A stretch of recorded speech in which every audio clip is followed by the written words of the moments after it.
ಎಲ್ರಿಗೂ ನಮಸ್ಕಾರ. ಇಂದು ಮತ್ತು ನಾಳೆ ಕೆ.ಎಸ್. ನರಸಿಂಹಸ್ವಾಮಿಯವರ ಕವಿತೆಗಳ ಅವಲೋಕನ ಗೋಖಲೆ ಸಾರ್ವಜನಿಕ ಸಂಸ್ಥೆಯಲ್ಲಿ ನಡೆಯೋದಿದೆ. ಇದನ್ನು ಮಾಡಿಸ್ಕೊಡೋದಕ್ಕೆ ಆಗಮಿಸಿದ್ದಾರೆ ಪ್ರೊಫೆಸರ್ ಎಂ.ಸಿ. ಪ್ರಕಾಶ್ ಅವರು. ಮೊದಲಿಗೆ ಎಲ್ಲ ಸಹೃದಯರ ಪರವಾಗಿ, ಸಂಸ್ಥೆಯ ಪರವಾಗಿ ಅವರಿಗೆ ಹೃತ್ಪೂರ್ವಕ ಸ್ವಾಗತವನ್ನು ಕೋರ್ತಾ ಇದ್ದೇನೆ. ಕೆ.ಎಸ್. ನರಸಿಂಹಸ್ವಾಮಿಯವರು ಕನ್ನಡದ ಅಗ್ರಮಾನ್ಯ ಕವಿಗಳಲ್ಲಿ ಹೊಸ ಕಾಲದಲ್ಲಿ ಆಗಿ ಹೋದವರಲ್ಲಿ ಪ್ರಮುಖರು. ಅವರು ಮಲ್ಲಿಗೆ ಕವಿ ಅಂತಲೇ ಪ್ರಸಿದ್ಧಿಯನ್ನು ಪಡೆದಿದ್ದಾರೆ. ನಮ್ಮ ಒಂದು ವಿಶೇಷ ಅಂತ ಹೇಳಿದ್ರೆ ಒಂದು ಯೋಗ ಅಂತಲೇ ಹೇಳಬೇಕು. ಚಳಿಗಾಲದಲ್ಲಿ ಮಲ್ಲಿಗೆಯನ್ನು ನೆನೆಸ್ಕೊಳ್ತಾ ಇದ್ದೇವೆ. ತೊಂದರೆ ಇಲ್ಲ, ಯಾವ ಕಾಲದಲ್ಲಿ ನೆನೆಸ್ಕೊಂಡ್ರೂ ಕೂಡ ಮಲ್ಲಿಗೆ ತನ್ನ ಪರಿಮಳವನ್ನು ಬೀರುತ್ತೆ. ಅದರ ಅನುಭವ ಹಿತಕರವಾದದ್ದು. ಇನ್ನೊಂದು ದೃಷ್ಟಿಯಿಂದ ನೋಡಿದ್ರೆ ಆ ರೀತಿಯ ಒಂದು ಮಲ್ಲಿಗೆಯ ಕಂಪು ಕವಿತೆಯ ಮೂಲಕ ಈ ಕಾಲದಲ್ಲಿ ಒದಗಿ ಬರ್ತಾ ಇಲ್ವಲ್ಲ ಅಂತ, ಅದು ಯಾವುದೇ ಒಂದು ವಸ್ತು ಇಲ್ಲದಾಗಿದ್ದಾಗಲೇ ಅದರ ಮಹತ್ವ ಹೆಚ್ಚು ನಮ್ಮ ಮನಸ್ಸಿಗೆ ಬರೋದಲ್ವ. ಆ ದೃಷ್ಟಿಯಿಂದಲೂ ಕೆ.ಎಸ್ನ ಅವರ ಕವಿತೆಗಳನ್ನು ಈ ಕಾಲಮಾನದಲ್ಲಿ ನಾವು ಪುನರವಲೋಕನಕ್ಕೆ ಒಳಪಡಿಸುವಂಥದ್ದು ಸೂಕ್ತವೇ ಆಗಿದೆ. ಈ 2 ದಿವಸಗಳ ಉಪನ್ಯಾಸ ಕೆ.ಎಸ್ನ ಅವರ ಹೆಸರಿನಲ್ಲಿಯೇ ಅವರ ಸಂಸ್ಮರಣೆಯಲ್ಲಿ ಏರ್ಪಟ್ಟಿರುವಂತಹ ಒಂದು ದತ್ತಿ ಮತ್ತು ಶ್ರೀಮತಿ ಮಂಜುಳಾ ಕೊರಟಿ ಅವರು ಅವರ ಸಂಸ್ಮರಣೆಯಲ್ಲಿ ಏರ್ಪಟ್ಟಿರುವಂತಹ ದತ್ತಿಯ ಆಶ್ರಯದಲ್ಲಿ ನಡೀತಾ ಇದೆ. ಆ ಎಲ್ಲ ಪ್ರಾಯೋಜಕರಿಗೂ ಕೂಡ ನಾವು ಹೃತ್ಪೂರ್ವಕವಾಗಿ ನಮನಗಳನ್ನು, ವಂದನೆಗಳನ್ನು ತಿಳಿಸ್ತಾ ಇದ್ದೇವೆ.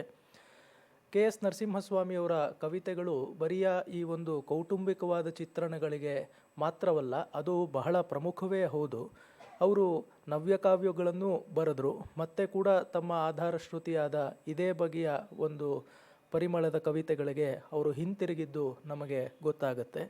Professor MC. ಪ್ರಕಾಶ್ ಅವರು ನಮ್ಮ ವೇದಿಕೆಗೆ ಹೊಸಬರೇನಲ್ಲ.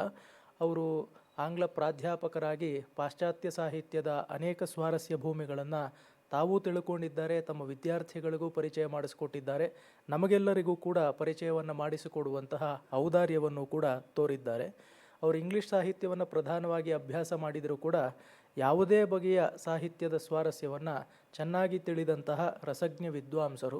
ಅವರು ಕೃಪೆ ಇಟ್ಟು ಆಗಮಿಸಿರೋದು ಬಹಳ ಸಂತೋಷವನ್ನು ತಂದಿದೆ. ನಮಗೆಲ್ಲರಿಗೂ ಗೊತ್ತಿರುವಂತೆ ಈ ಮೈಸೂರು ಮಲ್ಲಿಗೆ ಮೊದಲ ಬಾರಿಗೆ ಪ್ರಕಟವಾಗಬೇಕು ಅಂತಿದ್ದಾಗ ಎ.ಆರ್. ಕೃಷ್ಣಶಾಸ್ತ್ರಿಗಳ ಒಂದು ಅಪೇಕ್ಷೆಯ ಮೇರೆಗೆ ಡಿ.ವಿ.ಜಿ. ಅವರಿಗೆ ಪತ್ರ ಬರೀತಾರೆ. ಕೆ.ಎಸ್. ನರಸಿಂಹಸ್ವಾಮಿಯವರು ಮುನ್ನುಡಿಯನ್ನು ಬಯಸಿ ಡಿ.ವಿ.ಜಿ. ಅವರು ಒಂದು ಮಲ್ಲಿಗೆಯ ತೋಟದಲ್ಲಿ ಧಾರಾಳವಾಗಿ ಉಸಿರಾಡಿ ಅಂತ ಕನ್ನಡಿಗರಿಗೆ ಯಾರು ಹೇಳಬೇಕಾಗಿಲ್ಲ ಎಂಬ ಆಶಯ ಬರುವಂತಹ ಒಂದು ಪತ್ರ ಬರೆದರು. ಆ ಪತ್ರವೇ ಈ ಒಂದು ಕಾವ್ಯಕ್ಕೆ ಮುನ್ನುಡಿಯಾಗಿ ಸಂದಿರುವಂತಹ ಬಹಳ ವಿಶಿಷ್ಟವಾದ ಒಂದು ಸಂಗತಿಯನ್ನು ಸಾಹಿತ್ಯ ಇತಿಹಾಸದಲ್ಲಿ ನಾವು ಗಮನಿಸಬಹುದು. ಇತ್ತೀಚೆಗೆ ಪ್ರಕಟವಾದಂತಹ ಡಿ.ವಿ.ಜಿ. ಅವರ ಪತ್ರ ಸಂಪುಟದಲ್ಲೂ ಕೂಡ ಈ ಒಂದು ಪತ್ರ ಒಕ್ಕಣೆಗೊಂಡಿದೆ. ಹೀಗೆ ಅನೇಕ ಬಗೆಯ ಸ್ವಾರಸ್ಯಗಳನ್ನು ಕೆ.ಎಸ್ನ ಅವರ ಸಾಹಿತ್ಯ ಒಳಗೊಂಡಿದೆ. ಅದನ್ನು ಕುರಿತು ನಮಗೆ ಪರಿಚಯ ಮಾಡಿಸ್ಕೊಡ್ಬೇಕು ಅಂತ ಪ್ರೊಫೆಸರ್ ಪ್ರಕಾಶ್ ಅವರಲ್ಲಿ ವಿನಂತಿ ಮಾಡ್ತೇನೆ.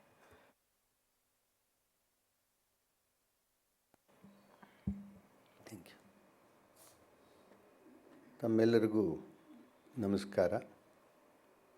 ಗೋಖಲೆ ಸಂಸ್ಥೆಯ ಪದಾಧಿಕಾರಿಗಳಿಗೆ ಕೆ.ಎಸ್.ಎನ್. ದತ್ತಿ ಮತ್ತು ಶ್ರೀಮತಿ ಮಂಜುಳಾ ಕೊರಟಿ ದತ್ತಿ ಅವರುಗಳು ಇದನ್ನು ಪ್ರಾಯೋಜಿಸಿ ಈ ಕಾರ್ಯಕ್ರಮವನ್ನು ವ್ಯವಸ್ಥೆ ಮಾಡಿದ್ದಾರೆ.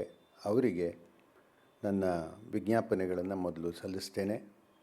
ಹಾಗೆಯೇ ಇಲ್ಲಿಗೆ ನನ್ನನ್ನು ಬರಮಾಡಿಕೊಂಡು ನನ್ನ ಬಗ್ಗೆ ಉದಾರವಾದ ಮಾತುಗಳನ್ನು ಆಡಿರುವಂತಹ ಶ್ರೀ ಶಶಿಕಿರಣ್ ಅವರಿಗೆ ಮತ್ತು ಈ ಅವಕಾಶವನ್ನು ಮಾಡಿಕೊಟ್ಟಿರುವಂತಹ ತಮ್ಮೆಲ್ಲರಿಗೂ ನನ್ನ ಕೃತಜ್ಞತೆಗಳು. ಯಾಕೆಂದರೆ ಈ ನೆವದಲ್ಲಿ ಒಂದು ಹೊಸ ದೃಷ್ಟಿ ಇಟ್ಟುಕೊಂಡು ನರಸಿಂಹಸ್ವಾಮಿಯವರ ಕವನಗಳನ್ನು ಓದುವ ಪ್ರಯತ್ನವನ್ನು ನಾನು ಮಾಡಿದೆ. ಒಂದು ವಿಷಯನ ಇಟ್ಕೊಂಡು ಮನಸ್ಸಿನಲ್ಲಿ ಆ ಅವಕಾಶವೂ ಇದರಿಂದ ಸಿಕ್ತು, ಒಂದು ಹೊಸ ಅಧ್ಯಯನ ಮಾಡೋದಕ್ಕೆ. ಎಷ್ಟರ ಮಟ್ಟಿಗೆ ಅದು ಗಹನವಾಗಿದೆಯೋ ಪ್ರಶ್ನೆ ಬೇರೆ, ಮುಂದುವರಿಸಬಹುದು. ಆದರೆ ಒಂದು ಮುಖ್ಯ ಅಂಶ ಅಂತಂದರೆ, ಶ್ರೀ ಶಶಿಕಿರಣ್ ಅವರು ಹೇಳಿದ ಹಾಗೆಯೇ ಅವತ್ತು ಡಿ.ವಿ.ಜಿಯವರು 60ಕ್ಕೂ ವರ್ಷಗಳ ಹಿಂದೆ ಆ ಪತ್ರ ರೂಪದ ಮುನ್ನುಡಿಯನ್ನು ಬರೆದಾಗ, ನಿಮ್ಮ ಮಲ್ಲಿಗೆಯ ಬಳ್ಳಿ ಎಲ್ಲ ಋತುಗಳಲ್ಲೂ ನಗು ನಗುತ್ತಿರಲಿ ಅಂತ ಒಂದು ಒಳ್ಳೆಯ ಮಾತನ್ನು ಹೇಳಿದರು. ಹಾಗೆಯೇ ಮಲ್ಲಿಗೆಯ ತೋಟದಲ್ಲಿರಬೇಕಾದ್ರೆ ಧಾರಾಳವಾಗಿ ಉಸಿರಾಡಿರಿ ಎಂದು ಕನ್ನಡಿಗರಿಗೆ ಹೇಳುವ ಕಾಲ ದೂರವಾಗಲಿ ಅಂತಲೂ ಕೂಡ ಹೇಳಿದರು. ನರಸಿಂಹಸ್ವಾಮಿಯವರ ಕವನದ ಕಾವ್ಯದ ಮಲ್ಲಿಗೆಯ ಬಳ್ಳಿ ಎಲ್ಲ ಋತುಗಳಲ್ಲೂ ನಗುತ್ತಾ ಬಂದಿದೆ, ವಿಧ ವಿಧವಾಗಿ ನಗುತ್ತಾ ಬಂದಿದೆ. ಅಷ್ಟೇ ಅಲ್ಲ, ಇವತ್ತಿಗೂ ನಾವು ಅವರ ಕಾವ್ಯವನ್ನು ನೆನೆಸ್ಕೊಂಡು ಸಂತೋಷ ಪಡ್ತಾ ಇದ್ದೀವಿ. ಎಸ್ ವೆಂಕಟೇಶ ಮೂರ್ತಿಯವರು ಒಂದು ಸ್ವಾರಸ್ಯವಾದ ಮಾತು ಹೇಳ್ತಾರೆ. ಅಂದಿಗೂ ಅಷ್ಟೇ ಇಂದಿಗೂ ಅಷ್ಟೇ ನರಸಿಂಹಸ್ವಾಮಿಯವರ ಕಾವ್ಯವನ್ನು ಓದಿದಾಗ ಕಣ್ಣುಗಳು ತನ್ನಂತೆ ಒದ್ದೆಯಾಗುತ್ತವೆ ಅಂತ. ಆ ಒಂದು ಸೂಕ್ಷ್ಮ ನಾಜೂಕಿನ ಭಾವವನ್ನು ನಮ್ಮಲ್ಲಿ ಕಲಕುವಂತಹ ಶಕ್ತಿ ಆ ಪದ್ಯಗಳು. ಬರಿತಿದ್ದೀನಿ ನೋಡ್ರಿ ಅಂತ ಅವರು ಬರ್ಕೊಂಡು ಹೋಗಲ್ಲ, ಅದ್ರ ಬಗ್ಗೆ ಕವನವೇ ಹೇಳಬೇಕು. ಹಿ ಲೆಟ್ಸ್ ಹಿಸ್ ಪೊಯಮ್ಸ್ ಸ್ಪೀಕ್. ತಾನು ಯಾವ ಮಾತು ಆಡೋದೇ ಇಲ್ಲ ಅವರು ಯಾವುದ್ರ ಬಗ್ಗೆನೂ. ತನ್ನ ಕವನಗಳ ಬಗ್ಗೆ ಕವನಗಳೇ ಆಡಬೇಕು. ಅದೇ ಚೆನ್ನ ಕೂಡ. ಕವಿಯಾದವನು ತಾನು ವಿವರಿಸ್ತಾ ಹೋಗಬೇಕಾದ ಅಗತ್ಯವಿಲ್ಲ. ಅದು ನಿಜವಾಗಿ ನೋಡಿದರೆ ಬೇರೆಯವರಿಗೆ ಹೋಲಿಸಿದರೆ ತನ್ನ ಕವನಗಳ ಬಗ್ಗೆ ಅಥವಾ ಒಟ್ಟು ಕವನಗಳ ಬಗ್ಗೆನೇ ಸಾಮಾನ್ಯವಾಗಿ ತಗೊಂಡ್ರೂ ಅವರು ಇಲ್ಲವೇ ಇಲ್ಲ ಅನ್ನೋಷ್ಟು ಅಪರೂಪವಾಗಿ ಮಾತಾಡಿದ್ದಾರೆ. ಮಾತಾಡಿಲ್ಲ, ಕವನಗಳು ಮಾತಾಡಿವೆ ಅಷ್ಟೇ, ಕವನಗಳು ಹೇಳ್ಕೊಂಡಿವೆ. ಇದು ಸ್ವಾರಸ್ಯ ಅವರದ್ದು. ತಮಾಷೆ ಅಂತಂದರೆ, ನಾವು ಇಂಡಿಯಾ ಪಾಕಿಸ್ತಾನ್ ಕ್ರಿಕೆಟ್ ಬಂತು ಅಷ್ಟೇ ಇಂಡಿಯಾ ಪಾಕಿಸ್ತಾನ ನಮ್ಮ ಪೇಪರ್ಗಳು ಸಾಂಪ್ರದಾಯಿಕ ವಿರೋಧಿಗಳು ಅಂತ ಹೇಳ್ತಾರೆ. ಅದನ್ನ ಯಾವ ಸಂದರ್ಭದಲ್ಲೂ ನೀವು ಅವ್ರನ್ನ ಮಿತ್ರರು ಅಂದ್ಕೊಳ್ಳೋ ಹಾಗಿಲ್ಲ. ಕ್ರಿಕೆಟ್ನಲ್ಲಿ ಪಾಲಿಟಿಕ್ಸಲ್ಲಿ ಏನಾದರೂ ಹಾಕ್ಕೊಂಡು ಹೋಗಲಿ, ಆ ರೀತಿ ಹೇಳಬಹುದು ಅನ್ನೋದಾದರೆ ಗೋಪಾಲಕೃಷ್ಣ ಅಡಿಗರು ಮತ್ತು ನರಸಿಂಹಸ್ವಾಮಿಗಳು ಒಂಥರ ಸಾಂಪ್ರದಾಯಿಕ ಕವಿ ಸ್ಪರ್ಧಿಗಳು ಅಥವಾ ಕವಿ ವಿರೋಧಿಗಳು ಅಂತ ಹೇಳ್ಕೋಬಹುದು. ಅದು ಕೂಡ ಎದುರಾಗಿ ನಿಂತು ಮಾಡಬೇಕು ಅಂತಲ್ಲ, ಮತ್ತು ವೈಯಕ್ತಿಕ ಇದ್ರದ್ದು ನೆಲೆದು ಅಲ್ಲ. ಅದು ವೈಯಕ್ತಿಕವಾಗಲ್ಲ. ನಿಜವಾಗಿ ಹೇಳಿದ್ರೆ ಅಡಿಗರು ಹೋದಾಗ ನರಸಿಂಹಸ್ವಾಮಿಯವರು ಅಲ್ಲಿ ಹೋಗಿ ಅವರ ಪಾರ್ಥಿವ ಶರೀರದ ಮುಂದೆ ಎಷ್ಟೋ ಹೊತ್ತು ಮೌನವಾಗಿ ಕೂತಿದ್ದು ಬಂದಿದ್ದರಂತೆ. ಹಾಗಾಗಿ ಅದು ವೈಯಕ್ತಿಕವಾದದ್ದಲ್ಲ, ಕಾವ್ಯಕ್ಕೆ ಸಂಬಂಧಪಟ್ಟಿದ್ದು. ಅಡಿಗರಂತೂ ಭಾರಿ ಆಘಾತವನ್ನು ಕೊಟ್ಟಿದ್ದರು. ಪುಷ್ಪಕವಿಯ ಪರಾಕು ಅಂತ ಹೇಳಿ ಒಂದು ಪದ್ಯ ಬರೆದು ನರಸಿಂಹಸ್ವಾಮಿಯವರನ್ನು ಸಾಕಷ್ಟು ಗೇಲಿ ಮಾಡಿದ್ರು. ಅವರು ಉಭ ಶುಭ ಅನ್ನಲಿಲ್ಲ, ಅದಕ್ಕೆ ಒಂದು ಮಾತಿಲ್ಲ. ಆದರೆ ಕವನದಲ್ಲೇ ಕೊಟ್ಟರು ಏನೇನು ಕೊಡಬೇಕು ಅದನ್ನು. ಇದು ಚೆನ್ನ. ಕವಿ ತನ್ನ ಕವನವನ್ನೇ ಆಯುಧವನ್ನಾಗಿ ಉಪಯೋಗಿಸ್ಬೇಕು. ಅಂದರೆ ಕೆಟ್ಟ ದೃಷ್ಟಿಯ ಆಯುಧ ಅಲ್ಲ, ಒಳ್ಳೆಯ ದೃಷ್ಟಿಯಿಂದನೇ. ಆ ಅಡಿಗರು ಇದೇ ಥರ ನಿಲುವಿನವರು. ಅವ್ರು ಹೇಳ್ತಾರೆ ತಮ್ಮ ಸಮಗ್ರ ಕಾವ್ಯದ ಮುನ್ನುಡಿಯಲ್ಲಿ ನಡೆದು ಬಂದ ದಾರಿ ಅಂತ ಒಂದು ಪ್ರಸಿದ್ಧವಾದಂತಹ ಲೇಖನ ಅವ್ರದ್ದು. ಕವಿಯಾದವನು ತನ್ನ ಕಾವ್ಯವನ್ನು ತಾನೇ ವಿವರಿಸೋಕ್ಕೆ ಹೊರಡಬಾರ್ದು. ಯಾಕೆಂತಂದರೆ ನೀನೇನು ಹೇಳೋದು, ಕವನ ಇದೆ, ನಾವು ಓದ್ಕೋತೀವಿ. ನಿನ್ನ ಕವನ ಏನು ಹೇಳುತ್ತೆ ಅನ್ನೋದನ್ನು ನಾವು ಓದಿ ತಿಳ್ಕೊತೀವಿ. ಅದನ್ನು ನೀನೇನು ವಿವರಿಸೋದು, ಏನು ಬರೆದಿದ್ದೀನಿ, ನೀವೇನು ಅಲ್ಲೇ ಇದೆಯಲ್ಲ. ಹಾಗಾಗಿ ಕವಿಯಾದವನು ವಿವರಿಸೋಕೆ ಹೊರಡಬಾರ್ದು ಮತ್ತು ಅದರ ಮೇಲೆ ಜಡ್ಜ್ಮೆಂಟ್ ಕೊಡಬಾರ್ದು. ತೀರ್ಪನ್ನು ತಾನು ಕೊಡೋಕೆ ಹೋಗ್ಬಾರ್ದು. ನೋಡ್ರಿ ಎಷ್ಟು ಚೆನ್ನಾಗಿದೆ ಪದ್ಯ ಅಂತ ತಾನು, ಅಥವಾ ನೋಡಿ ಇಲ್ಲಿ ಸರಿಯಾಗಿ ಬರೀಲಿಲ್ಲ ನಾನು ಅಂತ, ಬರೆದ್ರೋ ಬರೆದಿಲ್ವೋ ನಾವು ನೋಡ್ಕೋತೀವಿ ಅದನ್ನು ಅಂತ. ಕವನ ಸೃಷ್ಟಿ ಆದಮೇಲೆ ನಮ್ಮ ಕೆಲಸ ಅದು. It is left to the audience, readers rather. ಅದು ಯೇಟ್ಸ್ ಅನ್ನೋ ಒಬ್ಬ ಕವಿ, ಐರ್ಲೆಂಡಿನ ಕವಿ, ಸತ್ತು ಹೋದಾಗ ಆಡನ್ ಅಂತ ಅವನ ಬಗ್ಗೆ ಒಂದು ಕವನ ಬರೆದ, ಇನ್ ಮೆಮೊರಿ ಆಫ್ W.B. ಯೇಟ್ಸ್ ಅಂತ, ಅವನ ಸ್ಮರಣೆಯಲ್ಲಿ ಅಂತ. ಅದರಲ್ಲಿ ಅವನು ಹೇಳ್ತಾನೆ, ಭಾಳ ಸ್ವಾರಸ್ಯವಾದ ಹೇಳ್ತಾನೆ. ಏನು ಅಂತಂದರೆ, ಒಬ್ಬ ಕವಿ ಬರೆದ ಸಾಲುಗಳು ಓದುಗರ ಕರುಳಿನಲ್ಲಿ, ಅಂದರೆ ಹೊಟ್ಟೆಯಲ್ಲಿ ಜಠರದಲ್ಲಿ ಬೇರೆ ಬೇರೆ ಥರ ಜೀರ್ಣ ಆಗುತ್ತೆ ಅಂತಂತಾನವನು. ಅಂದರೆ ನಾವು ಅರ್ಥ ಮಾಡ್ಕೊಳ್ಳೋ ಹಾಗಿರುತ್ತೆ ಅದನ್ನು. ನೀವು ಹಿಂಗೆ ಅರ್ಥ ಮಾಡ್ಕೋಬೇಡ್ರಿ, ಹಂಗೆ ಮಾಡ್ಕೊಳ್ರಿ ಕವಿ ಹೇಳಬಾರ್ದು ಅದನ್ನು. ಅದಕ್ಕೆ ತಾನು ತೀರ್ಪು ಕೊಡೋಕೆ ಹೋಗಬಾರ್ದು, ಅದಕ್ಕೆ ಮುಂದಾಗಬಾರ್ದು. ಹಾಗಾದ್ರೆ ಏನು ಮಾಡಬಹುದು ಹೇಳಬೇಕು ಅಂತಿದ್ದರೆ ಅಂದರೆ ಅಡಿಗರು ಹೇಳ್ತಾರೆ, ಕವಿಯಾದವನು ತಾನು ಏನು ಹೇಳ ಬಯಸಿದ್ದೆ ಅನ್ನೋದನ್ನು ಹೇಳ್ಬೋದು. ಆದರೆ ಅದು ಏನಾಯಿತು, ಯಾವ ರೂಪ ತಳೀತು ಅನ್ನೋದನ್ನು ಅದನ್ನು ಓದುಗರು ನೋಡ್ಕೋತಾರೆ. ನಾನು ಹೀಗೆ ಅಂದ್ಕೊಂಡಿದ್ದೆ, ಹಂಗಾಗಿಲ್ಲ ಸ್ವಾಮಿ, ಅದು ಬೇರೆ ಆಗಿದೆ ನೋಡೋಣ ಅಂತ, ಹಾಗಾಗ್ಬಿಡುತ್ತೆ. ಈ ರೀತಿಯ ಒಂದು ನಿಲುವನ್ನು ಅಡಿಗರು ತಳೆದ್ರು. ಅಡಿಗರು ಬರೀ ನಿಲುವು ತಳಿಲಿಲ್ಲ, ನಿಷ್ಠರಾಗಿ ನಡ್ಕೊಂಡ್ರು ಅದಕ್ಕೆ. ಒಂದು ಸಲ ನಮ್ಮ ಡಿಪಾರ್ಟ್ಮೆಂಟ್ಗೆ ಮೈಸೂರಿನಲ್ಲಿ ಬಂದಾಗ ಯಾವುದೋ ಕನ್ನಡ MA ವಿದ್ಯಾರ್ಥಿಗಳು ಕೂಡ ಒಂದು 4 ಜನ ಬಂದಿದ್ದರು. ಮಧ್ಯೆ ಯಾವುದೋ ಒಂದು ಅವರ ಕೂಪಮಂಡುಕ ಪದ್ಯನೋ ಯಾವುದನ್ನೋ ಉದಾಹರಣೆ ಕೊಟ್ಬಿಟ್ಟು ನೀವು ಈ ಜಾಗದಲ್ಲಿ ಪಲಾಯನ ಮಾಡ್ತಾ ಇದ್ದೀರಲ್ವಾ ಅಂತ ಕೇಳಿದ್ರು. ಇವರು ಇಲ್ಲ ಸಾಮಾನ್ಯ ಕವಿಯಾಗಿದ್ದರೆ ಇಲ್ಲ ಹ್ಞೂ ಅಂದಿರೋರು, ಇಲ್ಲ ಹಂಗಲ್ಲ ಅಂದಿರೋರು. ಅಡಿಗರು ಹಿಂಗಂದರು ಅಷ್ಟೇ. ಅಂದರೆ ಅದು ನಿಮ್ಮ ಅಭಿಪ್ರಾಯ ಅಷ್ಟೇ, ನಾವೇನು ಅದ್ರ ಬಗ್ಗೆ ಹೇಳೋಕ್ಕಾಗೋದಿಲ್ಲ, ಕವಿಯಾದವನು ಹೇಳೋಲ್ಲ ಅದನ್ನು ಅಂತ. ಅಷ್ಟು ನಿಷ್ಠರಾಗಿ ನಡ್ಕೊಂಬಂದರು. ಆದರೆ ನರಸಿಂಹಸ್ವಾಮಿಯರು ಏನು ಮಾಡಿದರು ಅಂದರೆ ಸೈದ್ಧಾಂತಿಕವಾಗಿ ಸೈದ್ಧಾಂತಿಕವಾಗಿ ಏನು ಹೇಳದೇನೆ ನಿಷ್ಠರಾಗಿದ್ದರು ಅವರು. ನಾನು ಹಿಂಗೆ ಮಾಡಬೇಕು ಹಂಗೆ ಮಾಡಬೇಕು ಅಂತ ಹೇಳಿಲ್ಲ ಅವರು. ಆದರೆ ತಾವು ಮಾತ್ರ ಆ ನಿಲುವಿಗೆ ನಿಷ್ಠರಾಗೇ ಇದ್ದಾರೆ. ಯಾವತ್ತೂ ತಾನು ಅದನ್ನು ವಿವರಿಸ್ಕೋ ಹೋಗೋದು, ಯಾತಕ್ಕೆ ಹಿಂಗೆ ಮಾಡಿದೇನೋ ಅದನ್ನು ಹೇಳೋಕ್ಕೆ ಹೋಗಿಲ್ಲ. ಈ ಮಾತುಗಳನ್ನು ಕೆಲವು ಹೇಳಿದ್ದಾರೆ. ಒಂದು 10-15 ವರ್ಷದ ನಾನು ಬರೀಲಿಲ್ಲ ಅದನ್ನು ಹೇಳಿದ್ದಾರೆ. ಪೂರ್ವ ತಯಾರಿ, ಪೂರ್ವ ಸಿದ್ಧತೆ ವಿಷಯ ಅಷ್ಟೇ. ತಾನು ಏನು ಬರೆದೆ ಏನು ಮಾಡಿದೆ ಇದನ್ನು ಹೇಳೋಕ್ಕೆ ಹೋಗಿಲ್ಲ. ಆ ನಿಷ್ಠೆಯಿಂದ ನಡ್ಕೊಂಡು ಬಂದಿದ್ದಾರೆ ನರಸಿಂಹಸ್ವಾಮಿಯವರು. ಅಲ್ಲಿ ಅಡಿಗರು ಬೇಕಾದಷ್ಟು ಅಂಶಗಳನ್ನು ಹೇಳ್ತಾರೆ. ಒಂದೆರಡು ಅಂಶಗಳನ್ನು ಆಮೇಲೆ ತಗೋತೀನಿ ನಾನು, ಅದಕ್ಕೋಸ್ಕರ ಇಲ್ಲಿ ಹೇಳೋಲ್ಲ. ಅದನ್ನು ಹೇಗೆ ಪ್ರಜ್ಞಾಪೂರ್ವಕವಾಗಿ ಮತ್ತು ಅಪ್ರಜ್ಞಾಪೂರ್ವಕವಾಗಿ ಒಂದು ಕವನದ ಸೃಷ್ಟಿ ಆಗುತ್ತೆ ಅನ್ನೋದನ್ನು ಅಡಿಗರು ಹೇಳ್ತಾರೆ. ಅದರ ವಿಷಯಕ್ಕೆ ಆಮೇಲೆ ಬರೋಣ. ಇವತ್ತಿನ ಈ ಏನು ಉಪನ್ಯಾಸದಲ್ಲಿ ನಾನು ಪ್ರಯತ್ನ ಪಡ್ತಿರೋದು ಕವನಗಳ ಬಗ್ಗೆ, ಕವಿತೆಯ ಸೃಷ್ಟಿಯ ಬಗ್ಗೆ, ನರಸಿಂಹಸ್ವಾಮಿಯರ ಕವನಗಳು ಏನು ಹೇಳ್ತಾವೆ ಅನ್ನೋದನ್ನು ಅಷ್ಟೇ. ಅವರು ಏನು ಹೇಳ್ತಾರೆ ಅಂತ. ಈ ಥರ ಏನಿದೆ ಕವಿತೆಯೇ ಮಾತಾಡೋದೇನಿದೆ ಇದು ಬಹಳ ಮುಖ್ಯವಾದದ್ದು. ವರ್ಡ್ಸ್ವರ್ತ್ ಅಂಥ ಇಂಗ್ಲೀಷ್ ಕವಿಗಳು ಕೂಡ ತಾವು ಭಿನ್ನ ರೀತಿಯಲ್ಲಿ, ಬೇರೆ ರೀತಿಯಲ್ಲಿ, ಹಿಂದಿನ ರೀತಿಯ ಕಾವ್ಯದ ರೀತಿಯನ್ನು ಬಿಟ್ಟು ಹೊಸ ರೀತಿಯನ್ನು ನಾವು ಮಾಡ್ಕೋತಿದ್ದೀವಿ ಅಂದಾಗ ಅವರಿಗೆ ಹೇಗೆ ಅದನ್ನು ಸ್ವೀಕರಿಸುತ್ತೋ ಓದುಗ ವರ್ಗ ಅನ್ನೋದ್ರ ಬಗ್ಗೆ ಒಂದು ಕಾಳಜಿ, ಕಳಕಳಿ, ಆತಂಕ ಎಲ್ಲ ಇದ್ದಿರಬೇಕು, ಹಿಂಜರಿಕೆ. ಅದಕ್ಕೋಸ್ಕರ ಒಂದು ದೀರ್ಘವಾದ ಮುನ್ನುಡಿ, ಅದಕ್ಕೆ ಒಂದು 20-30 ಪುಟದ ಮುನ್ನುಡಿ. ಅಂದರೆ ಈ ಹೊಸ ಕಾವ್ಯವನ್ನು ನೀವು ಹೇಗೆ ಯಾವ ಅಭಿರುಚಿಯಿಂದ ನೀವು ಅದನ್ನು ಸ್ವೀಕರಿಸಬೇಕು ಅಂತ ಹೇಳ್ಕೊಡೋದು, ಪಾಠ ಹೇಳ್ಕೊಟ್ಟಂಗೆ. ಬೇರೆ ಮಾತಲ್ಲಿ ಹೇಳೋದಾದರೆ ಅವರ ಅಭಿರುಚಿಯನ್ನು ಸೃಷ್ಟಿ ಮಾಡ್ತಾಯಿದ್ರು, ಅಭಿರುಚಿನ ಉಂಟು ಮಾಡ್ತಾಯಿದ್ರು ಓದುಗರಲ್ಲಿ, ಇದಕ್ಕೆ ತಕ್ಕ ಅಭಿರುಚಿಯನ್ನು. ಇದೇ ಕೆಲಸವನ್ನು TS ಎಲಿಯಟ್ ಕೂಡ ಮಾಡಿದ್ದಾನೆ, ನವ್ಯ ಕಾವ್ಯದ ಎಲಿಯಟ್ ಕೂಡ ಮಾಡಿದ್ದಾನೆ, ಅವರೆಲ್ಲ ಮಾಡಿದ್ದಾರೆ. ಅದಕ್ಕೆ ನಮ್ಮಲ್ಲಿ ಪರ್ಸನಲ್ ಅರ್ಜೆನ್ಸಿ ಅಂತಾರೆ. ಅಂದರೆ ವೈಯಕ್ತಿಕವಾದಂತಹ ಒಂದು ಒತ್ತಡ, ನನ್ನ ಕಾವ್ಯವನ್ನು ಹೀಗೆ ನೀವು ಬರಮಾಡ್ಕೋಬೇಕು ಅಂತ ಮುಂಚೆ ಅದಕ್ಕೆ ಹೇಳೋದು, ಮುಂಚೆನೇ ಅವರನ್ನು ಸಿದ್ಧಗೊಳಿಸೋದು ಆಯಿತು. ಇನ್ನೊಂದು ನರಸಿಂಹಸ್ವಾಮಿಯವ್ರ ವಿಷಯದಲ್ಲಿ ಹೇಳೋದಾದರೆ ಅವರಿಗೆ ಒಂದು ಅಕಾಡೆಮಿಕ್ ವೇದಿಕೆ ಇರಲಿಲ್ಲ. ಯಾಕೆಂದರೆ ಅವರು ಪ್ರೊಫೆಸರ್ ಆದವರೆಲ್ಲ ಆ ಥರದವರು. ಉಳಿದವರಿಗೆಲ್ಲ ಪ್ರೊಫೆಸರ್ ಆದವರಿಗೆಲ್ಲ ಕ್ಲಾಸಲ್ಲಿ ಹೇಳ್ಕೊಬೋದು, ಹೊರಗಡೆ ಹೇಳ್ಕೊಬೋದು, ಸಂಕೀರ್ಣಗಳಲ್ಲಿ ಸಮಾವೇಶಗಳಲ್ಲಿ ಹೇಳ್ಕೊಬೋದು. ಅಂಥದ್ರಲ್ಲಿ ಅವರು ಇದ್ದವರು ಅಲ್ಲ. ಅವ್ರಿಗೆ ಅಕಾಡೆಮಿಕ್ ಆದಂಥ ಒಂದು ವೇದಿಕೆ ಇರಲಿಲ್ಲ. ಹಾಗಾಗಿ ಅವ್ರಿಗಂತ ಅದನ್ನು ಹೇಳ್ಕೊಳ್ಳುವಂಥ ಸಂದರ್ಭವೂ ಕಡಿಮೆ.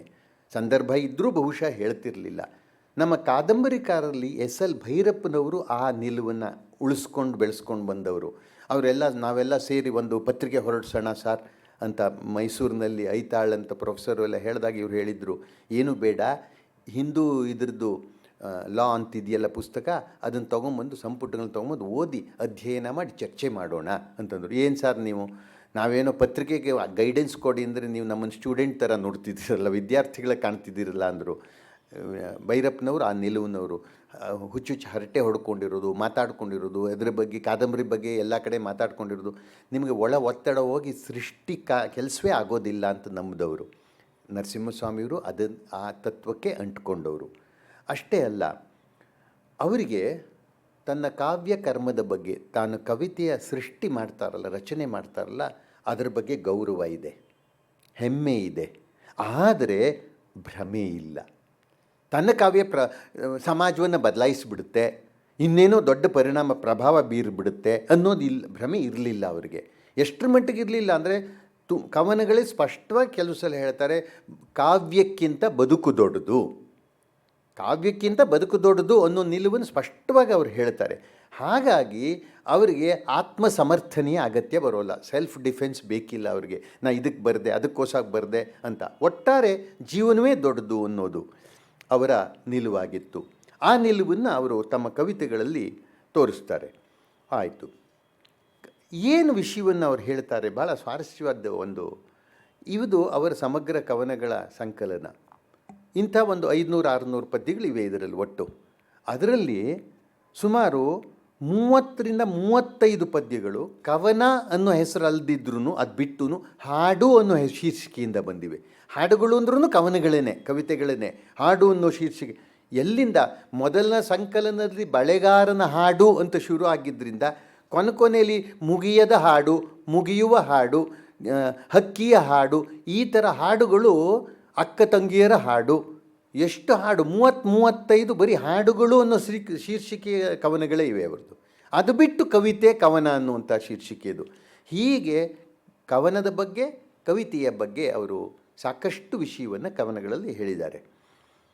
ಏನಾಗಿ ಹೇಳ್ತಾರೆ ಅಂತಂದರೆ, ಕವನ ಅನ್ನೋದು, ಈಗ ಯಾರೋ ಒಬ್ಬರು ಒಂದು ಮೈಸೂರು ಪಾಕ್ ತುಂಬ ರುಚಿಯಾಗಿ ಮಾಡಿದರೆ, ನಾವು ತಿನ್ನೋ ಹಾಗಿದ್ದರೆ ಆರೋಗ್ಯದಿಂದ, ಆವಾಗ ನಾವು ತುಂಬ ಚೆನ್ನಾಗಿದ್ದರೆ ಕೇಳೋದುಂಟು.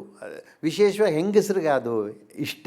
ಇದನ್ನ ಹೇಗೆ ಮಾಡಿದ್ರಿ, ಇನ್ನೇನು ಹಿಟ್ಟು ಸೇರಿಸಿದ್ರಿ ಇದಕ್ಕೆ, ಅಥವಾ ಎಷ್ಟು ಹಾಕ್ಕೋತೀರಾ ಇದನ್ನು, ಸಕ್ಕರೆ ಎಷ್ಟು, ಏನೇ ಒಂದು ಕೇಳ್ಕೊತಾರೆ.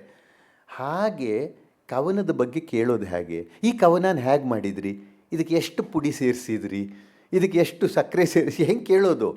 ಅದಕ್ಕೆ ಅದೊಂದು ಸೃಜನಶೀಲ ಪ್ರಕ್ರಿಯೆ ಅದು. ಆ ಸೃಜನಶೀಲ ಪ್ರಕ್ರಿಯೆ ಹೇಗೆ ನಡೆಯುತ್ತೆ ಸೃಷ್ಟಿ ಅನ್ನೋದನ್ನು ಅವರು ನೋಡ್ತಾರೆ ಅದರಲ್ಲಿ.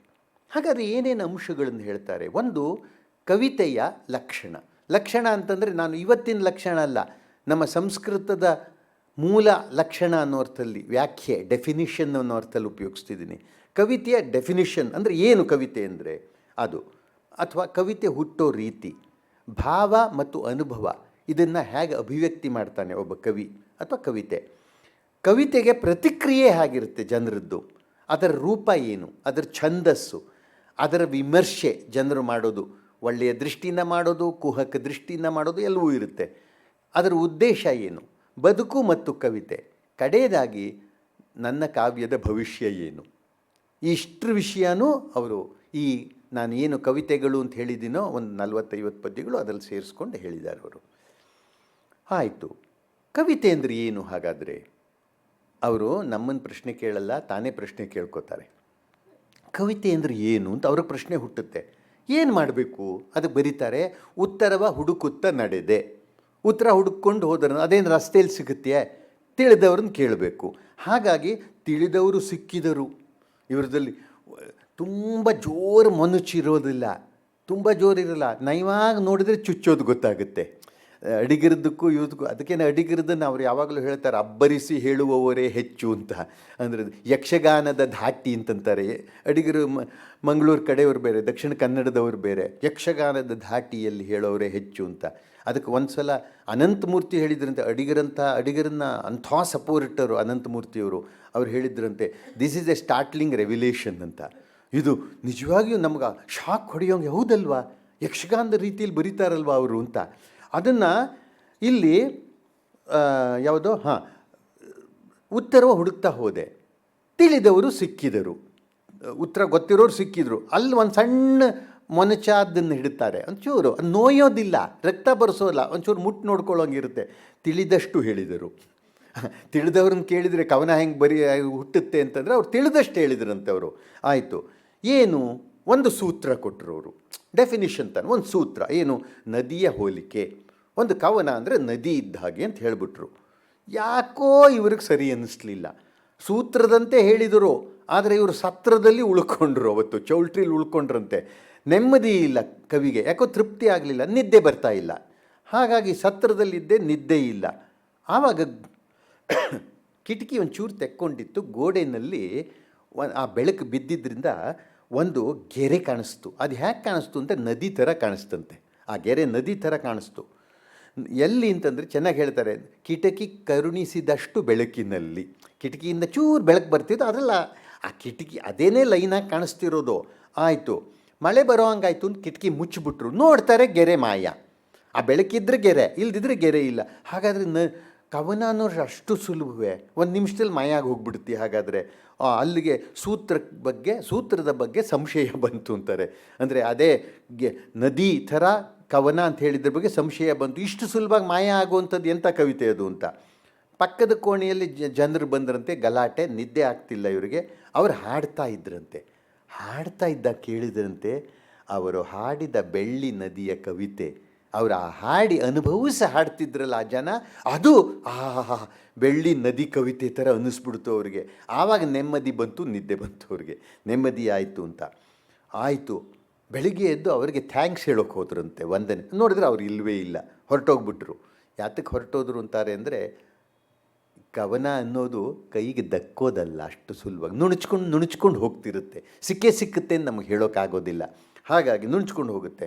ಅಂದ್ಬಿಟ್ಟು ಕಡೆಗೆ ಮುಗಿಸ್ತಾರೆ, ಮತ್ತೆ ಬರುವುದಿದೆ ಚರ್ಚೆಗೆ, ಮತ್ತೆ ಬರಬೇಕಾಗಿದೆ ಡಿಸ್ಕಷನ್ ಮಾಡೋದಕ್ಕೆ. ಕವಿತೆ ಅಂದರೆ ಏನು ಅಂದರೆ, ಕವಿತೆ ಅಂದರೆ ಏನು ಅಂತ ಇದಮಿಥಂ, ಇದೇ ಕವಿತೆ ಹೀಗೆ ಅಂತ ಹೇಳೋದಕ್ಕೆ ಸಾಧ್ಯವಿಲ್ಲ. ಒಬ್ಬ ಭಾಳ ಇಂಗ್ಲೀಷ್ನವನು ಒಬ್ಬ ಚೆನ್ನಾಗಿ ಹೇಳಿದ್ದಾನೆ, if you don't ask me what poetry is I know, if you ask me what it is I don't know. ಏನು ಅಂತ ಕೇಳಿದರೆ ನಂಗೆ ಗೊತ್ತಾಗಲ್ಲ, ಏನು ಅಂತ ಕೇಳದೆ ಹೋದರೆ ಗೊತ್ತಾಗ್ಬಿಡುತ್ತೆ, ಪರವಾಗಿಲ್ಲ. ಅಂದರೆ ಯು ಕೆನಾಟ್ ಡಿಫೈನ್ ಪೊಯೆಟ್ರಿ ಅನ್ನೋ ಅರ್ಥದಲ್ಲಿ ಇವ್ರು ಅದನ್ನೇ ಹೇಳ್ತಾರೆ. ನೀವು ಎಷ್ಟು ಹೇಳಿದರೂ ಕವನ ಇದೆ ಅಂತ ಚೌಕಟ್ಟು ಕಟ್ಟಿ ಫ್ರೇಮ್ ಮಾಡಿ ಇಡೋಕ್ಕೆ ಬರೋದಿಲ್ಲ ಅದನ್ನು. ಆಯಿತು, ಹಾಗಾಗಿ ಅದು ಅಪೂರ್ಣವಾಗೇ ಉಳೀತು. ಆಯಿತು, ಇನ್ನೊಂದು ಸಣ್ಣ ಡೋಸ್ ಕೊಡ್ತಾರೆ, ನವ್ಯ ಕಾವ್ಯ ಅಂತ. ನಿಜವಾಗಿಯೂ ಚೆನ್ನಾಗಿ ಓದ್ಕೊಂಡ್ರೆ ಅರ್ಥವಾಗುತ್ತೆ. ಎಷ್ಟೋ ಕೆಲವು ಸಲ ನವ್ಯ ಪದ್ಯಗಳಿಗೆ ಅರ್ಥ ಗೊತ್ತಾಗ್ತಿರಲಿಲ್ಲ ಅಥವಾ ಇರ್ತಿರಲಿಲ್ಲ, ಎರಡರಲ್ಲಿ ಒಂದಿರಬಹುದು. ಯಾಕೋ ಅರ್ಥ ಗೊತ್ತಾಗ್ತಿರ್ಲಿಲ್ವಲ್ಲ ಅಂತ. ಈ ಮಾಡರ್ನ್ ಆರ್ಟು ಇದಕ್ಕೆಲ್ಲ ಸಮಸ್ಯೆ ಇದೆ ಈ ಥರದ್ದು. ಏನು ಅಂತಲೇ ಗೊತ್ತಾಗ್ತಾ ಇಲ್ವಲ್ಲ. ಯಾರೋ ಒಬ್ಬ ಬಂದಿದ್ದ ವಿಮರ್ಶಕ ಅಂತ, ಭಾರಿ ವಿಮರ್ಶಕ ಅವನು. ಇದು ನೋಡಿ ಅದ್ಭುತವಾಗಿದೆ painting, this is modern poetry ಎಲ್ಲ ಅಂದಂತೆ. ಅಲ್ಲಿದ್ದು ನೋಡ್ಕೋತಿದ್ದ ಅಟೆಂಡರು, ಸಾರ್ ಅದು ಸ್ವಿಚ್ ಬೋರ್ಡು ಸಾರ್ ಅಂದಂತೆ.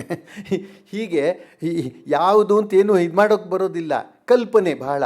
ನವ್ಯ ಕಾವ್ಯ ಅಂತ ಕಲ್ಪನೆ. ಅದಕ್ಕೆ ಅವ್ರು ಹೇಳ್ತಾರೆ, ಕವನಕ್ಕೆ ಅರ್ಥ ಬೇಕೇ ಒಂದಲ್ಲಿ ಕೇಳ್ತಾರೆ ಅವರು, ಒಂದು ಕವನಕ್ಕೆ ಅರ್ಥ ಬೇಕಿಲ್ಲ ಎಂದು ಕೆಲವರ ಅಭಿಪ್ರಾಯ. ಅಂದರೆ ಕವನಕ್ಕೆ ಅರ್ಥ, ಏಕೆಂದ್ರೆ ನಮಗೆ ಅರ್ಥನೇ ಆಗಲ್ವಲ್ಲಿಂದರೆ ಕವನಕ್ಕೆ ಅರ್ಥ ಬೇಕಿಲ್ಲ ಸ್ವಾಮಿ ಅಂತ ಅವ್ರು ಎಕ್ಸ್ಪ್ಲೇನ್ ಮಾಡಿರ್ತಾರೆ. ಅದನ್ನು ಅವ್ರು ಹೇಳ್ತಾರೆ, ಬೇಕಿಲ್ಲ ಅಂತ ಹೇಳ್ಬಿಡ್ತಾರೆ. ಅರ್ಥ ಬೇಕಿಲ್ಲ ಕವಿತೆಗೆ ಎಂದು ಹೇಳುವರು ಯಾರು ಹೇಳ್ತಾರೆ? ಸೋತ ಕವಿಗಳು. ಕವನ ಬರೆಯೋದು ಸೋತ ಕವಿಗಳು ಅರ್ಥ ಬೇಕಿಲ್ಲ ರೀ ಎಂದು ಬಿಡ್ತಾರೆ. ಅರ್ಥವೇ ಇಲ್ಲದೆ ಹೋದರೆ ನೀವು ಕವಿತೆ ಯಾತಕ್ಕೆ ಬರೀತೀರಾ ನೀವು? ಆಯಿತು. ಆಮೇಲೆ ಇದು ಒಂಥರ ವ್ಯಂಗ್ಯವಾಗಿ ಪರೋಕ್ಷವಾಗಿ ನವ್ಯಕ್ಕೆ ಉತ್ತರ ಕೊಟ್ಟಂಗಿದೆ. ಆದರೆ ಎಷ್ಟೋ ಸಲ ಅಸ್ಪಷ್ಟವಾಗಿರುತ್ತೆ. ಅದಕ್ಕೆ ನಾವು ಸಂದಿಗ್ಧತೆ ಅಂತಂತೀವಿ. ಸಂದಿಗ್ಧವಾಗಿದ್ದಕ್ಕೆ ಇವರು ವಿರೋಧಿನೇ, ಸಂದಿಗ್ಧವಾಗಿರೋದಕ್ಕೆ ವಿರೋಧಿ ಅಲ್ಲ ಇವರು. ಸಂದಿಗ್ಧ ಅಂದರೆ ಹೀಗೆ, ಕೃಷ್ಣನ ಹತ್ರ ದುರ್ಯೋಧನ ಅರ್ಜುನ ಇಬ್ಬರು ಹೋಗ್ತಾರೆ, ನಮಗೆ ನೀವು ಯುದ್ಧದಲ್ಲಿ ಸಹಾಯ ಮಾಡಬೇಕು ಅಂತ. ಪ್ರಸಿದ್ಧವಾದ ಪ್ರಸಂಗ ಅದು. ಆಮೇಲೆ ಅರ್ಜುನ ನನಗೆ ಸಾರಥಿಯಾಗು ಅಂತ ಕೇಳ್ತಾನೆ, ಪಾರ್ಥ ಸಾರಥಿ ಆಗ್ತಾನೆ ಅವನು ಅನ್ನೋದು ಆ ಪ್ರಸಂಗ. ಅಲ್ಲಿ ಕುಮಾರವ್ಯಾಸ ಬರೀತಾನೆ, ದುರ್ಯೋಧನ ಕೇಳ್ತಾನೆ, ಕೃಷ್ಣ ಸಹಾಯ ಮಾಡಬೇಕು. ಕೃಷ್ಣ ಮೇಲೆ ಒತ್ತಾಯ ಮಾಡೋದು ಹೇಗೆ ಅವನು? ಅದಕ್ಕೆ ಏನೇನೋ ನಾವೆಲ್ಲ ಬೇರೆ ಬೇರೆ ಅಲ್ಲಪ್ಪ, ಒಂದೇ ವಂಶದವರು, ಅದು ಇದು ಎಲ್ಲ ಹೇಳ್ಕೊಂಡ್ಬಿಟ್ಟು, ನೀನು ಪಾಂಡವ್ರಿಗೆ ಸಹಾಯ ಮಾಡಬೇಡ ನನಗೆ ಮಾಡು ಅಂದರೆ ಕೃಷ್ಣ ಕೇಳ್ತಾನೆ, ಎದ್ದು ಹೋಗು ಅಂತಾನೆ. ಅದಕ್ಕೆ ದುರ್ಯೋಧನ ಭಾಳ ಬುದ್ಧಿವಂತ, ಇಬ್ರಿಗೂ ಸಹಾಯ ಮಾಡು ಅಂತ ಹೇಳ್ತಾನೆ, ಇಬ್ರಿಗೂ ಮಾಡಿಬಿಡು ಸಹಾಯನ ಅಂತ. ಯಾಕೆಂದರೆ ಕೃಷ್ಣ ಅವ್ರ ಕಡೆತಾನೆ ಅದು ತಾನೇ ಹೇಳಬೇಕು. ಅದಕ್ಕೆ ಹೇಳ್ತಾನೆ, ಪಾಂಡವರಿಗೆಯೂ ಒಲವಿನಲ್ಲಿ ಕೌರವರಿಗೆಯೂ ನೆರವು ಸಹಾಯ ಮಾಡಬೇಕು ಅಂತ. ಒಲವಿನಲ್ಲಿ ಅನ್ನೋದನ್ನ ಕವಿ ಮಧ್ಯೆ ಇಟ್ಬಿಟ್ಟಿದ್ದಾನೆ. ಪಾಂಡವರಿಗೆಯೂ ಒಲವಿನಲ್ಲಿ, ಪಾಂಡವ್ರಿಗೆ ಪ್ರೀತಿಯಿಂದ ಕೊಡಪ್ಪ, ನಮಗೆ ಕೊಡಪ್ಪ ಸಹಾಯನ ಒಂಥರ. ಇಲ್ಲದೆ ಹೋದರೆ ಪಾಂಡವರಿಗೆಯೂ ಒಲವಿನಲ್ಲಿ ಕೌರವರಿಗೆಯೂ, ಒಲವನ್ನು ಪ್ರೀತಿಯಿಂದ ಕೌರವ್ರಿಗೆ ಕೊಡು, ಎರಡೂ ಆಗುತ್ತೆ ಅರ್ಥ. ಇದು ಸಂದಿಗ್ಧತೆ, ಆಂಬಿಗ್ಯೂಟಿಯಿಂದ ಇದು ನೀವು ಇದಕ್ಕೂ ಅದನ್ನು ಅನ್ವಯಿಸ್ಕೋಬಹುದು, ಮುಂದಿಂದಕ್ಕೂ ಅನ್ವಯಿಸ್ಕೋಬಹುದು. ಅದಕ್ಕೆ ಅವ್ರು ಹೇಳ್ತಾರೆ, ಅಸ್ಪಷ್ಟತೆ ಇರಬೇಕು ಕವನದಲ್ಲಿ ಅಂತ. ಅದಕ್ಕೆ ಕಿರಿಯ ಕವಿ ಅನ್ನೋ ಪದ್ಯದಲ್ಲಿ, ಕಿರಿಯ ಕವಿಗೆ ಅನ್ನೋ ಒಂದು ಪದ್ಯದಲ್ಲಿ ಹೇಳ್ತಾರೆ, ಕವಿತೆಗೆ ಅಸ್ಪಷ್ಟತೆಯು ಒಂದು ಚೆಲುವು. ಅಸ್ಪಷ್ಟತೆಯೂ ಅದರಲ್ಲೊಂದು ಸೊಬಗು ಅದು. ಅಲ್ಲಿ ತಮಾಷೆ ನೋಡಿ, ಅವ್ರು ಸಾಮಾನ್ಯವಾಗಿ ಶಬ್ದಗಳನ್ನು ಹೀಗೆ ಸೇರಿಸಿ ಸಂಧಿ ಮಾಡಿ ಬರೆಯೋಲ್ಲ, ಸರಳವಾಗಿರುತ್ತೆ ಅವ್ರದ್ದು. ಇಲ್ಲಿ ಮಾತ್ರ ಕವಿತೆಗೆ ಅಸ್ಪಷ್ಟತೆಯು ಹೊಂದಿದ್ದಾರೆ. ನೀವು ಓದಬೇಕಾದ್ರೆ ಅಸ್ಪಷ್ಟವಾಗಿ ಕಾಣಿಸುತ್ತದು, ಇದೇನಪ್ಪ ಇದು ಅಂತ. ಎಷ್ಟು ನಯವಾಗಿ ಅದನ್ನು ಪದ್ಯವೇ ಅಭಿನಯಿಸೋ ಹಂಗೆ ಮಾಡ್ತಾರೆ ಅದನ್ನು. ಆವಾಗ ಏನಾಗುತ್ತೆ, ಅದರಿಂದ ಹೇಳ್ತಾರೆ, ಎಚ್ಚರಿಕೆ ಕೊಡ್ತಾರೆ, ಎಲ್ಲ ಅರ್ಥವಾಯಿತು ಎಂದು ಹೇಳದಿರು, ಎಲ್ಲ ಅರ್ಥ ಆಯಿತು ಅಂತ ಹೇಳ್ಕೊಂಬಿಡಬೇಡ ಅಂತ. ಯಾಕೆ ಅಂತಂದರೆ, ನೀನು ಹೇಳಿಬಿಡ್ಬೇಡ ಎಲ್ಲ ಅರ್ಥ ಆಯಿತು ಅಂತ, ಹಾಡಿಗೆ ಅರ್ಥವ ಮಂದಿ ಹುಡುಕುತ್ತಿದ್ದಾರೆ, ಜನರು ಹುಡುಕ್ತಾ ಇದ್ದಾರೆ ಅರ್ಥವನ್ನು ಅಂತ. ಇದು ಒಂದಾಯಿತು. ಆಮೇಲೆ ಕವಿತೆ ಸೃಷ್ಟಿ ಹೇಗಾಗುತ್ತೆ ಮತ್ತೆ ನೋಡಿ, ಸ್ವಾರಸ್ಯ ಅನಿಸೋದು ನನಗೆ. ಅದಕ್ಕೆ ಅಡಿಗರ ಇದು ಪ್ರಸ್ತಾಪ ಮತ್ತೆ ಬರುತ್ತೆ. ನಾನು ಹೇಳಿದೆ ಕವಿ ಸ್ಪರ್ಧಿಗಳು ಅಂತ. ಆದರೆ ಇಬ್ಬರದ್ದು ನಿಲುವು ಒಂದೇ ಥರ ಇತ್ತು ಅನ್ನೋದು ಸ್ವಾರಸ್ಯದ್ದು. ಒಂದು ಸಂದರ್ಶನ ಕೊಟ್ಟಿದ್ದಾರೆ, ಅಡಿಗರು ಅನಂತಮೂರ್ತಿಯವರು ಸಂದರ್ಶನ ಮಾಡಿದ್ದಾರೆ. ಅದರಲ್ಲಿ ಅಡಿಗರು ಹೇಳ್ತಾರೆ, ಒಂದು ಮಗು ಜನಿಸುತ್ತಲ್ಲ, ಹುಟ್ಟುತ್ತಲ್ಲ, ಯಾವ ಕ್ಷಣದಲ್ಲಿ ಮಗು ಹುಟ್ಟುತ್ತೆ ಅದನ್ನ ಹೇಳೋರು ಯಾರು? ಸಿಸೇರಿಯನ್ ಆದರೆ ಬಿಟ್ಬಿಡಿ, ಅವರು ಜನವರಿ ಫಸ್ಟೇ ಹುಟ್ಟೋ ಹಾಗೆ ಮಾಡ್ಕೊಳ್ಳೋದು ಎಲ್ಲ ಉಂಟು. ಇದಲ್ಲ, ಅದರ್ವೈಸ್ ಸಾಮಾನ್ಯವಾಗಿ ಅದು ಒಂಥರ ಗೂಢ ವ್ಯಾಪಾರ, ಅದು ಒಂಥರ ನಿಗೂಢವಾದದ್ದು. ಹೇಗಾಗುತ್ತೆ ಅನ್ನೋದು ನಿಗೂಢವಾದದ್ದು. ಅದಕ್ಕೆ ಅವ್ರು ಹೇಳ್ತಾರೆ, ಹಾಗೇ ನಮ್ಮ ಕವಿತೆ ಅನ್ನೋದು ಕೂಡ ಕವಿಯ ಬಸಿರಿನಲ್ಲಿರುತ್ತೆ, ಅದು ಯಾವ ಕ್ಷಣದಲ್ಲಿ ಹೊಮ್ಮು ಬರುತ್ತೆ ಅಂತ ಹೇಳೋದು ಸ್ವಲ್ಪ ನಿಗೂಢವಾದದ್ದು ಅಂತ ಅಡಿಗರು ಹೇಳ್ತಾರೆ. ಇವರು ಅದೇ ರೀತಿಯ ಅಭಿಪ್ರಾಯವನ್ನು, ಕಾವ್ಯ ಸೃಷ್ಟಿ ಹಾಗೇ ಆಗುತ್ತೆ ಅಂತ ಹೇಳ್ತಾರೆ. ಅಡಿಗರು ಹೇಳ್ತಾರೆ, ಕವನ ಅನ್ನೋದು ಹೇಗಾಗತ್ತೆ ಅಂದರೆ, ಎಷ್ಟೋ ಯೋಚನೆ ಮನಸ್ಸಲ್ಲಿ ಇರುತ್ತೆ, ಆ ಕ್ಷಣವೇ ಕವನ ಆಗುತ್ತೆ ಅಂತ ಹೇಳೋಕ್ಕೆ ಬರೋಲ್ಲ. ಆದರೆ ಯಾವುದೋ ಒಂದು ಒತ್ತಡ, ಒಳ ಒತ್ತಡ ಕೆಲಸ ಮಾಡ್ತಾ ಇರಬೇಕು, ಆ್ಯನ್ ಇನ್ನರ್ ಅರ್ಜ್, ಒಳ ಒತ್ತಡ ಕೆಲಸ ಮಾಡ್ತಿರ್ಬೇಕಾದ್ರೆ ಪ್ರಜ್ಞಾಪೂರ್ವಕವಾಗಿ ಯೋಚನೆ ಮಾಡಿದ್ದು, ಅಪ್ರಜ್ಞಾಪೂರ್ವಕವಾಗಿ ಇದ್ದಿದ್ದು, ಸಬ್ಕಾನ್ಷಿಯಸ್ನೆಸ್ ಮನಸ್ಸು ಒಳಗಡೆ ಇದ್ದಿದ್ದು, ಪ್ರತೀಕದ ರೂಪದಲ್ಲಿ, ಪ್ರತಿಮೆಯ ರೂಪದಲ್ಲಿ ಅನುಭವ, ಭಾವ ಮತ್ತು ಅನುಭವ ಹೊರಕ್ಕೆ ಹೊಮ್ಮುತ್ತವೆ. ಅದು ಕವಿಗೆ ಗೊತ್ತಿದ್ದಿದ್ದು, ಗೊತ್ತಿಲ್ಲದೆ ಇರೋದು, ಯೋಚನೆ ಮಾಡಿದ್ದು, ಯೋಚನೆ ಮಾಡದೇ ಇದ್ದಿದ್ದು ಎಲ್ಲವೂ ಸೇರ್ಕೊಂಡು ಒಟ್ಟಿಗೆ ಹೊರಗೆ ಬಂದುಬಿಡುತ್ತೆ. ಅವನಿಗೆ ಕೆಲಸ ಆಶ್ಚರ್ಯ ಆಗುವಷ್ಟು ಹೊರಗಡೆ ಅದು ಬರುತ್ತೆ. ಅದಕ್ಕೆ ಏನು ಮಾಡಬೇಕು ಅಂದರೆ, ತಕ್ಕ ಮುಹೂರ್ತಕ್ಕಾಗಿ ತಾಳ್ಮೆಯಿಂದ ಕಾಯುವುದು ಅಷ್ಟೇ ಅಗತ್ಯ. ಅವಸರ ಪಟ್ಕೊಂಡು ಮಾಡೋದಲ್ಲ. ಅಡಿಗರು ತಮಾಷೆನೂ ಮಾಡ್ತಾರೆ, ಪ್ರಿಂಟ್ ಮಾಡಿಸೋರಿರೋದಲ್ಲಿ ಇಷ್ಟು ಪುಸ್ತಕ ಬರೆದೆ, ಇಷ್ಟು ಪುಸ್ತಕ ಪಬ್ಲಿಷ್ ಆಯಿತು, ಇಷ್ಟು ಪ್ರಿಂಟ್ ಆಯ್ತದು, ಅದೆಲ್ಲ ಮುಖ್ಯ. ನೀವು ತಕ್ಕ ಮುಹೂರ್ತಕ್ಕೋಸ್ಕರ ತಾಳ್ಮೆಯಿಂದ ಕಾಯಬೇಕು ಅಂತಾರೆ. ಅದೇ ಅಭಿಪ್ರಾಯವನ್ನು ನರಸಿಂಹಸ್ವಾಮಿಯವರು ವ್ಯಕ್ತಪಡಿಸ್ತಾರೆ. ಏನು ಅಂತಂದರೆ, ಅವರು ಮಗುವಿನ ಪ್ರತಿಮೆ ಒಂದು ಕೊಟ್ಟರೆ ಇನ್ನೊಂದು ಸಸ್ಯದ ಪ್ರತಿಮೆ ಕೊಡ್ತಾರೆ. ಮನಸ್ಸಿನ, ಕವಿಯ ಮನಸ್ಸಿನ ಒಳಗಡೆ ಆ ಯೋಚನೆ ಇದೆ, ಪದ್ಯದ ಒಂದು ಯೋಚನೆ ಹೇಗಿದೆ ಅಂದರೆ, ಸಾಸಿವೆಗಿಂತ ಸಣ್ಣ ಕಾವ್ಯ ಬೀಜ. ಆ ಕಾವ್ಯದ ಬೀಜ ಅನ್ನೋದು ಸಾಸಿವೆಗಿಂತ ಚಿಕ್ಕದಂತೆ, ಅದು ಬೆಳೆಯುತ್ತೆ. ಆ ಬೀಜ ಏನು ಮಾಡ್ತು ಅಂದರೆ, ಹೆಮ್ಮರನ ಕನಸ ಕಂಡಿತು. ಆ ಸಣ್ಣ ಬೀಜ, ಕವನದ ಬೀಜ ಮನಸ್ಸಿನಲ್ಲಿ ಇದ್ದಿದ್ದು ಹೆಮ್ಮರನ ಕನಸ, ತಾನು ಹೆಮ್ಮರದಂತಹ ಕವನ ಆಗಬೇಕು ಅಂತ ಕನಸು ಕಾಣುತ್ತಂತೆ. ಅದು ಹಾಗೆ ಅದು ಬೀಜ ರೂಪದಲ್ಲಿ ಒಳಗಡೆ ಇರುತ್ತೆ. ಆವಾಗೇನಾಯಿತು, ಹೊಸ ಕವಿತೆ ಹುಟ್ಟಿತ್ತು. ಧಗಿಸಿ ಧರೆ, ಧಗಿಸಿ ಧರೆ, ಕ್ವಿಂಕ್ ಇಂಕಿನದೊಂದು ಗೆರೆ ಕಾವ್ಯಧಾರೆ, ಅಂದರೆ ಇಂಕ್, ಆಗಿನ ಇಂಕದು, ಅದನ್ನ ಹಿಡ್ಕೊಂಡು ಬರ್ದಂಗೆ ಆಯಿತು. ಎಷ್ಟೋ ಸಲ ಕವಿಗಳಿಗೆ ತಮ್ಮ ಕಾವ್ಯ ಬಹಳ ಮುಖ್ಯ ಅಂತ, ಎಲ್ರಿಗೂ ಅಷ್ಟೇ, ತಮ್ಮವ್ರಿಗೆ ತಮ್ಮದು ಮುಖ್ಯ ಅಂತ ಅನಿಸುತ್ತೆ. ಸಂಗೀತಗಾರರಿಗೆ ಸಂಗೀತ ಬಹಳ ಮುಖ್ಯ ಅಂತ ಅನಿಸುತ್ತೆ, ಅದಿಲ್ಲದಿದ್ದರೆ ಬದುಕೇ ನಡೆಯೋದಿಲ್ಲ ಅಂತ. ಇನ್ನು ಕೆಲವರು ಕವನ ಬರೆಯೋರಿಗೆ ಕವನವೇ ಭಾಳ ಮುಖ್ಯ ಅನಿಸುತ್ತೆ, ಇನ್ನೊಂದಕ್ಕೆ ಇನ್ನೊಂದು, ಅವ್ರವ್ರಿಗೆ ಬಹಳ ಮುಖ್ಯ ಅನಿಸುತ್ತೆ, ಅದಿಲ್ಲದೆ ಹೋದರೆ ನಡೆಯೋದೇ ಇಲ್ಲ ಅನಿಸುತ್ತೆ. ಹಾಗೇನೂ ಇಲ್ಲ. ಒಬ್ಬ ಯುವಕ ಮಹಾತ್ಮ ಗಾಂಧಿಗೆ ಅವ್ರು ಹಡಗು ಹತ್ತಿದಾಗ ಈ ಥರ ಒಂದು ಶೀಟ್ಸು 4 ಪೇಪರ್ ತಂದು ಕೊಟ್ಟಂತೆ ಪಿನ್ ಹಾಕಿಟ್ಟಿದ್ದಾನೆ, ಗುಂಡು ಪಿನ್ನು. ನಾನು ಬರೆದಿರೋ ಪದ್ಯಗಳು ಬಾಪೂಜಿ ನೀವು ಓದಬೇಕು, ಇಫ್ ದೇ ಆರ್ ಯೂಸ್ಫುಲ್ ಅಂತ. ಗಾಂಧೀಜಿ ಆ ಪಿನ್ ತೆಗೆದ್ಬಿಟ್ಟು ಪೇಪರ್ ಬಿಸಾಕ್ಬಿಟ್ಟು, whatever is useful I have kept ಅಂತಂದ್ರಂತೆ. ಉಪಯೋಗ ಆಗಿರೋದನ್ನ ಇಟ್ಕೊಂಡೆ ಅಂತ. ಅದೇನು ಕಾವ್ಯಕ್ಕೆ ಸರಿಯಾದ ಪ್ರತಿಕ್ರಿಯೆಯನ್ನು ಹೇಳಲ್ಲ, ಆ ಕ್ಷಣದಲ್ಲಿ ಹೇಳಿದ್ದಾರೆ ಅವರು, ಇರಲಿ. ಅದಕ್ಕೆ ಅವ್ರು ಹೇಳ್ತಾರೆ, ನಮ್ಮ ಕವನ ಮತ್ತು ಕಾವ್ಯದ ಬಗ್ಗೆ ಲೋಕಕ್ಕೆ ಮಮಕಾರ ಇಲ್ಲ. ಲೋಕ, ಪ್ರಪಂಚ ಏನು ನಮ್ಮ ಕಾವ್ಯ ಬರೀದೇ ಹೋದರೆ ಅಳ್ತಾ ಕೂತ್ಕೊಳ್ಳಲ್ಲ. ಅದ್ರ ಬಗ್ಗೆ ಯಾವ ಮಮಕಾರವೂ ಅದಕ್ಕಿಲ್ಲ, ಇರಬೇಕಾದ್ದೂ ಇಲ್ಲ ಅಂತ ಅವ್ರದ್ದು ನಿಲುವು. ಇರಬೇಕಾದ್ದೂ ಇಲ್ಲ, ಅದ್ರ ಬಗ್ಗೆ ಬೇಜಾರೂ ಇಲ್ಲ ಅವರಿಗೆ. ಅದಕ್ಕೆ 2-3 ಸಲ ಈ ಮಾತನ್ನು ಹೇಳ್ತಾರೆ ಅವರು. ಕವನ ಇದ್ರ ವಿಷಯ ಬಂದಾಗ ತುದಿಯಲ್ಲಿ ಏನು ಹೇಳ್ತಾರೆ ನೋಡಿ, ತನ್ನ ಪಾಡಿಗೆ ಲೋಕ ತಾನು ಉರುಳಿತ್ತು. ಅದು ತನ್ನ ಪಾಡ್ತಾನು ಹೋಗ್ತಾ ಇದೆ. ನೀವು ಪದ್ಯ ಬರೀದೇ ಹೋದರೂ ಉರುಳ್ತಿತ್ತು, ಬರೆದ್ರೂ ಉರುಳ್ತಿತ್ತು ಅಷ್ಟೇ. ರಝಲ್ಲು ಒಂದು ಸಲ ಹೇಳ್ತಾನೆ, ಭಾಷಣ ಚೆನ್ನಾಗಿ ಮಾಡ್ತಿರ್ಲಿಲ್ವಂತೆ ಅವನು, ಬರ್ಟ್ರಂಡ್ ರಝಲ್ಲು. ಯಾಕೆ ಅಂತಂದರೆ ಭಾಷಣ ಹೇಗಾಗುತ್ತೋ ಅಂತ ಟೆನ್ಷನ್ನು. ಆ ಟೆನ್ಷನ್ನಿಗೆ ಸರಿ ಆಗ್ತಿರಲಿಲ್ಲ ಭಾಷಣ. ಒಂದು ದಿನ ಕೂತು ಯೋಚನೆ ಮಾಡಿದ್ನಂತೆ, ನಾನು ಭಾಷಣ ಸರಿಯಾಗಿ ಮಾಡದೆ ಹೋದರೆ ಏನಾಗುತ್ತೆ ಅಂತ. ಏನಾಗುತ್ತೆ, ಸೂರ್ಯಚಂದ್ರರು ಇದ್ದಂಗೆ ಇರ್ತಾರೆ. The sun and the moon will move as they move, nothing will change. ಹಿಂಗೆ ಅಂದ್ಕೊಂಡ ತಕ್ಷಣ ನಿರಾಳಾಯ್ತಂತ ಮನಸ್ಸು. ಆವಾಗ ಭಾಷಣ ತಾನಾಗೇ ಇಂಪ್ರೂವ್ ಆಗ್ತಾ ಹೋಯ್ತು, ಸುಧಾರಿಸ್ತಾ ಹೋಯ್ತು ಅಂತಾನೆ. ನರಸಿಂಹಸ್ವಾಮಿಯವರು ಅಷ್ಟು ನಿರ್ಲಿಪ್ತ ಭಾವ ಇದೆ ಅವರಿಗೆ. ಕವನ ಓದದೆ ಹೋದರೆ ಓದಲ್ಲ ಅಷ್ಟೇ. ಲೋಕಕ್ಕೆ ಕವನದಿಂದಲೇ ಏನೂ ಎಲ್ಲನೂ ಆಗಬೇಕು ಅಂತಿಲ್ಲ ಅಂದ್ಬಿಟ್ಟು ಕುವೆಂಪುನ ನನ್ನ ಕವನವಿದು ವಜ್ರ ಸಾಣೆ ಅಂದ್ಕೊಂಡೆಲ್ಲ ಹೇಳ್ತಾರೆ. ಬೇಡ. ನಮ್ಮ ಸಿದ್ಧಲಿಂಗಯ್ಯನವರು, ಕವಿಗಳು ಸಿದ್ಧಲಿಂಗಯ್ಯ ಅವರು ಒಂದು ಬಂಡಾಯದ ಸಮಾವೇಶ ನಡೆದಾಗ ಒಂದು ಸಾಲು ಬರ್ಕೊಟ್ಟಿದ್ರು ಅವರಿಗೆ. ಖಡ್ಗವಾಗಲಿ ಕಾವ್ಯ ಜನರ ನೋವಿಗೆ ನುಡಿವ ಪ್ರಾಣ ಮಿತ್ರ ಅಂತ. ಇಂತಹ ಸಾಲುಗಳನ್ನು ಅವತ್ತು ಹಾಕಿದರೆ ಅದು ಬಂಡಾಯದ ಆವೇಶ ಇತ್ತು, ಚೆನ್ನಾಗಿ ಕಾಣಿಸ್ತಿತ್ತು. ಬರೀ ಹಾಗೆ ಓದ್ಬಿಟ್ರೆ ಜನ ನಗೋಕ್ಷ ಮಾಡಿಬಿಡ್ತಾರೆ ಅಷ್ಟೇ. ಇವತ್ತು ಕಾವ್ಯ ಜನರ ನೋವಿಗೆ ನುಡಿವ ಪ್ರಾಣ ಮಿತ್ರ, ನಿಮ್ಮ ನೋವನ್ನೆಲ್ಲ ಹೇಳುತ್ತೆ ನನ್ನ ಕಾವ್ಯ ಅಂದರೆ ಹೋಗ್ರಿ ಅಂತಾರೆ. ಯಾರು ತುಂಬ ಅದರ ಬಗ್ಗೆ ಐ ಡೋಂಟ್ ನೋ ಎಷ್ಟು ಕೇರ್ ಮಾಡ್ತಾರೆ ಅಂತ.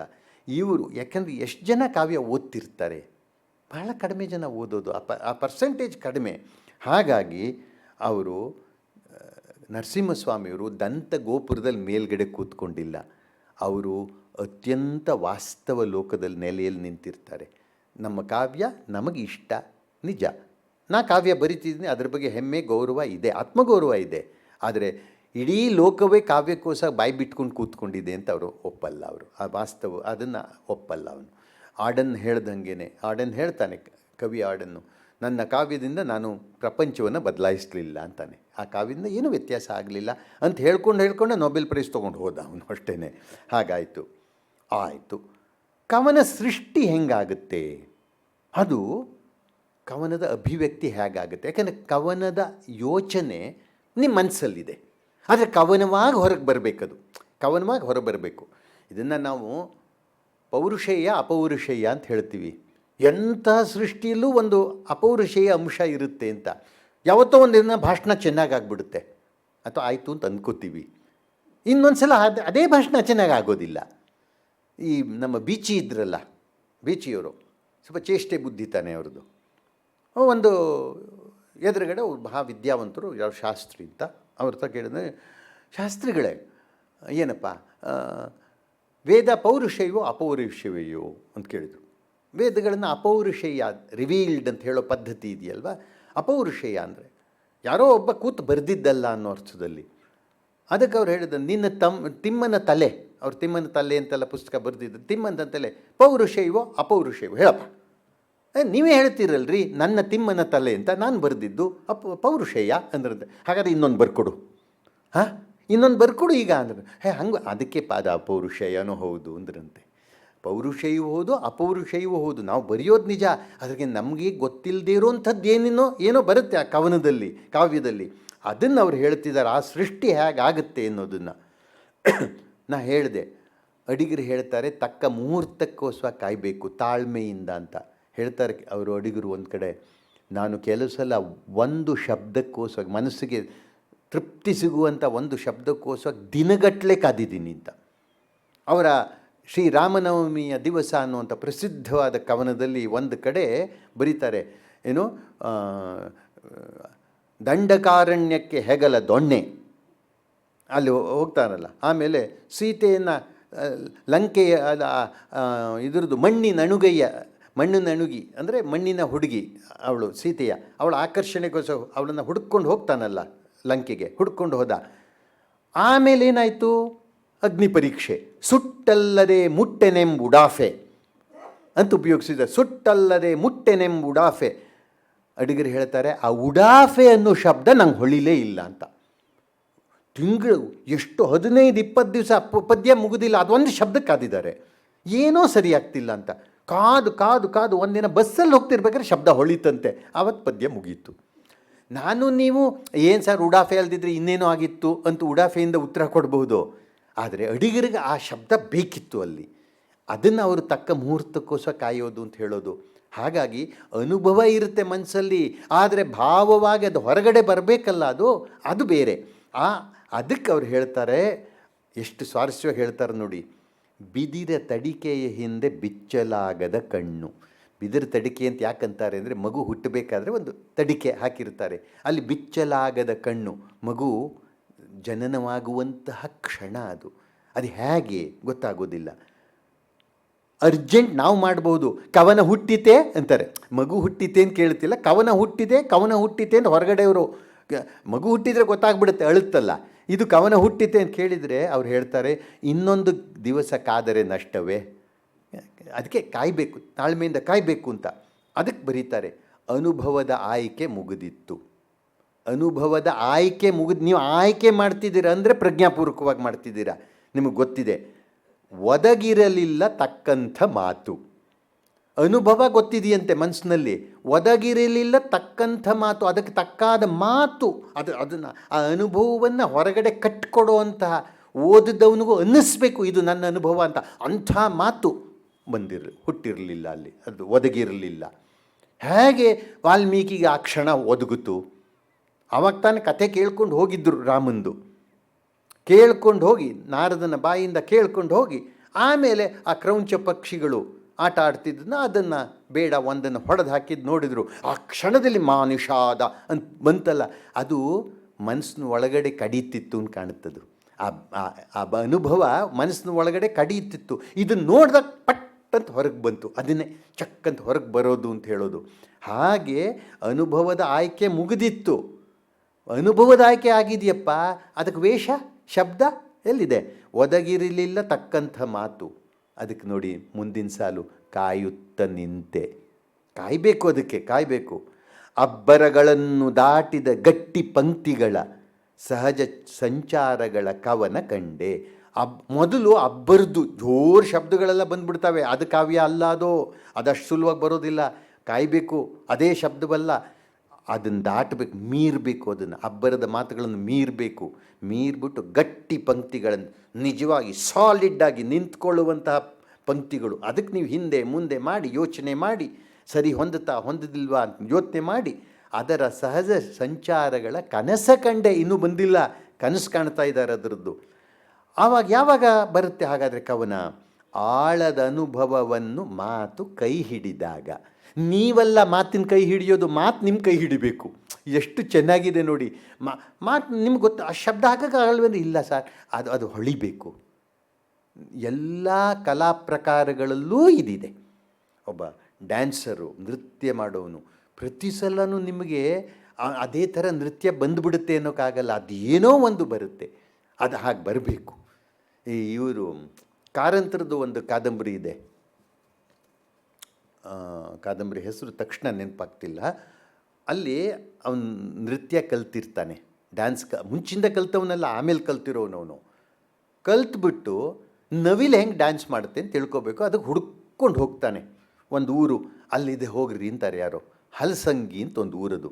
ಅಲ್ಲಿ ಜನರ ಅಂಗಿಯನ್ನು ನೋಡ್ಬಿಟ್ಟು ಇದು ಹೊಲಸಂಗಿ ಇರಬೇಕು ಅನ್ಕೋತಾನೆ ಅವನು. ಹಲಸಂಗಿ ಅಲ್ಲ, ಹೊಲಸಂಗಿ ಇರಬೇಕು ಅಂತ ಅನ್ಕೋತಾನೆ. ಕಡೆಗೆ ಅಲ್ಲಿ ಒಬ್ಬರು ಸಿಗ್ತಾರೆ, ಒಬ್ಬರು ಮೇಷ್ಟ್ರು. ಅವರು ಕರ್ಕೊಂಡೋಗಿ ಮನೆಗೆ ಹೋಗಿ ಊಟ ತಿಂಡಿ ಎಲ್ಲ ಮಾಡಿಸಿ, ರೊಟ್ಟಿ, ಅಲ್ಲಿಯ ಖಡಕ್ ರೊಟ್ಟಿ ಎಲ್ಲ ತಿನ್ನಿಸಿ ಎಲ್ಲ ಮಾಡಿ, ಸಂಜೆ ಮುಂದೆ ಹೋಗೋಣ ಬರ್ರಿ ಅಲ್ಲಿ ಇರ್ತಾವೆ ಅಂತಾನೆ. ಅಲ್ಲಿ ಹೋಗ್ತಾರೆ. ಏನ್ರಿ ಒಂದು ನವಿಲಿಲ್ಲ ಅಂತಾರೆ ಇವರು.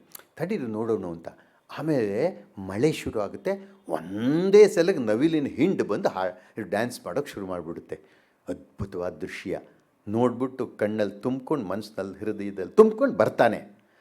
ನೋಡಿದ್ದೀರಪ್ಪ ನವಿಲಿನ ನಾಟ್ಯವನ್ನು, ನಮಗೆ ಮಾಡೋಕ್ಕೆ ಬರಬೇಕಲ್ಲ, ಅದು ಅಭ್ಯಾಸ ಮಾಡಿಡ್ತಾನೆ. ಒಂದು ದಿನ ಜನರ ಮುಂದೆ ಅದು ಪ್ರದರ್ಶನ ಮಾಡಬೇಕಾದ್ರೆ ಎಷ್ಟು ತಾದಾತ್ಮ್ಯ ಬಂದುಬಿಡುತ್ತೆ ಅವನಿಗೆ ಅಂತಂದರೆ ಅವನಿಗೆ ಗೊತ್ತಿಲ್ಲ. ಅದು ಅಷ್ಟು ಅದ್ಭುತವಾಗಿ ನವಿಲೇ ತಾನಾದಂಗೆ ನೃತ್ಯ ಮಾಡಿಬಿಡ್ತಾನೆ. ಅದು ಮುಗಿದ್ಬಿಟ್ಟಿದೆ, ನೃತ್ಯ ಮುಗಿದಿದೆ ಅಂತಲೇ ಅವನಿಗೆ ಗೊತ್ತಿಲ್ಲ.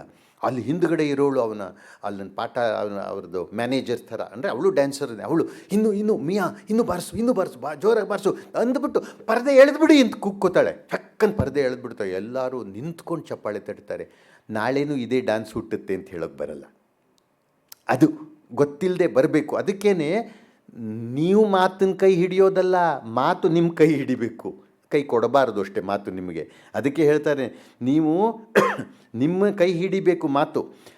ಆಳದ ಅನುಭವವನ್ನು ಮಾತು ಕೈ ಹಿಡಿದಾಗ ಅಷ್ಟೇ ಅಲ್ಲ, ನಿಮಗೆ ಮಾಡಬೇಕು ಅನ್ನೋದು ಕಾವಾಗಿದ್ದರೆ ಅದು ಪದ್ಯ ಅಲ್ಲ. ಕಾವು ಬೆಳಕಾದಾಗ ಕವನ. ಅದು ಕಾವು ಬೆಳಕಾಗಬೇಕು, ಅದು ಕವನ. ನಮ್ಮ ವರ್ಡ್ಸ್ವತ್ತು ವಾಟ್ ಈಸ್ ಪೊಯಿಟ್ರಿ ಅಂದರೆ ಅವನು ಬರೀತಾನೆ, spontaneous overflow of powerful feelings recollected in tranquillity ಅಂತಾನೆ. ಪವರ್ಫುಲ್, ಶಕ್ತವಾದಂತಹ, ಭಾವಶಕ್ತವಾದಂಥ ಭಾವನೆಗಳು ಹೊರ ಹೊಮ್ಮುತ್ತವೆ. ಯಾವಾಗ ಅಂತಂದರೆ ಶಾಂತವಾಗಿದ್ದಾಗ. ಅದು ಶಾಂತವಾಗಿದ್ದಾಗ ಬರುವಂಥದ್ದು, ಆ ಕ್ಷಣದಲ್ಲೇ ಬರುವಂಥದ್ದಲ್ಲ. ಇದನ್ನೇ ಅವರು ಸಲಹೆ ಕೊಡ್ತಿದ್ದಾರೆ. ಆಮೇಲೆ ಹೇಳ್ತಾರೆ, ಏನಪ್ಪ ಕಾಯೋಕ್ಕಾಗ್ತಿಲ್ವೇನಪ್ಪ ಕಿರಿ ಕವಿಗೆ. ಚಿಕ್ಕವ್ರಿಗೆ ಹೇಳ್ತಿರೋದು ಏನು, ಕಾಯುವುದು ಕಷ್ಟವೂ ಅಲ್ಲ. ಯಾಕೆಂದರೆ ನಕ್ಷತ್ರಗಳು ಆದಿಯಿಂದಲೂ ಕಾಯುತ್ತಿವೆ, ಅವು ಅವಾಗಲಿಂದ ಕಾಯ್ತಾಯಿವೆ, ನೀ ಕಾಯೋಕ್ಕಾಗೋದಿಲ್ವೋ ಅಂದ್ಬಿಟ್ಟು ಹೇಳ್ತಾರೆ, ನಾನು ಪಂಡಿತನಲ್ಲ. ಒಂದೊಂದು ಮಾತಿಗೂ ಒಂದು ಇತಿಹಾಸವಿದೆ. ಒಂದೊಂದು ಮಾತು ಹಿಂದೆ ಒಂದು ಧ್ವನಿ ಅಂತಿರುತ್ತೆ. ಎಲ್ಲ ಮಾತಿಗೂ ಒಂದೇ ಅರ್ಥ ಇರೋದಿಲ್ಲ, ಕೇಳೋದಕ್ಕೆ ಒಂದೇ ಅರ್ಥದ ಥರ ಇರುತ್ತಷ್ಟೇ. ಡಿಕ್ಷನರಿ ಒಂದೇ ಅರ್ಥ ಕೊಡುತ್ತೆ. ನೋಡಿ, ನಮ್ಮಲ್ಲಿ ಬೆಂಕಿ ಅಂತ ಉಪಯೋಗಿಸ್ತೀವಿ, ಯಜ್ಞೇಶ್ವರ ಅಂತ ಉಪಯೋಗಿಸ್ತೀವಿ. ಯಾರಾದರೂ ಹೋದಾಗ ಬೆಂಕಿ ಅದು.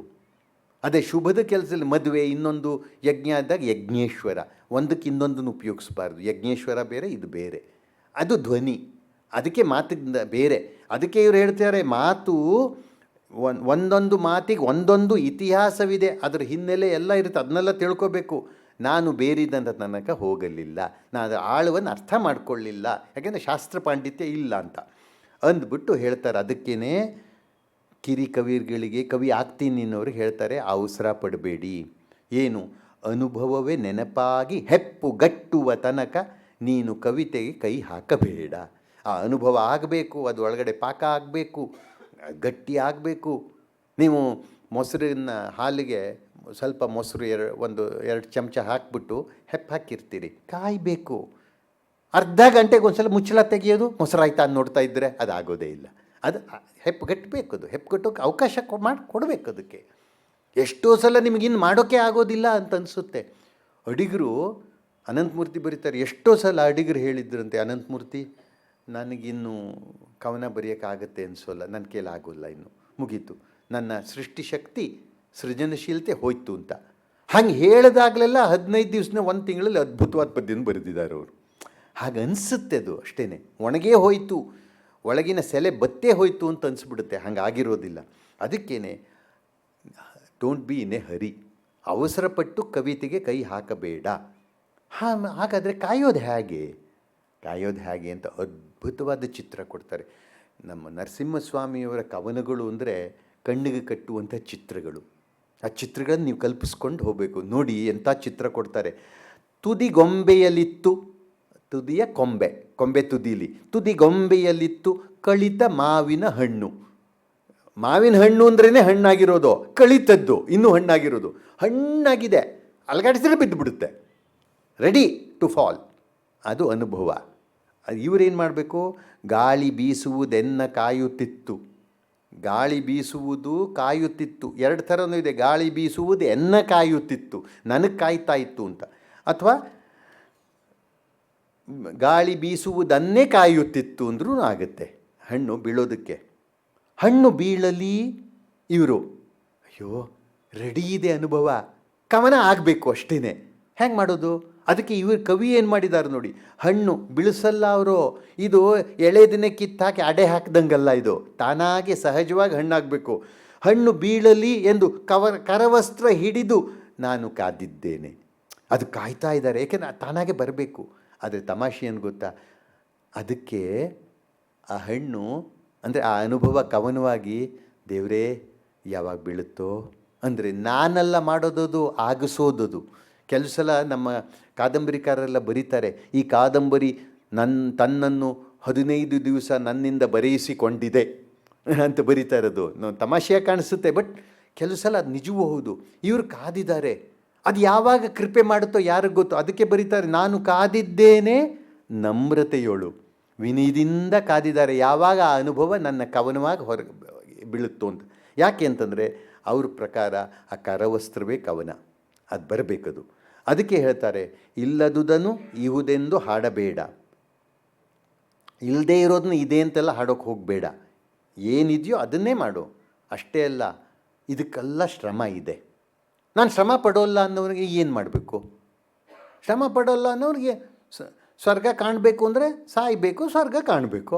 ಇಲ್ಲ ಅಂದರೆ ಅದಕ್ಕೆ ಹೇಳ್ತಾರೆ, ಆಗುವ ಆಯಾಸಕ್ಕೆ ಹೆದರಬೇಡ. ಶ್ರಮಕ್ಕೆ ರೆಡಿ ಸಿದ್ಧನಾಗಿರಬೇಕು. ಬರೀ ಶ್ರಮದಿಂದ ಆಗೋಲ್ಲ, ಶ್ರಮ ಇಲ್ಲದೇನೂ ಆಗೋಲ್ಲ, ಎರಡೂ ಇದೆ. ಆಯಿತು, ಹೆಂಗೆ ಕೇಳಬೇಕು, ಯಾವ ರೀತಿ ಅನುಭವವನ್ನು ಬರಿಬೇಕು? ನಿಜ, ಕವಿ ಅದೊಂದು ಸೂಕ್ಷ್ಮಜ್ಞನಾಗಿರಬೇಕು, ಕಲ್ಪಿಸ್ಕೊಂಡು ಬರೆಯೋ ಶಕ್ತಿ ಇರಬೇಕು. ಈಗ ಕಾದಂಬರಿಯಲ್ಲಿ ಯಾವುದೋ ತಾಯಿ ಮಗುವನ್ನ ಹೆರ್ತಾ ಇದ್ದಾಳೆ, ಮಗು ಹೆರಿಗೆ ಆಗ್ತಿದೆ ಅಂದಾಗ ಅವಳ ನೋವನ್ನು ಇವ್ರು ಹೇಳಬೇಕು ಅಂದರೆ ಯಾರು ಪ್ರಶ್ನೆ ಮಾಡಬಹುದು, ಏನ್ರಿ ನೀವೇನು ಹೆಂಗಸೇನ್ರಿ ನಿಮ್ಗೆ ಗೊತ್ತಿದೆಯೇನ್ರಿ ಅದು ಏನು ಅಂತ. ಒಂದು ದೃಷ್ಟಿನ ನಿಜ. ಜೇನ್ ಆಸ್ಟೆನ್ ಅಂತ ಇಂಗ್ಲೀಷ್ ಕಾದಂಬರಿಗಾರ್ತಿ ಹೇಳ್ತಾಳೆ, if you have not seen London let your character go to London but you don't go to London with her ಅಂತ. ನಿಮ್ಮ ಕ್ಯಾರೆಕ್ಟರ್ ಲಂಡನ್ಗೆ ಹೋಗಲಿ, ನೀವು ಲಂಡನ್ ನೋಡಿಲ್ಲ ಅನ್ನೋದಾದರೆ ನೀವು ಲಂಡನ್ಗೆ ಹೋಗ್ಬಿಡ್ಬೇಡಿ, ಯಾಕೆ ನೀವು ನೋಡೇ ಇಲ್ಲ. ಸುಮ್ಮನೆ ಸುಳ್ಳೆ ಚಿತ್ರ ಬರೆಯೋಕ್ಕೆ ಹೋಗಬೇಡಿ, ಲಂಡನ್ ಹಿಂಗಿತ್ತು ಹಂಗಿತ್ತು ಅಂತ, ಹಾಗೆ ಕಲ್ಪನೆ ಮಾಡಬೇಡಿ ಅಂತ. ಇವರು ಆ ನಿಲುವನ್ನು ತಗೋತಾರೆ. ಎಲೆ ಮರೆಯ ಕೋಗೆಲೆಯ ಹಾಡ ಕೇಳುತ್ತ ನಿಂತ ನೀನು ಅದನ್ನು ವರ್ಣಿಸಲು ತೊಡಗಬೇಡ. ಎಲೆ ಮರೆಯ ಕೋಗಿಲೆಯ ಹಾಡು, ಎಲೆ ಮರೆಯಲಿದೆ, ಕೋಗಿಲೆ ಕಾಣಿಸ್ತಿಲ್ಲ, ಹಾಡು ಹೇಳು ನೀನು, ಹಾಡನ್ನು ವರ್ಣಿಸು, ಕೋಗಿಲೆ ವರ್ಣಿಸ್ಬೇಡ, ಕಂಡೇ ಇಲ್ಲ ನಿನಗೆ. ನಿಂಗೆ ಕಂಡಿರೋದು ಏನೋ ಎಲೆ ಮಾತ್ರ, ಅದರ ಮರೆಯ ಕೋಗಿಲೆ ಕಂಡಿಲ್ಲ, ಅದಕ್ಕೋಸ್ಕರ ನೀನು ಅದನ್ನು ವರ್ಣಿಸೋಕೆ ಇರಬೇಡ. ಚಿಂತಾಗ್ನಿಯಲ್ಲಿ ಚಿನ್ನ ಕರಗುವುದ ಕಂಡಿಹೇಯ, ಭಾಷೆ ಒದಗಲಿ ಹೊಳಪು ಕಂಡು ಬರಲಿ. ಬರೀ ಯೋಚನೆ ಮಾಡೋದ್ರಿಂದ ಆಗುವಂಥದ್ದಲ್ಲ ಅದು, ಭಾಷೆ ತಾನೇ ಒದಗಿ ಬರಬೇಕು ನಿನ್ನ ಅನುಭವಕ್ಕೆ.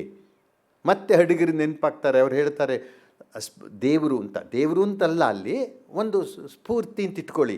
ನಾನು ನೀನು ಇಡಿಯಾಗಿ ಹೆತ್ತ ತತ್ತಿಗೂ ನಿನ್ನದೇ ಮೊಹರು ಟಂಕ.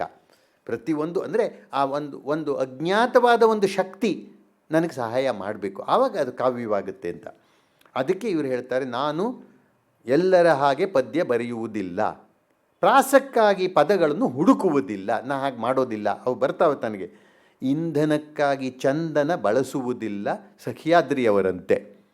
ಇದ್ರ ಏನು ಒಳ ಅರ್ಥ ಇದೆಯೋ ಅನ್ನೋದು ಭಾಳ ಸೂಕ್ಷ್ಮವಾದದ್ದು. ಒಂದು ಸಹ್ಯಾದ್ರಿ ಗಂಧದ ಮರ ಸುಲಭವಾಗಿ ಸಿಗುತ್ತೆ, ಮಲೆಯೇ ಭಿಲ್ಲ ಪುರಂದ್ರಿ ಚಂದನ ತರು ಕಾಷ್ಠಂ ಇಂಧನಂ ಕುರುತೆ ಅಂತ.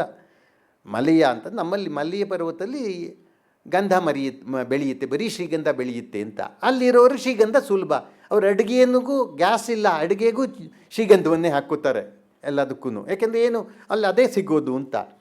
ಸಹ್ಯಾದ್ರಿಯಿಂದ ಆ ಅರ್ಥ ಇರಬಹುದು. ಇನ್ನೊಂದು, ಇಂಧನಕ್ಕಾಗಿ ಚಂದನ ಬಳಸುವುದಿಲ್ಲ ಅಂತಂದರೆ ಬೇಕಾದಷ್ಟು ಚಂದದ ಪದಗಳನ್ನು ಹಾಕ್ಕೊಂಡು ಹೋಗಲ್ಲ. ಸಹ್ಯಾದ್ರಿಯವರು ಅಂತಂದರೆ ಒಂದೊಂದು ಸಲ ಕುವೆಂಪು ಇರ್ಬೋದಾ ಅಂತ ಅನಿಸುತ್ತೆ, ಇರಬಹುದು ಅಥವಾ ಇಲ್ಲದೆ ಇರ್ಬೋದು, ನಮ್ಮ ಅರ್ಥ ಇರಬಹುದು. ಹಾಗಾಗಿ ಕವನ ಪೂರ್ಣ ಸ್ಪಷ್ಟವಾಗದೇ ಇರಬಹುದು. ಅದಕ್ಕೆ ಹೇಳ್ತಾರೆ, ಎಲ್ಲ ಅರ್ಥವಾಯಿತೆಂದು ಹೇಳದಿರು, ಕವಿತೆಗೆ ಅಸ್ಪಷ್ಟತೆಯು ಒಂದು ಚೆಲುವು, ಅರಕೆಯಿಂದಲೇ ಕವಿತೆ ಹುಟ್ಟಬಹುದು, ಅರ್ಧ ಆಗಿದ್ರೂ ಅರ್ಧ ಜ್ಞಾನದಿಂದಲೂ ಕವಿತೆ ಹುಟ್ಟಬಹುದು ಅಂದರು. ಆಯಿತು. ಈಗ ಯಾರು ವಿಮರ್ಶೆ ತುಂಬ ಮಾಡೋಕ್ಕೆ ಹೋಗ್ತಾರೋ ಅವರು ಕಾವ್ಯ ಬರೆಯೋರಲ್ಲ. ಮನೆಯಲ್ಲಿ ಅಡುಗೆ ಮಾಡ್ತಿರ್ತಾರಲ್ಲ, ಮನೆಯವರಿಗೆ ಯಜಮಾನರಿಗೆ ಅಡುಗೆ ಮಾಡೋಕ್ಕೆ ಬರಬಾರ್ದು, ಬಂದರೆ ಸ್ವಲ್ಪ ಕಷ್ಟ ಅದು. ಯಾಕೆಂದ್ರೆ ತಕ್ಷಣ ಇದನ್ನೇ ಹೆಚ್ಚು ಹಾಕಿದೆಯಾ, ಆ ಹಿಟ್ಟು ಕಡಿಮೆ ಆಯಿತು, ಏನೋ ಒಂದು ವಿಮರ್ಶೆ ಮಾಡೋಕ್ಕೆ ಶುರು ಮಾಡಿಬಿಡ್ತಾರೆ. ಇಲ್ಲಿ ವಿಮರ್ಶಕರು ಇರ್ತಾರಲ್ಲ, ಭಾಳ ಜೋರು ವಿಮರ್ಶಕರು, ಅವರು ಕವನ ಬರೆಯೋರಲ್ಲ. ಯಾಕೆಂತಂದರೆ ಕವನ ಬರೆಯೋಕೆ ಹೋಗ್ತಾನೆ ವಿಮರ್ಶಾ ಬುದ್ಧಿ ತಲೆ ಎತ್ಕೋತಾ ಹೋಗುತ್ತೆ.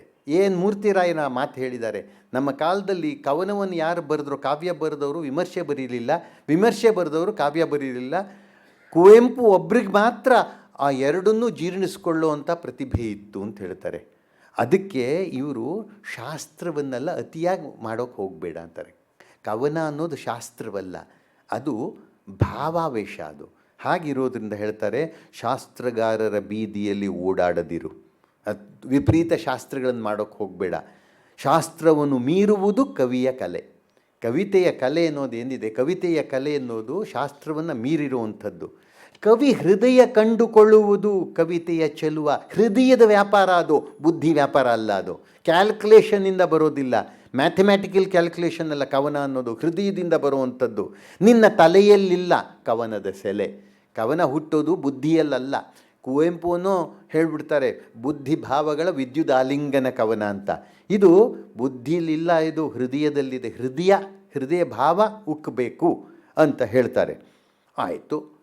ಹಾಗಾದರೆ ಕವಿತೆಯನ್ನು ಯಾಕೆ ಬರಿಬೇಕು ಅಥವಾ ಹಾಡನ್ನು ಯಾಕೆ ಹಾಡಬೇಕು? ಹಾಡು ಅಂದರೆ ಕವಿತೆ ಅನ್ನೋ ಅರ್ಥದಲ್ಲಿ ಅದು ಸಹಜ ಪ್ರವೃತ್ತಿ ಅಂತ ಹೇಳ್ತಾರೆ ಅವರು. ಆ ಸಹಜ ಪ್ರವೃತ್ತಿನ ಭಾಳ ಸ್ವಾರಸ್ಯವಾಗಿ ಹೇಳಿದ್ದಾರೆ. ಕುವೆಂಪು ಒಂದು ಕಡೆ ಹೇಳ್ತಾರೆ ನೋಡಿ, ಹೇಳಿದರೆ ಹಾಳಾಗುವುದೋ ಅನುಭವದ ಸವಿಯು. ಹೇಳಿಬಿಟ್ರೆ ಅನುಭವ ಹಾಳಾಗೋಗುತ್ತೆ, ಅದು ಸ್ವಾರಸ್ಯವಾಗಿ ಕಾಣಿಸೋಲ್ಲ. ಹೇಳದಿರೆ ತಾಳಲಾರನೋ ಕವಿಯು. ಹೇಳದೆ ಹೋದರೆ ತಡೆಯೋದಿಲ್ಲ. ರೀ ಸ್ವಾಮಿ ಹೇಳಿದರೆ ಹಾಳಾಗಿ ಹೋಗುತ್ತೆ ಅಂತಿರಲ್ಲ, ಯಾಕ್ರಿ ಹೇಳ್ತೀರಾ ಅಂತ. ಅಯ್ಯೋ ಹೇಳದೆ ಸುಮ್ಮನೆ ಕೂತ್ಕೊಳ್ಳೋಕ್ಕಾಗಲ್ವಲ್ಲ, ಏನು ಮಾಡೋದು, ಬರಿಬೇಕು ಅಂತ ಒಂದು ಒತ್ತಡ ಇದೆಯಲ್ಲ ನನಗೆ ಅಂತ. ಅದಕ್ಕೆ ಇವರು ಒಂದು ಬಹಳ ಸ್ವಾರಸ್ಯವಾದ ಪದ್ಯವನ್ನು ಬರೆದಿದ್ದಾರೆ. ತುಂಬ ತಮಾಷೆಯಾಗೂ ಇದೆ, ಅರ್ಥಪೂರ್ಣವಾಗಿಯೂ ಇದೆ. ಏನು, ಒಂದು ಹಕ್ಕಿ ಹಾಡ್ತಾ ಇದೆ. ಕವಿ ಅಂತಾದರೂ ಇಟ್ಕೊಳ್ಳಿ, ಹಕ್ಕಿ ಅಂತಾದರೂ ಇಟ್ಕೊಳ್ಳಿ. ಹಕ್ಕಿ ಹಾಡಿತು. ಕಳೆದ ವರ್ಷ ಚೈತ್ರದಲ್ಲಿ ಮನೆಗೆ ಬರುವ ಹಾದಿಯಲ್ಲಿ ನಾನು ಕಂಡ ಮಾವಿನಲ್ಲಿ ಹಕ್ಕಿಯೊಂದು ಹಾಡಿತ್ತು. ಹಕ್ಕಿ ಹಾಡಿತು. ಇವರು ನಾನು ಬಳಿಗೆ ಹೋಗಲಿಲ್ಲ. ಯಾಕೆ ಅಂತಂದರೆ ಹತ್ತಿರ ಹೋದರೆ ಹಾರೋಗುತ್ತದು ಹೆದರ್ಕೊಂಡು. ಅದಕ್ಕೆ ನಾನು ಬಳಿಗೆ ಹೋಗಲಿಲ್ಲ. ಅದು ನನ್ನ ನೋಡಲಿಲ್ಲ. ನೀನು ಕೇಳು ಬಿಡು, ಅದ್ರ ಪಾಡಗದು. ಅದರ ಭಾಷೆ ತಿಳಿಯಲಿಲ್ಲ, ಹಾಡು ಮಾತ್ರ ಹೊಳೆಯಿತು. ಹಾಡು ಅನ್ನೋದು ಅನುಭವಕ್ಕೆ ಬರ್ತಿದೆ, ಅರ್ಥ ಆಗ್ತಿಲ್ಲ. ಯಾವಾಗಲೂ ಪೊಯಿಟ್ರಿ ನನಗೆ ಹೇಳೋದು, ಪೊಯಿಟ್ರಿ ಅರ್ಥ ಆಗೋ ಮುಂಚೆ ಭಾವನೆ ಹೊಳೆಯುತ್ತಂತೆ. ಹಾಗೆ ನಿನ್ನ ಹಾಡಿನ ಅರ್ಥವೇನು ಎಂದು ಕೇಳಲಿಲ್ಲ ನಾನು. ಅದು ವಿಮರ್ಶಕರು ಕೇಳೋದು, ಅರ್ಥ ಏನು ಸಾರ್ ಅಂತ. ಇಲ್ಲ, ಕೇಳಲಿಲ್ಲ. ಎದೆಯ ತುಂಬಿ ದನಿಯ ಜೇನು ಕಣ್ಣು ಒದ್ದೆಯಾಯಿತು. ಭಾವನೆ ಇದೆ, ಅದರ ಆ ಹಾಡನ್ನು ಕೇಳಿ ಇವ್ರ ಕಣ್ಣು ಒದ್ದೆ ಆಗಿಬಿಡ್ತು. ಅಂದರೆ ಭಾವನೆಗೆ ಪ್ರತಿಸ್ಪಂದನೆ ಮಾಡೋ ಶಕ್ತಿ ಇದೆ ಇವರಿಗೆ. ಅರ್ಥ ಏನು, ವಿಮರ್ಶೆ ಮಾಡೋದು, ವಿಶ್ಲೇಷಣೆ ಮಾಡಲಿಲ್ಲ. ಹಾಡಿ ಹಾಡಿ ಹಾಡಿ ಕಡೆಗೆ ಹಾಡು ಮುಗಿಯಿತೆಂದು ಇವರೆಲ್ಲ ಹೇಳಿದ್ದು ತನಗೆ ತೋರಿದಾಗ ಬೇರೆ ಕಡೆಗೆ ಹಕ್ಕಿ ಹಾಡಿ ಹೋಯಿತು, ವಾಪಸ್ ಹೊರಟೋಯ್ತು. ಯಾವಾಗ ಅಂತಂದರೆ ತನಗನ್ನಿಸ್ದಾಗ ಹಾಡು ಮುಗೀತು ಅಂತ ಆಯಿತು. ಇವರು ನೋಡಿ, ಈಗ ನೋಡಿ ಹಾಗೆ ಪ್ರತಿಕ್ರಿಯೆ, ಜನರದ್ದು ಬೇರೆ ಬೇರೆ ಪ್ರತಿಕ್ರಿಯೆ. ಹಕ್ಕಿ ಹೀಗೆ ಹಾಡಿತೆಂದು ನುಡಿದೆ ನಾನು ಮನೆಗೆ ಬಂದು. ಮನೆಗೆ ಬಂದ್ಬಿಟ್ಟು ಹೇಳಿದ್ರಂತೆ ಹೀಗೆ ಹಾಡ್ತು ಹಕ್ಕಿ ಅಂತ. ಅಷ್ಟೇ ತಾನೇ ಎಂದರಿವರು ನನ್ನ ಬಲ್ಲ ಗೆಳೆಯರು. ಗೊತ್ತಿದೆಯಪ್ಪ ನಿಂದು, ಒಂದು ಹಕ್ಕಿ ಹಾಡಿದ್ರೆ ಓ ಅಂತೀಯ, ಅಷ್ಟೇ ತಾನೇ ಹಕ್ಕಿ ಹಾಡ್ತು, ಅದಕ್ಕೆ ಯಾಕೆ ಬಂದು ಹೇಳ್ತೀಯ ಮನೆಗೆ ಬಂದು ಅಂತ. ಅವ್ರು ಸುಮ್ಮನಾದರು. ಇನ್ನೊಬ್ಬ ಹೇಳಿದ್ನಂತೆ ಅದರ ಕೊರಲಿನಲ್ಲಿ ಹಸಿವು ಕೂಗಿತೇನೋ. ಅವನಿಗೆ ಬರೀ ಹಸಿವು ಕಾಣಿಸ್ತು, ಪಾಪ ಹಸ್ದಿತ್ತು ಕೂಗ್ತಾಯಿತ್ತು, ಅದಕ್ಕೆ ಯಾಕ್ರೆ ಹಾಡ್ತು ಅಂತೀರ, ಕೂಗ್ತಾಯಿತ್ತು ರೀ. ಆಯಿತು. ಭಗ್ನವಾಗಿ ಅದರ ಒಲವು ಹತ್ತಿತೇನೋ. ಇನ್ನೊಬ್ಬ ಹೇಳ್ದ ಪಾಪ ಅದು ಭಗ್ನ ಪ್ರೇಮಿ ಆಗಿರಬೇಕು, ಅದಕ್ಕೋಸ್ಕರವಾಗಿ ಲವ್ ಡಿಸಪಾಯಿಂಟ್ಮೆಂಟು ಅದು ಹಾಡ್ತಾ ಇತ್ತು ಅಂತ. ಇನ್ನೊಬ್ಬ ಹಕ್ಕಿ ತನ್ನ ಖುಷಿಗೆ ತಾನೇ ಹಾಡಿತೇನೋ, ತನ್ನ ಖುಷಿಗೆ ತಾನು ಹಾಡ್ತು, ನೀವು ಯಾಕ್ರಿ ಕುಣಿತೀರಾ ಅದಕ್ಕೆ ಅಂತ. ಅದಕ್ಕೆ ಇನ್ನೊಬ್ಬ ಗೇಲಿ ಮಾಡ್ತಿದ್ದಾನೆ, ರಾಗ ತಾಳ ಗೊತ್ತು ಏನು ಕೇಳು ಹೋಗು ಅದನ್ನು ಅಂತ. ರಾಗ ತಾಳ ಏನಾದ್ರು ಗೊತ್ತಿದೆಯೋ ಕೇಳ್ಕೊ ಅಂತ. ಇನ್ನೊಬ್ಬ ಹೇಳ್ದ ರೀ ಇವ್ರು ಹೇಳಿರಬೇಕು, ಎಂಜಾಯ್ ಮಾಡಿರಿ, ಯಾಕ್ರಿ ಹಿಂಗೆ ಮಾಡ್ತೀರ, ಆ ಹಕ್ಕಿ ಹಾಡ್ತಿದೆ ನಿಮ್ಗೆ ಅದನ್ನು ಖುಷಿ ಪಡೋಕ್ಕಾಗಲ್ವೇನ್ರಿ, ಸಂತೋಷ ಪಡೋಕ್ಕಾಗಲ್ವೇನ್ರಿ ಅಂದರೆ ಅದಕ್ಕೆ ಇಷ್ಟು ಸರಳವಾದ ಹಾಡು ತನಗೆ ಹಿಡಿಸದು ಎಂದನೊಬ್ಬ. ಇಷ್ಟು ಸರಳವಾಗಿದ್ದರೆ ಹಾಡಕ್ಕೆ. ಇನ್ನೊಬ್ಬ ಅದನ್ನು ಕೇಳುವಷ್ಟು ಬಿಡುವು ತನಗೆ ಸಿಕ್ಕದು ಎಂದ ನಿನ್ನೊಬ್ಬ. ಅವ್ನು ನನಗೆ ಟೈಮ್ ಇಲ್ಲ ರೀ ಅದನ್ನೆಲ್ಲ ಕೇಳೋದಕ್ಕೆ ಅಂತ. ಆಯಿತು. ಇದನ್ನು ಈಗ ವ್ಯಂಗ್ಯ ಮಾಡ್ತಾರೆ. ವಿಮರ್ಶೆ ಅನ್ನೋದು ಹೇಗೆ ಒಂದು ವೈಫಲ್ಯ ಅದು ಅಂತ ವಿಮರ್ಶೆಯಲ್ಲೇ ಹೋಗುತ್ತೆ, ಸಂತೋಷ ಪಡೋದೇ ಇರೋದಿಲ್ಲ, ಅದನ್ನ ಸುಖಾನುಭವನೇ ಕಳ್ಕೊಂಡ್ಬಿಡ್ತಾನೆ. ಹಾಗೆ ಹೀಗೆ ಚರ್ಚೆ ನಡೆದು ಎಲ್ಲ ಚರ್ಚೆಯಲ್ಲೇ ಮುಗಿದು ಮೂಲ ವಿಷಯ ಮರೆಗೆ ಸರಿದು, ನಿಜವಾಗಿ ಹಾಡಿದ ಹಕ್ಕಿ ಅದ್ರ ವಿಷಯನೇ ಹೊರಟೋಯ್ತು, ಬರೀ ಚರ್ಚೆನೇ ಸರಿದು ಹೇಗೋ ಸಂಜೆ ಆಯಿತು. ಆಯ್ತಪ್ಪ, ಇವರೆಲ್ಲ ಇಷ್ಟು ವಿಮರ್ಶೆ ಮಾಡಿದರು, ಹಕ್ಕಿ ಎಲ್ಲಿದೆ ನಿಮ್ಮ ಮಾತು ಕೇಳೋದಕ್ಕೆ, ಅದ್ರ ತನ್ನ ಪಾಡಕ್ಕೆ ತಾನಿದೆ. ಮತ್ತೆ ಬಂದ ಚೈತ್ರದಲ್ಲಿ ಮನೆಗೆ ಬರುವ ಹಾದಿಯಲ್ಲಿ ತಳಿತ ಅದೇ ಮಾವಿನಲ್ಲಿ, ಹಣ್ಣಾಗಿದ್ದ ಅದೇ ಮಾವಿನ ಗಿಡದಲ್ಲಿ ಅದೇ ಹಕ್ಕಿ ಹಾಡಿತು.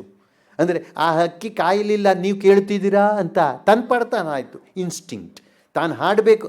ಹಾಗೆ ಕವಿ ಹೇಳ್ತಿರೋದು, ನೀವು ವಿಮರ್ಶೆ ಮಾಡಿ, ನಮ್ಗೆ ಓದೋಕ್ಕೆ ಟೈಮ್ ಇಲ್ವಲ್ಲ, ನೀವು ಓದಬೇಡಿ, ಇದು ಏನ್ರಿ ಬೇಜಾರು ಅಂತ ಕವನ ಬರೀತೀರಿ, ನಮ್ಮ ತಲೆ ಕೆಡ್ಸೋಕ್ಕೆ ಅನ್ನಿ, ನಾನು ಮಾಡ್ತೀನಿ ಏನು, ಹಾಡ್ತೀನಿ ಅಷ್ಟೇ. ನನ್ನ ಕರ್ಮ, ನನ್ನ ಕಾವ್ಯ ಕರ್ಮವನ್ನು ನಾನು ನಡೆಸ್ತೀನಿ, ನಾನು ಹಾಡ್ತಾ ಇರ್ತೀನಿ. I don't care whether you listen or not ಎಂತ ಆ ನಿಲುವನ್ನು ಅವರು ತೊಗೊಂಡಿದ್ದಾರೆ. ಆಯಿತು. ಹೀಗಿದ್ದಾಗ ಆ ಇನ್ಸ್ಟಿಂಕ್ಟ್ ಹಂಗಿದ್ದರೆ ಆಗುತ್ತೆ. ಈಗ ಪೋಪ್ ಅಂತ, ಅಲೆಕ್ಸಾಂಡರ್ ಪೋಪ್ ಅಂತ, ಅವನಿಗೆ ಪದ್ಯ ಬರೀತಾ ಇದ್ದ ಯಾವಾಗಲೂ. ಅವ್ರ ಅಪ್ಪನಿಗೆ ಅವನು ಡಾಕ್ಟರ್ ಆಗಬೇಕು ಅಂತ ಪದ್ಯ ಬರೆಯೋದನ್ನ ಹೊಡೆಯೋಕ್ಕೆ ಹೋಗಿದ್ದಾಗ ಅವನು ಹೇಳಿದ್ನಂತೆ, father mercy take verses never will I make ಅಂತ. ಅಂದರೆ ಅದನ್ನೇ ಪದ್ಯವಾಗಿ ಹೇಳ್ದ. ಅಲ್ಲಿ ಅಪ್ಪ ಸುಸ್ತಾಗಿ ಬಿದ್ದಿರಬೇಕು, ಅಯ್ಯೋ ಇನ್ನು ಇತ್ತಿದ್ದೋಕ್ಕಾಗಲ್ಲ ಇದು ಈ ಪ್ರಾಣಿನ ಅಂತ ಬಿಟ್ಟ ಅಂತ ಅವನು ಪದ್ಯ ಬರೆದ. ಅದಕ್ಕೆ ಅವ್ರು ಹೇಳ್ತಾರೆ ವಿಮರ್ಶೆ ಅಂತ ಹೇಗೆ ವಿಮರ್ಶೆ ಮಾಡ್ತಾರೆ ಅಂತ ಒಂದು ತಮಾಷೆ, ಒಂದು ಮೃದುವಾದ ಗೇಲಿ ಮಾಡ್ತಾ ಇದ್ದಾರೆ. ಉಪಾಹಾರ ಮಂದಿರದ ಮೂಲೆ ಕುರ್ಚಿಗಳಲ್ಲಿ ವಿಪರೀತ ಚರ್ಚೆಗಳು ನಡೆಯುತ್ತಿಹವು. ಮೂಲೆಯಲ್ಲಿ ಕೂತ್ಕೊಂಡು ಭಾಳ ಚರ್ಚೆ ಮಾಡ್ತಾ ಇರ್ತಾರಂತೆ. ಹೇಗೆ ಅಂತಂದರೆ ಸಿಗರೇಟಿನ ಹೊಗೆಯಲ್ಲಿ ಸಿಗರೇಟ್ ಸೇಟ್ಕೊಂಡು ಕಾವ್ಯ ವಿಮರ್ಶೆ ಮಾಡ್ತಿರ್ತಾರೆ. ಎದ್ದು ಹೋಗುವ ಮಂದಿ ಕವಿತೆಯ ವಿಮರ್ಶೆಯ ಮಾಡುತ್ತಿಹರು. ಹೀಗೆ ಭೈರಪ್ಪನವರು ಒಂದು ಘಟನೆ ಹೇಳ್ತಾರೆ. ಆನಂದ ಅಂತ ಒಬ್ಬರು ಕಥೆಗಾರರಿದ್ದರು. ಅಜ್ಜಂಪುರ ಸೀತಾರಾಮ್ ಅಂತ ಅವ್ರ ಹೆಸರು, ನಿಜವಾದ್ದು ಆನಂದ ಅಂತ. ಆನಂದ ಅವರಿಗೆ ತಮ್ಮ ಮೊದಲನೇ ಕಾದಂಬರಿ ಭೀಮಕಾಯನ ಯಾವುದೋ ಕೊಟ್ಟಿದ್ದರು. ಅವ್ರು ಪಾಪ ತುಂಬ ಚೆನ್ನಾಗಿ ಓದಿ ಅದ್ರ ಬಗ್ಗೆ ನೋಟ್ಸ್ ಮಾಡಿ ತುಂಬ ಚೆನ್ನಾಗಿ ಹೇಳ್ತಾರೆ. ಅವರು ವಿಮರ್ಶೆ ಮಾಡಿ ಹೇಳ್ತಾರೆ, ನೋಡಿ ಹೀಗಿದೆ ಹೀಗಿದೆ, ನೀವು ಚಿಕ್ಕ ಹುಡುಗ, ನೀವು ಬರೆದಿದ್ದನ್ನ ಹಾಗೆ ಒಪ್ಪಬೇಕು, ಇದೆಲ್ಲ ಆಗುತ್ತೆ. ಒಂದಿನ ಭೈರಪ್ಪನವರು, ಅವ್ರು ಸಿಗರೇಟ್ ಸೇತ್ತಿದ್ದವರು, ತೇಜಸ್ವಿ ಬರೀತಾರೆ, ಅವರೊಬ್ಬರೇ ನಮ್ಮ ಅಣ್ಣನ ಎದುರು ಅಂದರೆ ಕುವೆಂಪು ಎದುರು ಕುಳಿತು ಸಿಗರೇಟ್ ಸೇತ್ತಿದ್ದವರು ಅಂತ. ಇವರು ನಾನು ಒಂದು ಸಿಗರೇಟ್ ಪ್ಯಾಕನ್ನು ಕೊಂಡು ಅವರಿಗೆ ಕೊಡಲು ಮುಂದಾದೆ. ಭೈರಪ್ಪ ಬರೀತಾರೆ, ಒಂದು ಕೋಪ ಬಂದುಬಿಡುತ್ತೆ ಅವ್ರಿಗೆ. ಏನು ಸಿಗರೇಟ್ ಪ್ಯಾಕ್ ಕೊಟ್ಬಿಟ್ಟು ಏನು ನನ್ನನ್ನು ಮೆಚ್ಚುಗೆ ಗಳಿಸ್ಬೇಕು ಮಾಡಿದ್ದೀರಾ? ಇಲ್ಲ, ಹಾಗೆಲ್ಲ ಮಾಡಬಾರ್ದು. ನಾವೇನೋ ಕಲ್ತ್ಬಿಟ್ವಿ ಇದನ್ನು, ನಾನು ಕಲ್ತ್ಬಿಟ್ಟೆ ಬಿಡೋಕ್ಕಾಗ್ತಿಲ್ಲ, ಈಗಲೇ ಆಣೆ ಹಾಕ್ಕೊಳ್ಳಿ ಯಾವತ್ತೂ ನಾನು ಇದನ್ನು ಕಲಿಯೋದಿಲ್ಲ ಅಂತ. ಈ ಥರ ತಿಳ್ಕೊಳ್ಳಿ, ಒಂದು ಸಲ ಇಂಥ ಚಟ ನೀವು ಕಲ್ತ್ಬಿಟ್ರೆ ಮತ್ತೆ ಬಿಡೋಕ್ಕಾಗೋಲ್ಲ ಜನ್ಮದಲ್ಲಿ ಅಂದ್ಬಿಟ್ಟು ಒಂದು ಹೇಳ್ತಾರೆ. ಇವತ್ತು ಬರೀತಿರೋರು ಇದ್ದಾರಲ್ಲ, ಭಾರಿ ಕ್ರಾಂತಿಕಾರಿ ಕಾದಂಬರಿಕಾರರಲ್ಲ, ಕುಡಿದೇ ಹೋದರೆ ಅಥವಾ ಸಿಗರೇಟ್ ಸೇದದೆ ಹೋದರೆ ಕಾದಂಬರಿ ಬರೆಯೋಕ್ಕೆ ಸ್ಫೂರ್ತಿನೇ ಬರೋಲ್ಲ ಅಂತ ಹೇಳ್ಕೊತಾರೆ. ಪಕ್ಕಾ ಸುಳ್ಳು. ನೀವು ಅದನ್ನೆಲ್ಲ ನಂಬ್ಕೊಂಡು ನೀವು ಅದನ್ನು ಮಾಡೋಕ್ಕೆ ಹೋಗಬೇಡಿ. ಕಲ್ತ್ರೆ ನಿಮ್ಮ ಅಪ್ಪನಾಣೆ ಬಿಡೋಕ್ಕಾಗಲ್ಲ ಚಟವನ್ನು ಅಂತ ಹೇಳ್ತಾರೆ ಅವರು. ಇಲ್ಲಿ ಆ ರೀತಿಯ ಮೂಲೆಯಲ್ಲಿ ಕೂತು ಸಿಗರೇಟ್ ಹೊಗೆಯಲ್ಲಿ ಅದನ್ನು ಚರ್ಚೆ ಮಾಡೋದನ್ನು ಅವರು ತಮಾಷೆ ಮಾಡ್ತಾ ಇದ್ದಾರೆ. ಆಯಿತು, ವಿಮರ್ಶಕರ ದೃಷ್ಟಿಯಲ್ಲಿ ಏನಿರುತ್ತೆ? ಅದಕ್ಕೆ ವಿಮರ್ಶಕರನ್ನು ಭಾಳ ಚೆನ್ನಾಗಿ ಇವರು ಕುವೆಂಪು ಒಂದು ಥರ ಗೇಲಿ ಮಾಡಿದರೆ, ಕುವೆಂಪು ಹೇಳ್ತಾರೆ, ನಾನೇರು ಎತ್ತರಕ್ಕೆ ನೀನೇರೆ ಬಲ್ಲಯ್ಯ, ನಾನಿಳಿಯು, ಹಾಗೆ ಬರೆದಿದ್ದಾರೆ. ಒಂದು ನಾನು ಹೋಗೋ ಎತ್ತರಕ್ಕೆ ನೀನು ಹೋಗ್ತೀಯಾ, ನಾನು ಇದು ಮಾಡೋ ಹೊತ್ತಿಗೆ ನೀನು ಮಾಡ್ತೀಯಾ ಅಂತಲ್ಲ. ಅಡಿಗರ ಉತ್ತರ ಬೇರೆ, ನಾನೇರು ಎತ್ತರಕ್ಕೆ ನೀನೂ ಏರಬಲ್ಲೆ, ನಾನು ಇದು ಮಾಡೋದಕ್ಕೂ ನೀನು ಮಾಡಬಲ್ಲೆ, ನೀನು ಬೇಕು ಜಿಗಣೆಗಣೆಯ ವಿಮರ್ಶಕ, ನೀನು ಬೇಕು ಅಂತಾರವರು, ನೀನು ಇರಬೇಕು ವಿಮರ್ಶಕ ಅಂತ. ಇವರು ಅದ್ಭುತವಾಗಿ ಹೇಳ್ತಾರೆ, ನೀವು ಏನು ಮಾಡಿದರೂ ಅವರನ್ನು ಸಮಾಧಾನ ಪಡಿಸೋಕ್ಕಾಗಲ್ಲ. ಹೇಗೆ? ಚಳಿಗಾಲ ಬಂದಾಗ ಎಷ್ಟು ಚಳಿ ಎಂದರು, ಚಳಿ ಎಂದರು ಈಗಿನ ಕಾಲ. ಬಂತಲ್ಲ ಬೇಸಿಗೆ, ಕೆಟ್ಟ ಬಿಸಿಲೆಂದರು, ಅದು ಇಲ್ಲ. ಮಳೆ ಬಿತ್ತೋ ಬಿಡದಲ್ಲ ಶನಿ ಎಂದು ಟೀಕೆ. ಇವರ ಮೆಚ್ಚುವ ವಸ್ತು ಇಲ್ಲಿಲ್ಲ ಜೋಕೆ. ಯಾವುದು ಹೀಗೆ ಹೇಳ್ಕೊಂಡು ಹಣ್ಣು ಬಂದರೆ ಅದಕ್ಕೆ ಹೇಳ್ತಾರೆ, ದಪ್ಪ ಹಣ್ಣಿದ್ರೆ ಯೋ ಅಂತಾರೆ, ಸಣ್ಣಿದ್ರೆ ಪೀಚು ಅಂತಾರಂತೆ. ಹೀಗೆ ಪ್ರತಿಯೊಂದು. ನಿಂತರೆ ಕೇಳುವರು, ನಿಂತವರ ಕೇಳುವರು, ನೀವು ನಿಂತ್ಕೊಂಡಿದ್ರೆ ಸುಮ್ಮನೆ ಕೇಳುವರು, ನೀನೇಕೆ ನಿಂತೆ? ಮಲಗಿದರೆ ಗೊಣಗುವರು, ನಿಮಗಿಲ್ಲ ಚಿಂತೆ. ಓಡಿದರ ಬೆನ್ನ ಹಿಂದೆಯೇ ಇವರ ಟೀಕೆ, ಇವರು ಮೆಚ್ಚುವ ವಸ್ತು ಇಲ್ಲಿಲ್ಲ ಜೋಕೆ ಅಂದ್ಬಿಟ್ಟು ಕಡೆಯದಾಗ ಒಂದು ಹೇಳ್ತಾರೆ. ಕವಿಗೆ ಬರೆಹಗಾರನಿಗೆ ಹೇಳ್ತಾರಂತೆ, ಓದಿದರೆ ಹೇಳುವರು. ಅವರು ನಮ್ಮ ಪುಸ್ತಕವನ್ನು ಓದೋಲ್ಲ ಅಂತ ಅವ್ರು ಹೇಳ್ತಿರೋದು, ಓದಿದರೆ ಅಕಸ್ಮಾತು ಓದಿದರೆ ಹೇಳುವರು, ಮತ್ತೊಮ್ಮೆ ಬರೆಯೋ, ಇನ್ನೊಂದು ಸಲ ಬರೆಯೋ ಅಂತಾರಂತೆ. ಬರೆದಿಡಲು ಆಯ್ತಪ್ಪ ಇನ್ನೊಂದು ಸಲ ಬರೆದಿಡಲು ಬೆದಕುವರು, ಬರಿವಣಿಗೆ ಸರಿಯೋ, ಬರೆದ್ರೆ ಹಂಗೆ ಹೇಳ್ತಾರೆ, ಬರೀದೇ ಹೋದರೆ ಹಿಂಗೆ ಹೇಳ್ತಾರೆ. ಇವರ ಬಯಕೆಗಳೇನೋ ಯಾರಿಗೂ ಗೊತ್ತು, ಇವ್ರ ಮನಸ್ಸಲ್ಲಿ ಏನೋ. ಇವರದೇ ಟೀಕೆ, ಇವರು ಮೆಚ್ಚುವ ವಸ್ತು ಇಲ್ಲಿಲ್ಲ ಜೋಕೆ. ಹೀಗೆ ವಿಮರ್ಶಕರು ಯಾವ ರೀತಿ ಯಾವುದನ್ನೂ ಮಾಡೋದಿಲ್ಲ, ಒಂದು ಗಾಂಭೀರ್ಯ ಇಟ್ಕೊಳ್ಳದೆ ಹೇಗೆ ಮಾಡ್ತಾರೆ ಅನ್ನೋದನ್ನು ಹೇಳ್ತಾರೆ. ಅವರು ಹೇಗಿರುತ್ತೆ ಅಂತಂದರೆ, ಯಾರೋ ಕುಳಿತು ಕೊಟ್ಟ ತೀರ್ಪೆಂತಿರಲಿ, ಅಷ್ಟಾದರೂ ವಿಮರ್ಶಕರ ಬಗ್ಗೆ ಗೌರವ ಇಟ್ಕೊಂಡಿದ್ದಾರೆ ಅವರು. ಯಾರೋ ಕುಳಿತು ಕೊಟ್ಟ ತೀರ್ಪು ಎಂತಿರಲಿ, ಹೇಗೆ ಬೇಕಾದ್ರೂ ತೀರ್ಪು ಕೊಟ್ಕೊಳ್ಳಿ, ಕೃತಿಯ ಬೆಲೆಯೇ ಅಲ್ಲ ನೀಡಿದ ಹಣ. ಕೊಟ್ಟಿರೋ ಹಣ ಅಲ್ಲ ಕೃತಿಯ ಬೆಲೆ, ಇವರ ವಿಮರ್ಶೆನೇ ಬೆಲೆ ಅಂತ ಗೌರವನೂ ಕೊಡ್ತಾರೆ. ಆದರೆ ಪ್ರತಿಯೊಂದಕ್ಕೂ ಟೀಕೆ ಮಾಡಿದಾಗ ಇವರು ಮೆಚ್ಚುವ ವಸ್ತು ಇಲ್ಲಿಲ್ಲ ಜೋಕೆ ಅಂತ ಹೇಳ್ತಾರೆ. ಆಯಿತು, ಇಷ್ಟೆಲ್ಲ ಆದಮೇಲೆ ಹಾಗಾದರೆ ಕವಿತೆ ಬದುಕು, ಇದರಲ್ಲಿ ಯಾವುದು ಮುಖ್ಯ ಯಾವುದು ಅಮುಖ್ಯ? ನಾನು ಮೊದಲೇ ಹೇಳಿದೆ, ಅವರಿಗೆ ಕವಿತೆಗಿಂತ ಬದುಕು ದೊಡ್ಡದು. ಬದುಕಿನ ಅಂಗವಾಗಿ ಕವಿತೆ ಹುಟ್ಟುತ್ತಷ್ಟೇ. ಒಂದು ಕಡೆ ಕುವೆಂಪು ಹೇಳಿದ್ದಾರೆ, ಯಾವುದೋ ಒಂದು ಲೇಖನದಲ್ಲಿ ಬರೀತಾರೆ, ಒಂದು ಕಾಲದಲ್ಲಿ ನನಗೆ ಕವಿತೆ ಬರೆಯಬೇಕೆಂಬ ಹಠವಿತ್ತು, ಅದಕ್ಕೋಸ್ಕರ ಹಠ ಹಿಡಿದು ಕವಿತೆಯನ್ನು ಕೂತು ಕಾವ್ಯವನ್ನು ಬರೆಯಬೇಕೆಂಬ ಹಠವಿತ್ತು.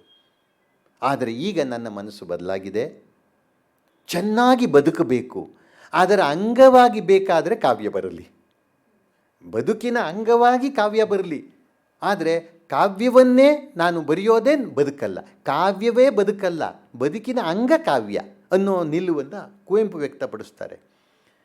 ನರಸಿಂಹಸ್ವಾಮಿಯವರು ಆ ದೃಷ್ಟಿಯಿಂದನೇ ಹೇಳ್ತಾರೆ. ಕವಿತೆ ಮತ್ತು ಬದುಕು ಇವುಗಳ ಮಧ್ಯೆ ನೋಡಿದಾಗ ಅವರು ಹೇಳ್ತಾರೆ ಬದುಕು ದೊಡ್ಡದು. ಇನ್ನೊಂದು ನಾ ಹೇಳಿದೆ, ತಮ್ಮ ಕಾವ್ಯದ ಬಗ್ಗೆ ಮತ್ತು ಕವಿತೆಯ ಬಗ್ಗೆ ಅವರಿಗೆ ಗೌರವ ಇದೆ, ಹೆಮ್ಮೆನೂ ಇದೆ. ಆದರೆ ಕವಿತೆ ಬದುಕನ್ನು ಹಸನು ಮಾಡಿಬಿಡುತ್ತೆ, ಬದುಕಿನ ಕಷ್ಟವನ್ನು ದೂರ ಮಾಡಿಬಿಡುತ್ತೆ ಅನ್ನುವಂತಹ ಭ್ರಮೆಗಳನ್ನು ಅವರು ಇಟ್ಕೊಂಡಿಲ್ಲ. ಅವಾಸ್ತವ ಭ್ರಮೆಗಳಿಲ್ಲ, ವಾಸ್ತವದ ಅರಿವು ಅವರಿಗೆ ತುಂಬ ಚೆನ್ನಾಗಿದೆ. ಅದಕ್ಕೆ ಹೇಳ್ತಾರೆ ಬದುಕು ದೊಡ್ಡದು ಅಂತ ಒಂದು ಮಾತಲ್ಲಿ ಹೇಳ್ತಾರೆ. ಕೆಲವು ಸಲ ಸರಳವಾದ ನೇರವಾದ ಮಾತನಾಗೆ ಇರುತ್ತೆ. ಕವಿತೆಗಿಂತಲೂ ಬದುಕು ಜಟಿಲ, ಬದುಕು ಜಟಿಲವಾದದ್ದು. ಅದನ್ನು ಕವಿತೆಯಲ್ಲಿ ಹಿಡಿಯೋದಿದೆಯಲ್ಲ ಅದು ಕಷ್ಟವಾದದ್ದು, ಅಷ್ಟು ಸುಲಭವಾಗಿ ಹಿಡಿಯೋಕ್ಕಾಗೋದಿಲ್ಲ. ಯಾಕೆ? ಈ ಲೋಕ ನಮ್ಮ ಅರಿವಿಗೆ ಮೀರಿರಬಹುದು. ನೀವು ಎಷ್ಟು ಕಾವ್ಯದೊಳಗಡೆ ಬದುಕನ್ನು ನೀವು ಇಟ್ಟುಬಿಟ್ಟು ತೋರಿಸ್ತೀನಿ ಅಂದ್ರೂ ಅತ್ಯತಿಷ್ಠತ್ ದಶಾಂಗುಲಂ, ಬದುಕು ಅದನ್ನು ಮೀರಿಯೇ ಇರುತ್ತೆ. ಇಡೀ ಬದುಕನ್ನು ಕವನದಲ್ಲಿ ಕಾವ್ಯದಲ್ಲಿ ಸೇರಿಸ್ಬಿಡೋದಕ್ಕೆ ಆಗೋದಿಲ್ಲ. ಎಲ್ಲೋ ಒಬ್ಬ ವ್ಯಾಸ ಹೇಳಬಹುದೇನೋ ಅಷ್ಟೇ, ಇರೋದು ಇನ್ನೆಲ್ಲೂ ಇಲ್ಲ, ಇಲ್ಲದೇ ಇರೋದು ಇನ್ನೆಲ್ಲೂ ಇಲ್ಲ, ಇನ್ನೆಲ್ಲಿರೋದು ಇಲ್ಲಿದ್ದೇ ಇದೆ ಅಂತ ವ್ಯಾಸರು ಹೇಳ್ಬೋದು. ಅಷ್ಟೇ ಹೊರತು ಸಾಮಾನ್ಯವಾಗಿ ಯಾರೂ ಎಲ್ಲವೂ ಇದೆ ಇದರಲ್ಲಿ ಅಂತ ಹೇಳೋಕ್ಕೆ ಸಾಧ್ಯವೇ ಇಲ್ಲ. ಯಾಕೆಂದರೆ ಬದುಕು ಅಷ್ಟು ಸಂಕೀರ್ಣವಾದದ್ದು, ಬದುಕು ಬದಲಾಗ್ತಾನೂ ಹೋಗುತ್ತೆ. ಹಾಗಾಗಿ ಅವರು ಹೇಳ್ತಾರೆ ಈ ಲೋಕ ನಮ್ಮ ಅರಿವಿಗೆ ಮೀರಿರಬಹುದು. ಎಷ್ಟರ ಮಟ್ಟಿಗೆ ಅಂದರೆ ಇಲ್ಲಿ ಉಟ್ಟರೂ ಬೆತ್ತಲೆ, ಉಂಡರೂ ಹಸಿವು. ನೀವು ಎಷ್ಟು ಉಂಡು ಬಿಟ್ಟೆ ತಿಂದುಬಿಟ್ಟೆ ಅಂತ ಅಂದ್ಕೊಂಡ್ರು ಹಸು ಉಳ್ಕೊಂಡೇ ಇರುತ್ತೆ, ಎಷ್ಟು ಉಟ್ಟು ಮಾಡಿಕೊಂಡೆ ಅಂತಂದ್ರೂ ನಗ್ನತೆ ಉಳಿದೆ, ಅಂದರೆ ಇನ್ನೂ ಮಾಡೋದು ಇದ್ದೇ ಇರುತ್ತೆ ಅಂತ. ಅದಕ್ಕೆ ಅತ್ಯದಿಷ್ಟ ದಶಾಂಗುಲಂ ಅಂತ ಅಂದೆ. ಹಾಗೆ ಕವಿತೆ ಇಡೀ ಬದುಕನ್ನು ಹಿಡಿಯೋಕ್ಕೆ ಸಾಧ್ಯವಿಲ್ಲ ಅಂತ. ಕವಿತೆ ಬದುಕಿಗಿಂತ ದೊಡ್ಡದಲ್ಲ, ಬದುಕು ದೊಡ್ಡದು ಅಂತ. ಶೆಲ್ಲಿ ಹೇಳ್ತಾನೆ, our sweetest songs are those tell of saddest thoughts. ನಾವು ಅತ್ಯಂತ ಮಧುರವಾದ ಗೀತೆಗಳು ಅಂತ ನಮ್ಮದನ್ನು ಹಾಡು ನಾವು ಅಂದ್ಕೊಂಡಿರ್ತೀವಲ್ಲ, ಅವು ಯಾಕೆ ಮಧುರವಾಗಿರ್ತಾವೆ ಅಂತಂದರೆ ಅವು ನಮ್ಮ ಅತ್ಯಂತ ವಿಷಾದದ ಯೋಚನೆಗಳನ್ನು, ದುಃಖದ ಯೋಚನೆಗಳನ್ನು ಬಿಂಬಿಸ್ತಾವೆ ಅಂತ. ಹಾಗಿರಬೇಕಾದ್ರೆ ಒಂದು ಹೇಗೆ ಹೇಳ್ತಾರೆ ನರಸಿಂಹಸ್ವಾಮಿಯವರು ಹೇಳ್ತಾರೆ, ಇದು ಅವರ ಬಹುಶಃ ಅವರು ಕಾವ್ಯಗಳನ್ನು ನೋಡಿ ಓದಿ ಬಂದಿರುವಂತಹ ಒಂದು ತಿಳುವಳಿಕೆ ಇರಬೇಕಿದು. ಚೆನ್ನಾಗಿ ವಿಷಯ ಗೊತ್ತಿದ್ದರೆ ಅಥವಾ ನಮ್ಮ ಮಾತಿನಲ್ಲಿ ನಮಗೆ ನಂಬಿಕೆ ಇದ್ದರೆ ನಾವು ಕೂಗಿ ಹೇಳಬೇಕಾದ ಅಗತ್ಯ ಬರೋಲ್ಲ. ಯಾವಾಗ ಅದಿರಲ್ವೋ ಆವಾಗ ಅದು ಕೂಗಿ ಹೇಳಬೇಕಾಗತ್ತೆ. ವೆಂಕಣ್ಣಯ್ಯನವರು ಕ್ಲಾಸ್ನಲ್ಲಿ ಸಣ್ಣ ಧ್ವನಿಯಲ್ಲಿ ಪಾಠ ಮಾಡ್ತಿದ್ದರಂತೆ. ಯಾರೋ ಒಬ್ಬ ಹುಡುಗ ಹೇಳ್ತಾನೆ, ಸರ್ ಸ್ವಲ್ಪ ಜೋರಾಗಿ ಹೇಳಿ ಸರ್, ಜೋರಾಗಿ ಹೇಳಿ ಸರ್, ಕೇಳಿಸ್ತಾ ಇಲ್ಲ ಅಂತ. ಅವರು ಅದೇ ಧ್ವನಿ ಹೇಳಿದಂತೆ, ನಿನಗೆ ಕೇಳಿಸ್ಕೋಬೇಕು ಅಂತಿದ್ದರೆ ಕೇಳಿಸುತ್ತೆ ಅಂತ. ನಮ್ಮ ಮಾತಿನಲ್ಲಿ ನಮಗೆ ದೃಢವಾದ ವಿಶ್ವಾಸ ಇದ್ದರೆ ನಾವು ಕೂಗಿ, ಅದು ಡಿಬೇಟಲ್ಲಿ ಮಾತ್ರ ಮಾಡ್ತೀವಿ, ಕುಟ್ಟಿ ಹೇಳಿ ಎಷ್ಟು ಜೋರಾಗಿ ಕುಟ್ಟಿದರೆ ಪ್ರೈಸ್ ಹೆಚ್ಚು ಅಂತ ನಾವು ಅಂದ್ಕೋತಿದ್ವಿ ಚಿಕ್ಕ ವಯಸ್ಸಿನಲ್ಲಿ, ಗಟ್ಟಿಯಾಗಿ ಹೇಳಬೇಕು ಅಂತ. ಆ ಗಟ್ಟಿಯಾಗಿ ಕಿರ್ಚ್ಕೊಂಡು ಹೇಳೋದು ಅಲ್ಲಿ. ಅದಕ್ಕೆ ಇವರು ಹೇಳ್ತಾರೆ ಇದು ಒಂದು ಥರ ಆತ್ಮಸಮರ್ಥನೆ. ಯಾಕೆಂದರೆ ಅಡಿಗರು ಹೇಳಿದ ಮಾತನ್ನು ನರಸಿಂಹಸ್ವಾಮಿ ಒಂದು ಪದ್ಯದಲ್ಲಿ ಉಲ್ಲೇಖ ಮಾಡ್ತಾರೆ. ಏನು? ಅಡಿಗರು ಹೇಳಿದರು ನನ್ನ ಅನುಭವ ತೆಳುವೆಂದು. ಅಡಿಗರು ನನ್ನ ಅನುಭವ ತೆಳುವು ಅಂತ ಹೇಳಿದರು. ಅಂದರೆ ಅವ್ರ ಅನುಭವ ಗಾಢವಾದದ್ದಲ್ಲ. ಅದಕ್ಕೆ ಹೇಳ್ತಾರೆ ಅವರು, ಇರಬಹುದು. ಯಾಕೆ ಅಂತಂದರೆ ನನ್ನ ಅನುಭವದ ರೀತಿಯೇ ಬೇರೆ ಆಗಿರುವಾಗ ಅದು ಅಡಿಗರದು ಹೇಗೆ ಆದೀತು ಬಿಡಿ. ನನ್ನ ಅನುಭವವನ್ನು ನಾನು ಹೇಳ್ತಿರೋದು ಅಡಿಗರ ಅನುಭವ ಅಲ್ಲ. ಇನ್ನೊಂದು ಕಡೆ ಹೇಳ್ತಾರೆ, ಇವತ್ತು ತಿಳಿದವರು ಹೆಂಗೆ ಹೇಳ್ತಾರೆ ಅಂದರೆ ಯಕ್ಷಗಾನದ ದಾಟಿಯಲ್ಲಿ ಹೇಳುವವರೇ ಹೆಚ್ಚು ಅಂತ, ಜೋರಾಗಿ ನಾಟಕೀಯವಾಗಿ ಹೇಳೋದು. ಹಾಗಾದರೆ ನಿಮ್ಮದೇನು? ನಮ್ಮದೇನು ಅಂತಂದರೆ ಇಬ್ಬರು ಗೆಳೆಯರು ಒಟ್ಟಿಗೆ ಪಕ್ಕ ಕೂತು ಸಣ್ಣ ಧ್ವನಿಯಲ್ಲಿ ಮಾತನಾಡುವ ರೀತಿ ನನ್ನ ಕಾವ್ಯ. ಅವ್ರ ಧ್ವನಿ ಅಂದರೆ ಸಣ್ಣ ಧ್ವನಿಯಲ್ಲಿ ವಿಚಾರ ಹಂಚ್ಕೋತಾರೆ, ಆತ್ಮೀಯವಾಗಿ ಆಪ್ತವಾಗಿ ಹಂಚ್ಕೊಳ್ಳೋದು. ಅದು ನನ್ನ ಕಾವ್ಯ ಅಂತಾರೆ ಅವರು. ಹಾಗಾಗಿ ಅವರ ಕಾವ್ಯದಲ್ಲಿ ಜೋರಾಗಿಲ್ಲ, ನಾಟಕೀಯವಾಗಿರೋದಿಲ್ಲ. ಅಡಿಗೆರದ್ದು ಕಾವ್ಯದ ಅದಕ್ಕೆ ನೋಡಿ, ನಮ್ಮ ಒಂದು ಸಲ ಯಾವುದೋ ಸಂದರ್ಭದಲ್ಲಿ ಇದರ ವಿಷಯ ಬಂದಾಗ ನನ್ನ ಸ್ನೇಹಿತ ಒಬ್ಬ ಹೇಳ್ದ, ಅಡುಗರದ್ದು ಹೆಂಗೆ ಜೋರಿರುತ್ತೋ. ನಿಜ, ಅಡುಗರ ಜೋರಿರುತ್ತೆ. ಪರಾಕು ಪಂಪನ ಒತ್ತಿ ಒತ್ತಿ ನಡ ಬಗ್ಗಿರುವ ಸಂಧಿವಾತ ಪೀಡಿತನಲ್ಲ ಪ್ರಭು ಅಂತ ಶುರು ಮಾಡ್ತಾರೆ. ನಿಜ, ಜೋರು. ಆದರೆ ಅದು ಅದ್ಭುತವಾದ ಕಾವ್ಯ. ನಾ ಅದನ್ನ ಕಾವ್ಯ ಅಲ್ಲಗಳಿತಾ ಇಲ್ಲ. ಆದರೆ ಅದು ಒಂದೇ ಕಾವ್ಯವಾಗಿರಬೇಕು ಅಂತಿಲ್ಲ. ಬೇರೆ ಥರ ಹೇಳೋದು ಕಾವ್ಯವಾಗಿರುತ್ತೆ. ಇವರದು ಬೇರೆ ರೀತಿಯ ಧ್ವನಿಯ ಕಾವ್ಯ. ಇವ್ರದ್ದು ಸಣ್ಣ ಧ್ವನಿಯ, ಮೃದು ಧ್ವನಿಯ ಕಾವ್ಯ. ಅದಕ್ಕೆ ಅವ್ರು ಹೇಳ್ತಾರೆ, ವಿಷಯ ತಿಳಿದವರು ಮೃದುವಾಗಿ ನುಡಿವರು ಗೆಳೆಯ. ವಿಷಯ ತಿಳಿದವರು ಕಿರ್ಚ್ಕೋಬೇಕಾಗಿಲ್ಲ, ಸಣ್ಣದಾಗಿ ಹೇಳಿದರೆ ಸಾಕು. ನಮ್ಮ supreme court justice Shri Shivraj Patil ಇದ್ದಾರಲ್ಲ, ಅವರು ಹೈಕೋರ್ಟ್ ಜಡ್ಜ್ ಆಗಿದ್ದ ಒಂದು ಅನುಭವವನ್ನು ಹೇಳ್ತಾರೆ. ಲಾಯರ್ ಬಂದಿರ್ತಾರೆ, ಯಾವುದೋ ವಿಷಯ ವಾದ ಮಾಡ್ತಿದ್ದಾರೆ, ಓ ಅಂತ ಕೂಗ್ತಿದ್ದಾರೆ, ಜೋರಾಗಿ ಕಿರ್ಚ್ಕೊಂಡು. ಒಸಿಫರಸ್ ವಾಯ್ಸ್ ಅಂತಾರೆ ಇಂಗ್ಲೀಷಲ್ಲನ್ನು, ನಾಯ್ಸಿ, ಮೆಲಾರ್ಡ್ ಅಂತ ಹೆದರಿಸೋ ಹಾಗೆ. ಇವ್ರಿರ್ತಾರೆ, you may tell me in your regular voice, you need not shout. No milord ಅಂತೆಲ್ಲ ಅವ್ರು ಎಲ್ಲ ಮಾಡಿಬಿಡ್ತಾರೆ. ಆಮೇಲೆ ಕರೆದ್ಬಿಟ್ಟು ಹೇಳ್ತಾರೆ, ನೋಡಪ್ಪ, ನೀನು ಒಂದು ಕೇಸನ್ನು ಗೆಲ್ಲೋದಕ್ಕೆ ಕಿರ್ಚ್ಕೊಳ್ಳೋದೇ ಮಾನದಂಡ ಅಂತ ಇಟ್ಕೊಂಡ್ಬಿಟ್ರೆ, ಅದೇ ಪ್ಯಾರಾಮೀಟರ್ ಮಾನದಂಡ ಅಂತ ಇಟ್ಕೊಂಡ್ಬಿಟ್ರೆ, ಆವಾಗ ಜೋರಾಗಿ ಕಿರ್ಚ್ಕೊಳ್ಳೋರು ಕೇಸ್ ಗೆದ್ದಿರೋರು. ಕೇಸ್ ಗೆಲ್ಲೋದು ಅದ್ರ ಮೇಲಲ್ಲ, ನೀನು ತೊಗೊಂಬಿಡೋರು ಡಾಕ್ಯುಮೆಂಟ್ಸ್ ಮೇಲೆ ಅಷ್ಟೇ. ನಾವು ಒಂದು ಕೇಸಂತ ಹೇಳ್ತಿದ್ರು, ಭಾಳ ಸ್ವಾರಸ್ಯ. ನಮ್ಮ ಸಂಸ್ಥೆಗೂ ಇನ್ನೊಂದು ಸಂಸ್ಥೆಗೂ ಆಗಿದ್ದು, ನಾ ಹೆಸರು ಹೇಳೋಲ್ಲ. ಎದುರುಗಡೆ ಲಾಯರು 3 ದಿನ ವಾದ ಮಾಡಿದ್ದಾರೆ ಅವ್ರ ಪರವಾಗಿ. ಆಯಿತು. ನಮ್ಮ ಕಡೆ ಲಾಯರು ಆವಾಗ ಎಷ್ಟು ವರ್ಷದ ಹಿಂದೆ, 50 ವರ್ಷದ ಹಿಂದೆ, ರಾಮ ಜೋಯಿಸು ಅವ್ರು ಎದ್ದು ನಿಂತರಂತೆ, ಏನೋ ಹೇಳಿದ್ದಾರೆ, 5 ನಿಮಿಷನೋ 10 ನಿಮಿಷನೋ ಕೂತ್ಬಿಟ್ರು. ನಮ್ಮ ಸಂಸ್ಥೆಯವರಿಗೆಲ್ಲ ಭಯ, ಏನ್ರಿ ಇದು, ಎಂಥ ತಪ್ಪಾಗೋಯ್ತು. ಅವರು 3 ದಿನ, ಇವ್ರು 1 ದಿನ ಮಾಡ್ಬೋತಿತ್ತಲ್ಲ ವಾದಾನ ಅಂತ. ಆದರೆ ನೋಡಿದ್ರೆ ಕೇಸ್ ಇವ್ರ ಪರವಾಗಿ ಆಯಿತು.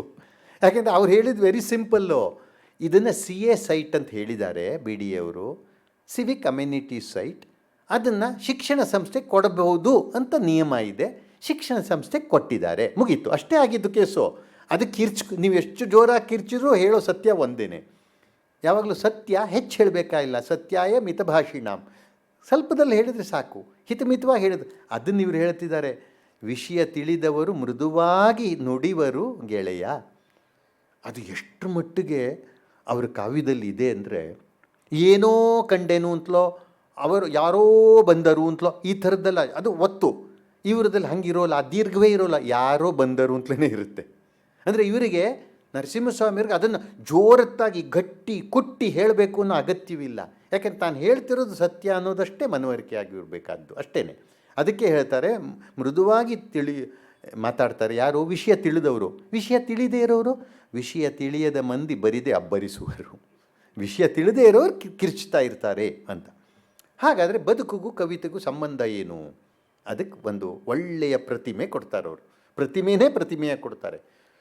ನಮಗೆಲ್ಲ ಗೊತ್ತು, ದೇವಸ್ಥಾನದಲ್ಲಿ ಒಳಗಡೆ ಒಂದು ಮೂರ್ತಿ ಇರುತ್ತೆ, ಹೊರಗಡೆ ತಗೊಂಡು ಹೋಗೋಕ್ಕೆ ಇನ್ನೊಂದು ಮೂರ್ತಿ ಇರುತ್ತೆ. ಹೊರಗಡೆ ತೊಗೊಂಡು ಹೋಗಿ ಮೆರವಣಿಗೆಯಲ್ಲಿ ಹೇಳ್ತಾರೆ, ಅದಕ್ಕೆ ಉತ್ಸವ ಮೂರ್ತಿ ಅಂತೀವಿ. ಇವ್ರು ಹೇಳ್ತಾರೆ, ಬದುಕು ಏನು? ಮೂಲವರು ಬದುಕು. ಬದುಕು ಅನ್ನೋದು ಒಳಗಡೆ ಇರೋ ಗರ್ಭಗುಡಿಲಿರೋ ಮೂರ್ತಿ ಇದ್ದ ಹಾಗೆ. ಉತ್ಸವ ಮೂರ್ತಿ ಕವಿತೆ. ಏನೇ ಆಗಲಿ ಅದು ದೊಡ್ಡದು, ಒಳಗಡೆಯ ಗರ್ಭಗುಡಿಲಿರೋದೇ ಮೂಲವಾದದ್ದು. ಇದು ತೋರಿಸ್ಬಿಟ್ಟು ಜನ ಎಲ್ಲರಿಗೂ ಅಲ್ಲೇ ಹೋಗೋಕ್ಕಾಗಲ್ಲ, ಉತ್ಸವ ಮೂರ್ತಿಗೆ. ಆಮೇಲೆ ಅದನ್ನು ಎಲ್ಲ ಕಡೆ ತೊಗೊಂಡು ಹೋಗೋಕ್ಕಾಗಲ್ಲ, ಗಾತ್ರ ದೊಡ್ಡದಿರುತ್ತೆ ಅದರದ್ದು, ಹೊತ್ಕೊಂಡು ಹೋಗೋದು ಎಲ್ಲ ಮಾಡೋಕ್ಕಾಗಲ್ಲ, ಅದೆಲ್ಲ ಪ್ರಾಕ್ಟಿಕಲಿ ಕಷ್ಟ. ಅದಕ್ಕೆ ಚಿಕ್ಕದು ಒಂದು ಮಾಡಿ ಇಟ್ಕೊಂಡಿರುತ್ತೆ, ಅದೇ ಥರ. ಆದರೆ ಇದು ಉತ್ಸವ ಮೂರ್ತಿ ಮಾತ್ರ, ಇದೇ ಮೂಲ ಅಲ್ಲ. ಆದರೆ ಇದಕ್ಕೆ ನಮಸ್ಕಾರ ಮಾಡಿದ್ರು ಅದಕ್ಕೆ ಹೋಗುತ್ತೆ, ಅದೇನು ಬೇರೆ ಬೇರೆ ಅಲ್ಲದೆ ಇರ್ಬೋದು. ಅದಕ್ಕೆ ಉತ್ಸವ ಮೂರ್ತಿ ಕವಿತೆ, ಮೂಲವರು ಬದುಕು ಅಂದ್ಬಿಟ್ಟು ನೋಡಿ. ನೋವು ಕಂಬನಿ, ನೋವು ದುಃಖ, ಕಂಬನಿ ಕಣ್ಣೀರು, ಕೋಲನ್ನು ಹಾಕ್ಬಿಟ್ಟು ಬದುಕು. ಬದುಕು ಅನ್ನೋದು ಇದು ನೋವು ಮತ್ತು ಕಂಬನಿ, ಅದೇನೆ. ನೋವು ಇದರಿಂದ ತುಂಬಿದೆ ಬದುಕು. ಹಾಗಾದರೆ ಕವಿತೆ ಕವಿತೆ ಕರವಸ್ತ್ರ. ಕವಿತೆ ಒರೆಸುತ್ತೆ ಅಷ್ಟೇ, ಅದನ್ನು ದುಃಖವನ್ನು ಇಲ್ಲ ಅಂತ ಮಾಡೋದಿಲ್ಲ, ಅದು ಒರೆಸ್ಕೊಳ್ಳೋಕೆ ಅವಕಾಶ ಮಾಡಿಕೊಡುತ್ತೆ. ಕವಿತೆ ಬದುಕಿಗೆ ಸಮಾಧಾನ ಹೇಳುವುದು. ಇಲ್ಲಿ ಒಂದೇ ಒಂದು ನನಗಿರುವಂತಹ ವಾದ ಏನು ಅಂದರೆ, ಈ ಸಾಲು ಇಲ್ಲದೆ ಹೋಗಿದ್ರೂ ಅದೇ ಅರ್ಥ ಇರೋದು, ಇಲ್ಲದೆ ಹೋದರೂ ಅಷ್ಟೇ ಸ್ವಾರಸ್ಯವಾಗಿರೋದು. ಬಹುಶಃ ಅದನ್ನು ಯಾಕೆ ಸೇರಿಸಿದ್ದಾರೆ ಗೊತ್ತಿಲ್ಲದೆ ಸೇರಿಸಿಲ್ಲ. ಕವಿತೆ ಬದುಕನ್ನು ಬದಲಿಸಲ್ಲ ಅಂತ ಹೇಳ್ತಿದ್ದಾರೆ ಅವರು, ಸಮಾಧಾನ ಹೇಳುತ್ತಷ್ಟೇ. ನಿಮಗೆ ಸಮಾಧಾನ ಮಾಡ್ಕೊಳ್ಳೋಕೆ ಓದ್ಕೋಬೇಕು ಕವಿತೆನ, ಆದರೆ ಮೂಲವಾಗಿರೋ ಕಂಬನಿನೇ ಅದು ತೆಗೆದು ಹಾಕ್ಬಿಡೋದಿಲ್ಲ, ಅಥವಾ ಮೂಲವಾಗಿರೋ ನೋವನ್ನು ಕಿತ್ತಾಕೋಕೆ ಬರೋದಿಲ್ಲ. ಅದಕ್ಕೆ ನಮ್ಮ ಬದುಕನ್ನೇ ಬದಲಾಯಿಸೋದು ಕವಿತೆ. ಅದು ಆ ನಾಟಕೀಯವಾಗಿ ಹಾಗೆ ಬದಲಾಯಿಸೋದಿಲ್ಲ ಅವರು. ಆಯಿತು, ಕವಿತೆ ದೊಡ್ಡದು, ಕವಿತೆ ಬದುಕು ದೊಡ್ಡದು. ಕವಿತೆ ಏನು? ಇಣುಕು ನೋಟ ಅಷ್ಟೇ, ಚಿಕ್ಕದಾಗಿ ಇಣುಕು ನೋಟ. ಹಾಗಾದರೆ ಅವ್ರು ಹೇಳ್ತಾರೆ, ಬದುಕಿನಲ್ಲಿ ವಿಷಾದ ಇದೆ, ದುಃಖ ಇದೆ, ಕತ್ತಲು ಇದೆ, ನಿಜ. ಆದರೆ ಬರೀ ಅದನ್ನೇ ನೋಡಬೇಕೇನು? ಅದಕ್ಕೆ ಅವ್ರು ಕೇಳ್ತಾರೆ, ನನಗೆ ಅದೆಲ್ಲ ಉತ್ಸಾಹ ಇರೋದು. I want to see the brighter side of life. ಬದುಕಿನ ಪ್ರಕಾಶಮಾನವಾದಂತಹ ಒಳ್ಳೆಯ ಅದರ ಬೆಳಕಿನ ಭಾಗವನ್ನು ನಾನು ನೋಡಬೇಕು. ದುಃಖದ ಇದೆಯಪ್ಪ, ಅದನ್ನೇ ತೋರಿಸೋದಲ್ಲ ಕೆಲಸ ಅಂತ. ನೀವು ಕಗ್ಗತ್ತಲಿಗೆ ಕಾದು ಕುಳಿತಿದ್ದೀರಿ. ಉಳಿದಿದ್ದನ್ನು ಬರೆಯೋ ಕವಿಗಳಿಗೆ ಹೇಳ್ತಾರೆ, ನೀವು ನನಗೆ ಗೊತ್ತಿಲ್ಲ ಅನ್ಕೋಬೇಡಿ, ದುಃಖ ನನಗೆ ಗೊತ್ತಿಲ್ಲ ಅನ್ಕೋಬೇಡಿ. ಅದಕ್ಕೆ ಇನ್ನೊಂದು ಕಡೆ ಹೇಳ್ತಾರೆ ಅವರು, ಯಾರೋ ಹೇಳಿದರು ನಿಮಗೆ ಅನುಭವ ಸಾಲದು ಎಂದರು. ನಾನು ನಕ್ಕೆ, ನಾನು 8 ಮಕ್ಕಳ ತಂದೆ. ನಾಳೆ ಆ ವಿಷಯ ತಗೋತೀವಿ, ಇರಲಿ. ನೀವು ಕಗ್ಗತ್ತಲಿಗೆ ಕಾದು ನಿಮಗೆ ಬೇಕಾಗಿರೋ ಕಗ್ಗತ್ತಲು, ಅದಕ್ಕೆ ಕಾದು ಕುಳಿತುಕೊಂಡಿದ್ದೀರಾ. ದೀಪಾವಳಿಯ ಬೆಳಕು ಬೇಡವೇನು? ದೀಪಾವಳಿಯ ಬೆಳಕು ಇದೆಯಲ್ಲ, ಅದನ್ನು ನೋಡೋಣ. ನೀವು ಕಗ್ಗತ್ತಲಿಗೆ ಹೀಗೇಕೆ ಕಾಯುವಿರಿ? ಬನ್ನಿ, ಬೆಳಕಿನ ಹಾಡು ಹಾಡ ಬನ್ನಿ. ಕಾವ್ಯದಲ್ಲಿ ನಾವು ಬೆಳಕಿನ ಹಾಡನ್ನು ಹಾಡೋಣ, ಒಳ್ಳೆಯದನ್ನು ಹಾಡೋಣ. ಅದಕ್ಕೆ ಹೇಳ್ತಾರೆ, ನಾನು ಬೆಳಕಿನ ಹಾಡ ಬಯಸುವೆನು, ನನ್ನನ್ನು ಕತ್ತಲೆಯತ್ತ ಸೆಳೆಯುವಿರೇಕೆ? ಯಾಕೆ ಕತ್ತಲೆದ? ತುಂಬ ಜನ ಆ ವಾದವನ್ನು ಮಾಡಿದಾರಲ್ವ ಇವರ ಕಾವ್ಯದಲ್ಲಿ. ಇದನ್ನು ಏನೋ ವಿಷಾದದ ಭಾಗವನ್ನೇ ನೋಡೋದಿಲ್ಲ ಅಂತ. ಸರಿಯಾಗಿ ಓದ್ದೇ ಇರೋರ ಅಭಿಪ್ರಾಯ ಅದು. ಕವನದಲ್ಲಿ ಜೀವನದ ಕಷ್ಟವನ್ನು ಅವ್ರು ಹೇಳ್ತಾರೆ. ಮೊದಲನೇ ಕವನ ಸಂಕಲನದಲ್ಲಿ ಹೇಳ್ತಾರೆ ಏನು? ಮಿತ್ತು ಕಳ್ಳ ಬೆಕ್ಕಿನಂದದಿ. ಮಿತ್ತು ಅಂದರೆ ಮೃತ್ಯು, ಸಾವು ಕಳ್ಳ ಬೆಕ್ಕಿನ ಹಾಗೆ ಹೊಂಚು ಹಾಕುತ್ತಿಹುದು, ಕಾದುಕೊಂಡಿದೆ, ಯಾವ ಕ್ಷಣದಾರರು ಬೀಳುತ್ತೆ ಅಂತ. ಮೊದಲನೇ ಕವನ ಸಂಕಲನ ಎಳೆ ವಯಸ್ಸಿನಲ್ಲೇ ಅವರು ಅರಿತುಕೊಂಡವರು ಸಾವು ಇದ್ದೇ ಇದೆ ಅಂತ. ಹಾಗಾಗಿ ಅವರಲ್ಲಿ ದುಃಖದ ಭಾಗ ಇಲ್ಲ ಅಂತ ನಾವು ಹೇಳೋ ಹಾಗಿಲ್ಲ. ಆಯಿತು, ಸರಿ. ಈಗ ಕವಿತೆ ಓದಿದರೆ ಹಸಿವು ಹೋಗುತ್ತಾ? ಹಸಿದ ಹೊಟ್ಟೆಯ ಮೇಲೆ ಬೆಳ್ದಿಂಗಳನ್ನು ಚೆಲ್ಲಿ ತುಟಿ ಒಣಗಿದವರ ಹಾಡನ್ನು ಕೇಳುವಿಹೇನು? ಅಲ್ಲ, ನೊಂದ ಜೀವಕ್ಕೆ ಬೇಕಾದ ಸಿರಿ ಹಾಡು, ಇಂಪಾದ ಹಾಡು, ಚೆಲುವು ಸೂಸುವ ಹಾಡು, ಭಾವಪೂರ್ಣ ಹಾಡು. ನಿಜ, ಕಷ್ಟ ಇದೆ, ಹಸುವಿನ ಇದಿದೆ. ಆದರೆ ಮನುಷ್ಯನಿಗೆ ಒಂದು ಸಮಾಧಾನ ಬೇಕು ಅಂತಂದರೆ ಒಂದು ಒಳ್ಳೆಯ ಹಾಡು, ಒಂದು ಚೆಲುವಿನ ಸೂಸುವಂಥ ಹಾಡು, ಭಾವಪೂರ್ಣವಾದ ಇಂಪಾದ ಹಾಡು ಬೇಕು. ಅದನ್ನ ಹಾಡಬೇಕಾಗತ್ತೆ, ಅದನ್ನ ಹಾಡಬೇಕು, ಮಾಡ್ಕೋಬೇಕು. ಆದರೂ ಕೂಡ ಹಸಿದವನಿಗೆ ಹಾಡಬೇಕಿಲ್ಲ ಅನ್ನೋ ವಾಸ್ತವ ಅವ್ರಿಗೆ ಗೊತ್ತಿದೆ. ತುಂಬ ಹಸಿದವನ ಮುಂದೆ ಸಂಗೀತ ಹಾಡ್ತೀನಿ ಕೇಳ್ರಿ ಸ್ವಲ್ಪ ಹೊತ್ತು. ವಿವೇಕಾನಂದರು ಅವತ್ತೇ ಹೇಳಿದರು ಅಮೇರಿಕದವರಿಗೆ, ನೀವು ನಮಗೆ ತತ್ವ ಕೊಡೋಕೆ ಬರಬೇಡಿ, ಇಡೀ ಪ್ರಪಂಚಕ್ಕೆ ಹಂಚುವಷ್ಟು ತತ್ವ ಇದೆ ಭಾರತದಲ್ಲಿ, ಸಿದ್ಧಾಂತ, ಫಿಲಾಸಫಿ ಬೇಕಾದಷ್ಟು. We have enough philosophy to distribute to the whole world. Give us food ಅಂದಿದ್ರು ಅವರು, ನಮಗೆ ಆಹಾರ ಬೇಕು ಅಂದಿದ್ರು. ಆ ವಾಸ್ತವ ಒಂದಿದೆಯಲ್ಲ, ಅದಕ್ಕೆ ಹೇಳ್ತಾರೆ, ನಾಳೆ ಏನಾಗುವುದು ಎಂಬ ನಮ್ಮದು ಪ್ರಶ್ನೆ ಉತ್ತರವೇ ಬರಲಿಲ್ಲ ಹರಿಕಥೆಯಲ್ಲಿ. ನಮ್ಮ ಪ್ರಶ್ನೆ ಇದ್ದಿದ್ದು ನಾಳೆ ಊಟಕ್ಕೆ ಎಲ್ಲಿದೆ, ಕುಕ್ಕರ್ ಕೂಗ್ಸೋಕ್ಕೆ ಇಲ್ವಲ್ರಿ ಅಂತ. ಹರಿಕಥೆಯಲ್ಲಿ ಅದಕ್ಕೆ ಉತ್ತರ ಸಿಗಲಿಲ್ಲ. ಹೊಟ್ಟೆ ತುಂಬಿದ ಮಂದಿ ಕೇಳಿ ನಡೆದರು ಮನೆಗೆ. ಹೊಟ್ಟೆ ತುಂಬಿದವ್ರು ಹೋದರು, ಹಸಿದ ಹೊಟ್ಟೆಗೆ ಹಾಡು ಹಿಡಿಸಲಿಲ್ಲ. ಇದು ವಾಸ್ತವ ತಾನೆ. ಹಸಿದ ಹೊಟ್ಟೆಗೆ ಹಾಡು ಹಿಡಿಸಲಿಲ್ಲ ಅಂತಾರೆ. ಹಾಗಾದರೆ ಏನು? ಇರುವುದನ್ನು ಬಿಟ್ಟು ಇಲ್ಲದುದನ್ನು ಬಯಸುವುದು ಜಾಣತನವಲ್ಲ. ಶಿವರುದ್ರಪ್ಪನವರು ಒಂದು ಕಡೆ ಹೇಳಿದ್ದಾರೆ, ಯಾವ ಕವಿಯ ಒಂದು ಸಾಲನ್ನು ಇನ್ನೊಬ್ಬ ಕವಿಯ ಒಂದು ಸಾಲು ಜೊತೆ ಮ್ಯಾಚ್ ಮಾಡಬಹುದು, ಹಾಗೆ ಮಾಡೋದು ಹಾಸ್ಯಾಸ್ಪದ ಅಂತಾರೆ. ಆದರೆ ನನಗೆ ಹಾಗೆ ಅನಿಸೋಲ್ಲ. ಕೆಲವು ಸಲ ಎಷ್ಟು ಪ್ರಜ್ಞಾಪೂರ್ವಕವಾಗಿದೆ ಅಂದರೆ, ಅದು ಗೊತ್ತಿದ್ದು ಮಾಡಿದ್ದಾರೆ ಅನಿಸುತ್ತೆ. ಅಂದರೆ ಅವ್ರಿಗೆ ಮನಸ್ಸಿನಲ್ಲಿ ಆ ಸಾಲು ಇದೆ ಅಂತ ನನಗನ್ನಿಸುತ್ತೆ. ಇರುವುದೆಲ್ಲವ ಬಿಟ್ಟು ಇರದುದರೆಡೆಗೆ ತುಡಿಯುವುದೇ ಜೀವನ ಅಂತ ಅಡಿಗರು ಹೇಳ್ತಾರೆ. ಇರುವುದನ್ನು ಬಿಟ್ಟು ಇಲ್ಲದುದನ್ನು ಬಯಸುವುದು ಜಾಣತನವಲ್ಲ ಅಂತ ಇವರಂತಾರೆ. ಅಂದರೆ ಇವರು ವಾಸ್ತವವನ್ನು ಮರಿಬಾರ್ದು ಅನ್ನೋ ಅರ್ಥದಲ್ಲಿ ಹೇಳ್ತಿದ್ದಾರೆ. ಹಾಗಾದರೆ ಜೀವನದ ಸತ್ಯ ಯಾವುದು ಅದನ್ನ ಹೇಳ್ತಾರೆ. ಇದು ನಮ್ಮೆಲ್ಲರಿಗೂ ಪಾಠ, ಹೇಳಬೇಕಾಗೇ ಇಲ್ಲ. ನಾವೆಲ್ಲ ಆ ದೃಷ್ಟಿಯಿಂದ ವಯಸ್ಸಾದವರೇನೆ, ಜೀವನದಲ್ಲಿ ಏನು ಸಿಕ್ಕಲ್ಲ ಅನ್ನೋದು ನಮಗೂ ಗೊತ್ತು. ಇಲ್ಲೇನು ಬಹಳ ಸಣ್ಣ ಯುವಕರೇನಿಲ್ಲ. ಹಾಗಾಗಿ ನೀನು ಬಯಸುವ ಹೂವು ಇಲ್ಲಿ ಸಿಕ್ಕುವುದಿಲ್ಲ. ಬೇಕಾದಷ್ಟು ಬಯಸಬಹುದು ನಾವು, ಅದು ಸಿಕ್ಕೋಲ್ಲ ಇಲ್ಲಿ. ನಮಗೆಲ್ಲ ಅನುಭವ ಆಗಿರೋದೆ, ಯಾವುದೋ ಸಿಗುತ್ತೆ, ಯಾವುದೋ ಸಿಗಲ್ಲ. ಹಾಗಾದರೆ ಸಂಸಾರ ತಾಪತ್ರಯ ಹೆಂಗಿರುತ್ತೆ ಅನ್ನೋದನ್ನ ಒಂದು ಸ್ವಾರಸ್ಯವಾದ ಕವನದಲ್ಲಿ ಹೇಳ್ತಾರೆ ಅವರು. ಕಾವಲುಗಾರ ಅಂತ ಪದ್ಯ, ಅದು ದೊಡ್ಡ ಪದ್ಯ, ಸುಮ್ಮನೆ ಸ್ವಲ್ಪ ಹೇಳ್ತೀನಿ. ಇವ್ರು ಹೋಗಿ ಸಹಾನುಭೂತಿ ಇದೆ ಅವನ ಬಗ್ಗೆ ಇವರಿಗೆ. ಅದಕ್ಕೆ ಹೋಗಿ ಮಾತಾಡಿಸ್ತಾರೆ, ಎಲ್ಲ ಮಾಡ್ತಾರೆ. ಕೂಲಿ ಎಷ್ಟೆಂದು ಕೇಳಿದೆನು ಅಂತ. ಅವನೇನೋ ಒಂದು ಹೇಳ್ತಾನೆ, ಅಷ್ಟೇ ಸಾಕೆ, ನಿನಗೆ ಸಾಕಾಗತ್ತೇನಪ್ಪ, ಅಷ್ಟೇ ಕೇಳಿದರೆ ನಿನಗೆ ಸಾಕಾಗತ್ತೇನಪ್ಪ ಅಂತ ಇವ್ರು ಪಾಪ ಕೇಳ್ತಾರೆ. ಅವನ ಉತ್ತರ ಇಷ್ಟು ಚೆನ್ನಾಗಿದೆ ನೋಡಿ. ಅದಕ್ಕೆ ಅವನ ಉತ್ತರ ಒಂದು ನಿಟ್ಟುಸಿರು ಬಿಟ್ಟು ಅಷ್ಟರಲ್ಲಿ ನೀವು ತಿಳ್ಕೊಬೇಕು ಸಾಕಾಗತ್ತೆಯೋ ಇಲ್ವೋ ಅಂತ. ಏನು ಮಾಡ್ತಾನೆ ಹಾಗಾದರೆ ಅಂತಂದರೆ, ಅವನಿಗೊಬ್ಬ ಮಗ, ಹಿಂದೆಲ್ಲ ಅಡ್ವರ್ಟೈಸ್ಮೆಂಟ್ ಇರೋದು, ಕೀರ್ತಿಗೊಬ್ಬ ಮಗ, ಆರತಿಗೊಬ್ಬಳು ಮಗಳು ಅಂತ ಆ ಥರ ಇರೋದು. ಅದೆಲ್ಲ ಹೇಳೋ ಹಾಗಿಲ್ಲ, ಈಗ ಯಾರೂ ಒಪ್ಪೋದೂ ಇಲ್ಲ. ಅವನು ಹೇಗೆ ಮಾಡ್ತಿದ್ದ ನೋಡಿ, ಅವನ ಮಗ ಗಾರೆಗೆ ಸಹಾಯ, ಅವನ ಜೊತೆ ಹೋಗ್ತಾನೆ ಚಿಕ್ಕ ಹುಡುಗ. ಮಗಳು ಮುಸುರಿಗೆ ಅಮ್ಮನಿಗೆ ಸಹಾಯ. ಎಷ್ಟು ಕಷ್ಟದ ಪರಿಸ್ಥಿತಿ ಇದೆ ನೋಡಿ. ಇದನ್ನು ಹಿಡಿದಿರೋರ ಕವಿತೆಯಲ್ಲಿ ನೀವು ಜೀವನದ ದುಃಖದ ಮುಖವನ್ನು ತೋರಿಸಿಲ್ಲ ಅಂತ ಹೇಳಿದ್ರೆ, ವಿಷಾದದ ಮುಖ ತೋರಿಸಿಲ್ಲ ಅಂದರೆ ಹೆಂಗೆ ಒಪ್ಪೋದು ಅದನ್ನು? ಅದು ಹೇಳಿಬಿಟ್ಟು ಒಬ್ಬಳು ಗುಡಿಸಿನಲ್ಲಿ ಮಾಡ್ತಾಳೆ. ಆಯಿತು, ನೆಕ್ಸ್ಟ್ ಏನು ಮಾಡ್ತಾರೆ ಅಂತಂದರೆ, ಆಮೇಲೆ ಎಲ್ಲಪ್ಪ ಈ ಗುಡಿಸಲು ಮುಗಿದು ಹೋಗ್ಬಿಟ್ರೆ ಈ ಮನೆ ಅಂತಂದರೆ, ಒಂದು ಗುಡಿಸಲಿನಿಂದ ಇನ್ನೊಂದು ಗುಡಿಸಲಿಗೆ, ಇನ್ನೊಂದು ಕಡೆ ಕಟ್ತಿರ್ತಾರೆ ಮನೆ, ಅಲ್ಲಿ ಹೋಗಿರ್ತೀನಿ, ಅದು ಮಾಡ್ತಾ ಇರ್ತೀನಿ ಅಂದ್ಬಿಟ್ಟು. ಹಾಗೆ ಇವನಿಗೇನು ಬೆಲೆ ಇಲ್ಲ ಅಂದ್ಕೋಬೇಡಿ. ಅವರಲ್ಲಿ ವ್ಯಂಗ್ಯ ಎಷ್ಟು ಸೂಕ್ಷ್ಮವಾಗಿ ನವರಾಗಿ ಬರುತ್ತೆ ಅಂತಂದರೆ, ಚುನಾವಣೆಯಲ್ಲಿ ಇವನು ಒಂದು ನೋಟು ಅಂತ ಸತ್ಯ ಬಂದ್ಬಿಡುತ್ತೆ ಬಾಯಲ್ಲಿ. ಚುನಾವಣೆಯಲ್ಲಿ ಇವನು ಒಂದು ಓಟು, ಅದು ಒಂದು ಬೆಲೆ ಇವನಿಗಿದೆ ಅಂತಾರೆ. ಈ ರೀತಿ ಎಲ್ಲವೂ ಇದೆ ಈ ಬದುಕಲ್ಲಿ ಅನ್ನೋದನ್ನು ಇದನ್ನು ತೋರಿಸ್ತಾರೆ. ಆಯಿತು, ಹಾಗಾದರೆ ಸಂತೋಷವಾಗಿ ಬದುಕೋದು ಹೇಗೆ ನಾವು? ಅವರು ಒಪ್ಪಿರುವ ರೀತಿ ಬಹುಶಃ ಸಮರಸ ಸಮನ್ವಯ ಅನಿಸುತ್ತೆ. ಒಬ್ರಿಗೊಬ್ರು ಹೊಂದಿಕೊಂಡಿರೋದು, ಅರ್ಥ ಮಾಡ್ಕೊಂಡಿರೋದು, ಇದ್ರ ಮೂಲಕನೇ ಬದುಕು ಅಂತ ಅವರು. ಸಮರಸವೇ ಜೀವನ ಅಂತ ಗೋಕಾಕರು ಹಿಂದೆಯೇ ಕಾದಂಬರಿ ಬರೆದಿದ್ದರು. ಅದಕ್ಕೆ ಹೇಳ್ತಾರೆ, ಬಹಳ ದೊಡ್ಡ ಪದ್ಯ, ಒಂದೆರಡು ಸ್ಟ್ಯಾನ್ಸ ಮಾತ್ರ ಹೇಳ್ತೀನಿ. ಎಂದೋ ಕೇಳಿದ ಹಾಡು ಅಂತ. ಪತಿ ಪತ್ನಿ ಹಾಡು ಕೇಳಿದ್ದಾರೆ, ಅದನ್ನು ಪರಸ್ಪರ ಕಲ್ತ್ಕೋಬೇಕು. ಇವನು ವೀಣೆ ನುಡಿಸೋವನು, ಅವಳು ಹಾಡೋವಳು.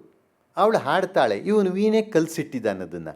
ಅವೆರಡು ಶ್ರುತಿ ಸೇರುತ್ತೆ ಅನ್ನೋದು ಪ್ರಶ್ನೆ. ಅಂದರೆ ಇಬ್ಬರೂ ಶ್ರುತಿ ಸೇರಿದರೆ ಉಂಟು ಜೀವನ, ಇಲ್ಲದೆ ಹೋದರೆ ಹೋಯಿತು.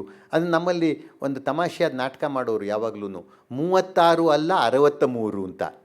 ಅಂದರೆ 63 ಮುಖವಾಗಿರುತ್ತೆ, 36 ತಿರ್ಗಾ ಮುರುಗ, ಹಿಂಗೆ ಬೇರೆ ಬೇರೆ ಮುಖವಾಗಿರುತ್ತೆ. ಅದಕ್ಕೆ ಎಂದೋ ಕೇಳಿದ ಒಂದು ಹಾಡನ್ನು ನಾನು ವೀಣೆಗೆ ಕಲಿಸಿದೆ. ವೀಣೆಗೆ ಅಂದರೆ ಎರಡು ಅರ್ಥನೂ ಇದೆ. ನನ್ನ ವೀಣೆಗೆ ಕಲಿಸಿದೆ ಅಂತಲೂ ಒಂದು ಅರ್ಥ, ವೀಣೆಗೆ ಕಲಿಸಿದೆ ಅಂತ, ಅವಳಿಗೆ ಕಲಿಸಿದೆ ಅಂತ. ಅದನ್ನೇ ನೆನೆಯುತ್ತಾ ನೀನು ಹಾಡಲು ಎಂದೋ ಕಲಿಸಿದ್ದೋ, ಅದನ್ನು ಈಗ ಹಾಡ್ತಾಳೋ ಹೇಳಿದರೆ, ಅವಳು ಹಾಡಿದರೆ ನಾನು ಜೊತೆಗೂ ನುಡಿಸಿದೆ. ಇದು ಸಮನ್ವಯ ಶುರು. ಆವತ್ತಿಂದಲ್ಲ, ಇವಾಗ ಸಮನ್ವಯ ಆಗಿದೆ. ಅದು ಎಂದೋ ಕಲಿಸಿದ್ದು ಇವತ್ತು. ಏನು ಮೂರ್ತಿರಾವು ಅವ್ರ ಮನೆಯವರಿಗೆ ರಘುವಂಶ ಈ ಥರದನ್ನು ಓದಿ ಹೇಳೋಕ್ಕೆ ಶುರು ಮಾಡಿದ್ರಂತೆ. ಯಾವಾಗ ಅಂತಂದ್ರೆ ಉತ್ತರ ವಯಸ್ಸಿನಲ್ಲಿ, 65ನೇ ವಯಸ್ಸಲ್ಲೋ ಏನೋ, ಅವ್ರಿಗೂ ಎಷ್ಟೋ ವಯಸ್ಸು. ಎಂಥ ಸಂತೋಷ ಇದು ಅಂತಂತಾರೆ.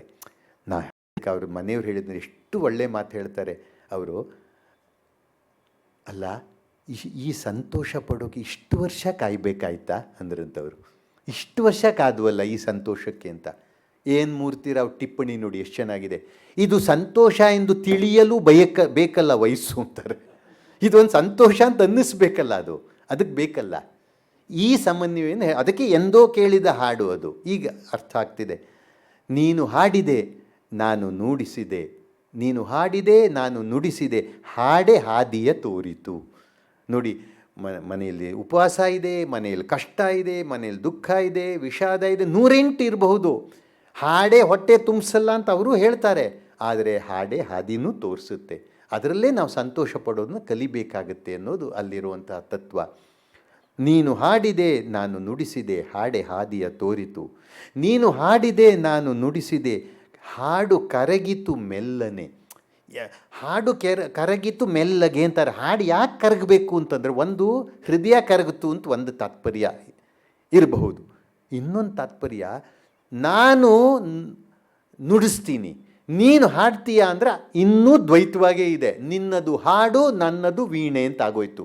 ಹಾಡು ಕರಗಿತು ಮೆಲ್ಲಗೆ ಅಂದರೆ ಎರಡು ಒಂದೇ ಆಗೋಯ್ತು, ಪೂರ್ಣ ಒಂದೇ. ನಿನ್ನ ಹಾಡು ಬೇರೆ ಅಲ್ಲ, ನನ್ನ ವೀಣೆಯ ನುಡಿಸಾಣಿಕೆ ಬೇರೆ ಅಲ್ಲ, ಎರಡೂ ಒಂದೇ ಆಗೋಯ್ತು. ಹಾಗಾಗಿ ಏನಾಯಿತು ಅಂದರೆ, ಕಂಪ ಸೂಸಿತು ತಂಪು ಗಾಳಿಗೆ ನಿನ್ನ ಹೆರಳಿನ ಮಲ್ಲಿಗೆ. ಎಲ್ಲಿ ಸಂತೋಷ ಇದೆಯೋ ಅಲ್ಲೆಲ್ಲ ಇವ್ರಿಗೆ ಮಲ್ಲಿಗೆ ಬೇಕೇ ಬೇಕು. ನರಸಿಂಹಸ್ವಾಮಿಯವ್ರಿಗೆ ಮಲ್ಲಿಗೆ ತಂದಿಡ್ತಾರವರು. ಹಾಗೆ ಸಮನ್ವಯ, ಸಮರಸ, ಆ ಜೀವನ ಸಮರಸದ ಬದುಕು ನಡೀತಾ ಇದೆ ಅಂತ ಬರೀತಾರೆ. ಅದಕ್ಕೆ ಆ ಹಾಡು, ಆ ಕವನ ಸಹಾಯ ಮಾಡುತ್ತೆ. ಆಯಿತು, ಸರಿ. ಹಾಗಾದರೆ ಈ ಹಾಡನ್ನು, ಈ ನನ್ನ ಕವನವನ್ನು ಯಾರಾದರೂ ಮುಂದೆ ಓದ್ತಾರಾ? ಭೈರಪ್ಪನವರು ಒಂದು ಸಲ ಹೇಳಿದ್ದಂದರೆ, ಶತಾವಧಾನ್ಯ ಡಾಕ್ಟರ್ ಆರ್ ಗಣೇಶ್ ಯಾವುದೋ ಮಾತಿನ ಮಧ್ಯೆ ಹೇಳಿದ ನೆನಪು.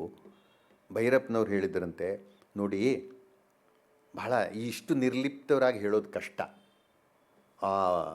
ಶೇಕ್ಸ್ಪಿಯರ್ ಹೇಳ್ತಾನೆ, so long as men can live, men live and men can C.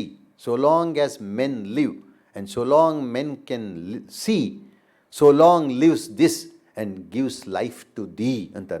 ಅವನು ಎಲ್ಲಿ ತನಕ ಜನರು ಬದುಕಿರ್ತಾರೋ, ಎಲ್ಲಿ ತನಕ ಅವರು ಓದೋಕ್ಕಾಗುತ್ತೋ, ಕಣ್ಬಿಟ್ಟು ನೋಡೋಕ್ಕಾಗುತ್ತೋ, ಅಲ್ಲಿ ತನಕ ನನ್ನ ಕಾವ್ಯ ಬದುಕುತ್ತೆ ಮತ್ತು ನಿನಗೂ ಜೀವನ ಕೊಡುತ್ತೆ ಅಂತ.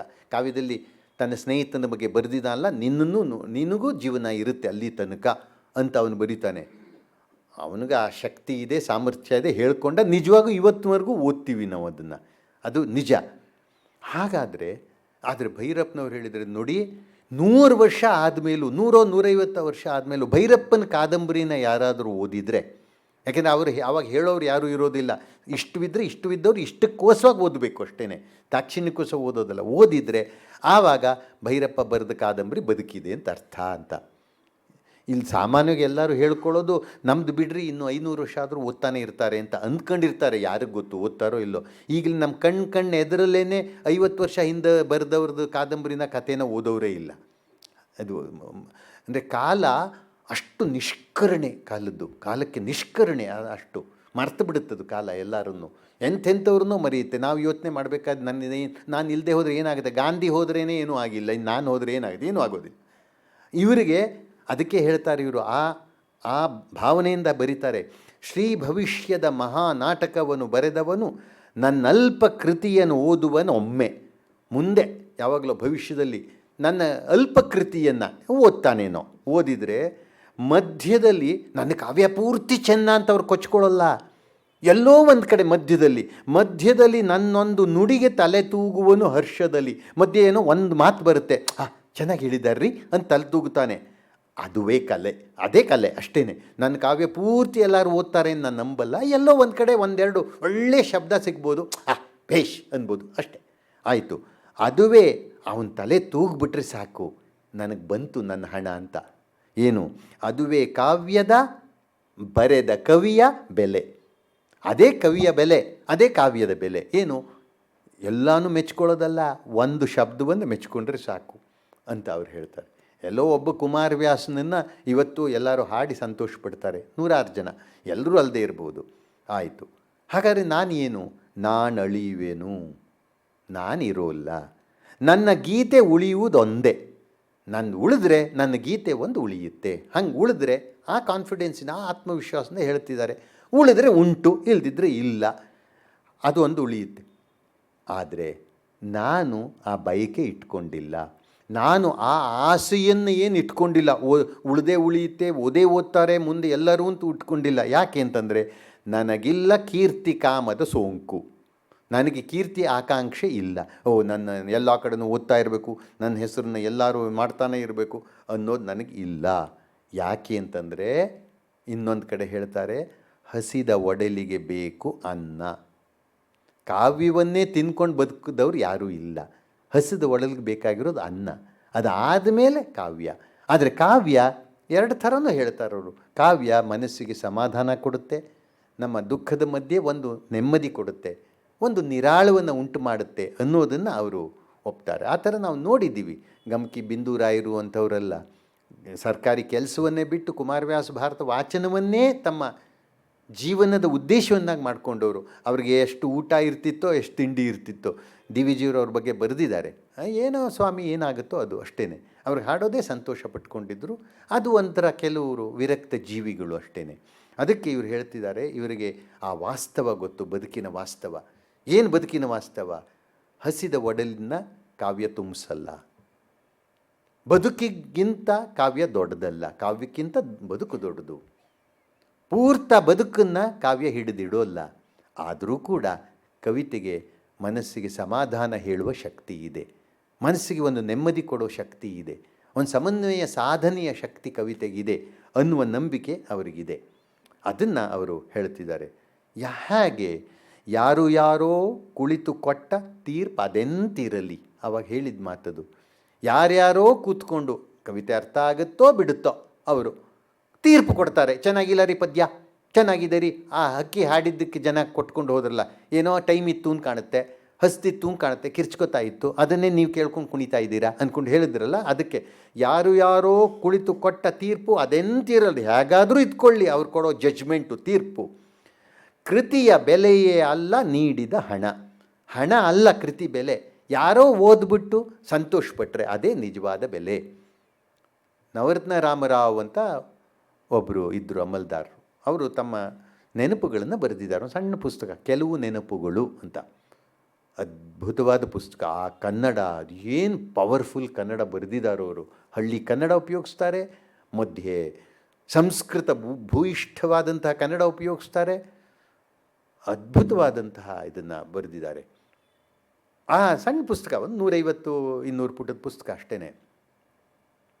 ಆ ಪುಸ್ತಕದಲ್ಲಿ ಎಲ್ಲೋ ಒಂದು ಸಲ ಅವರು ಒಳ್ಳೆಯ ಕೆಲಸ ಮಾಡಿದಾಗ ಅಮಲ್ದಾರರಾಗಿದ್ದರು. ಆ ಕಾಲದಲ್ಲಿ ಅಮಲ್ದಾರರು ಅಂದರೆ ಬಹಳ ದೊಡ್ಡ ಸ್ಥಾನ.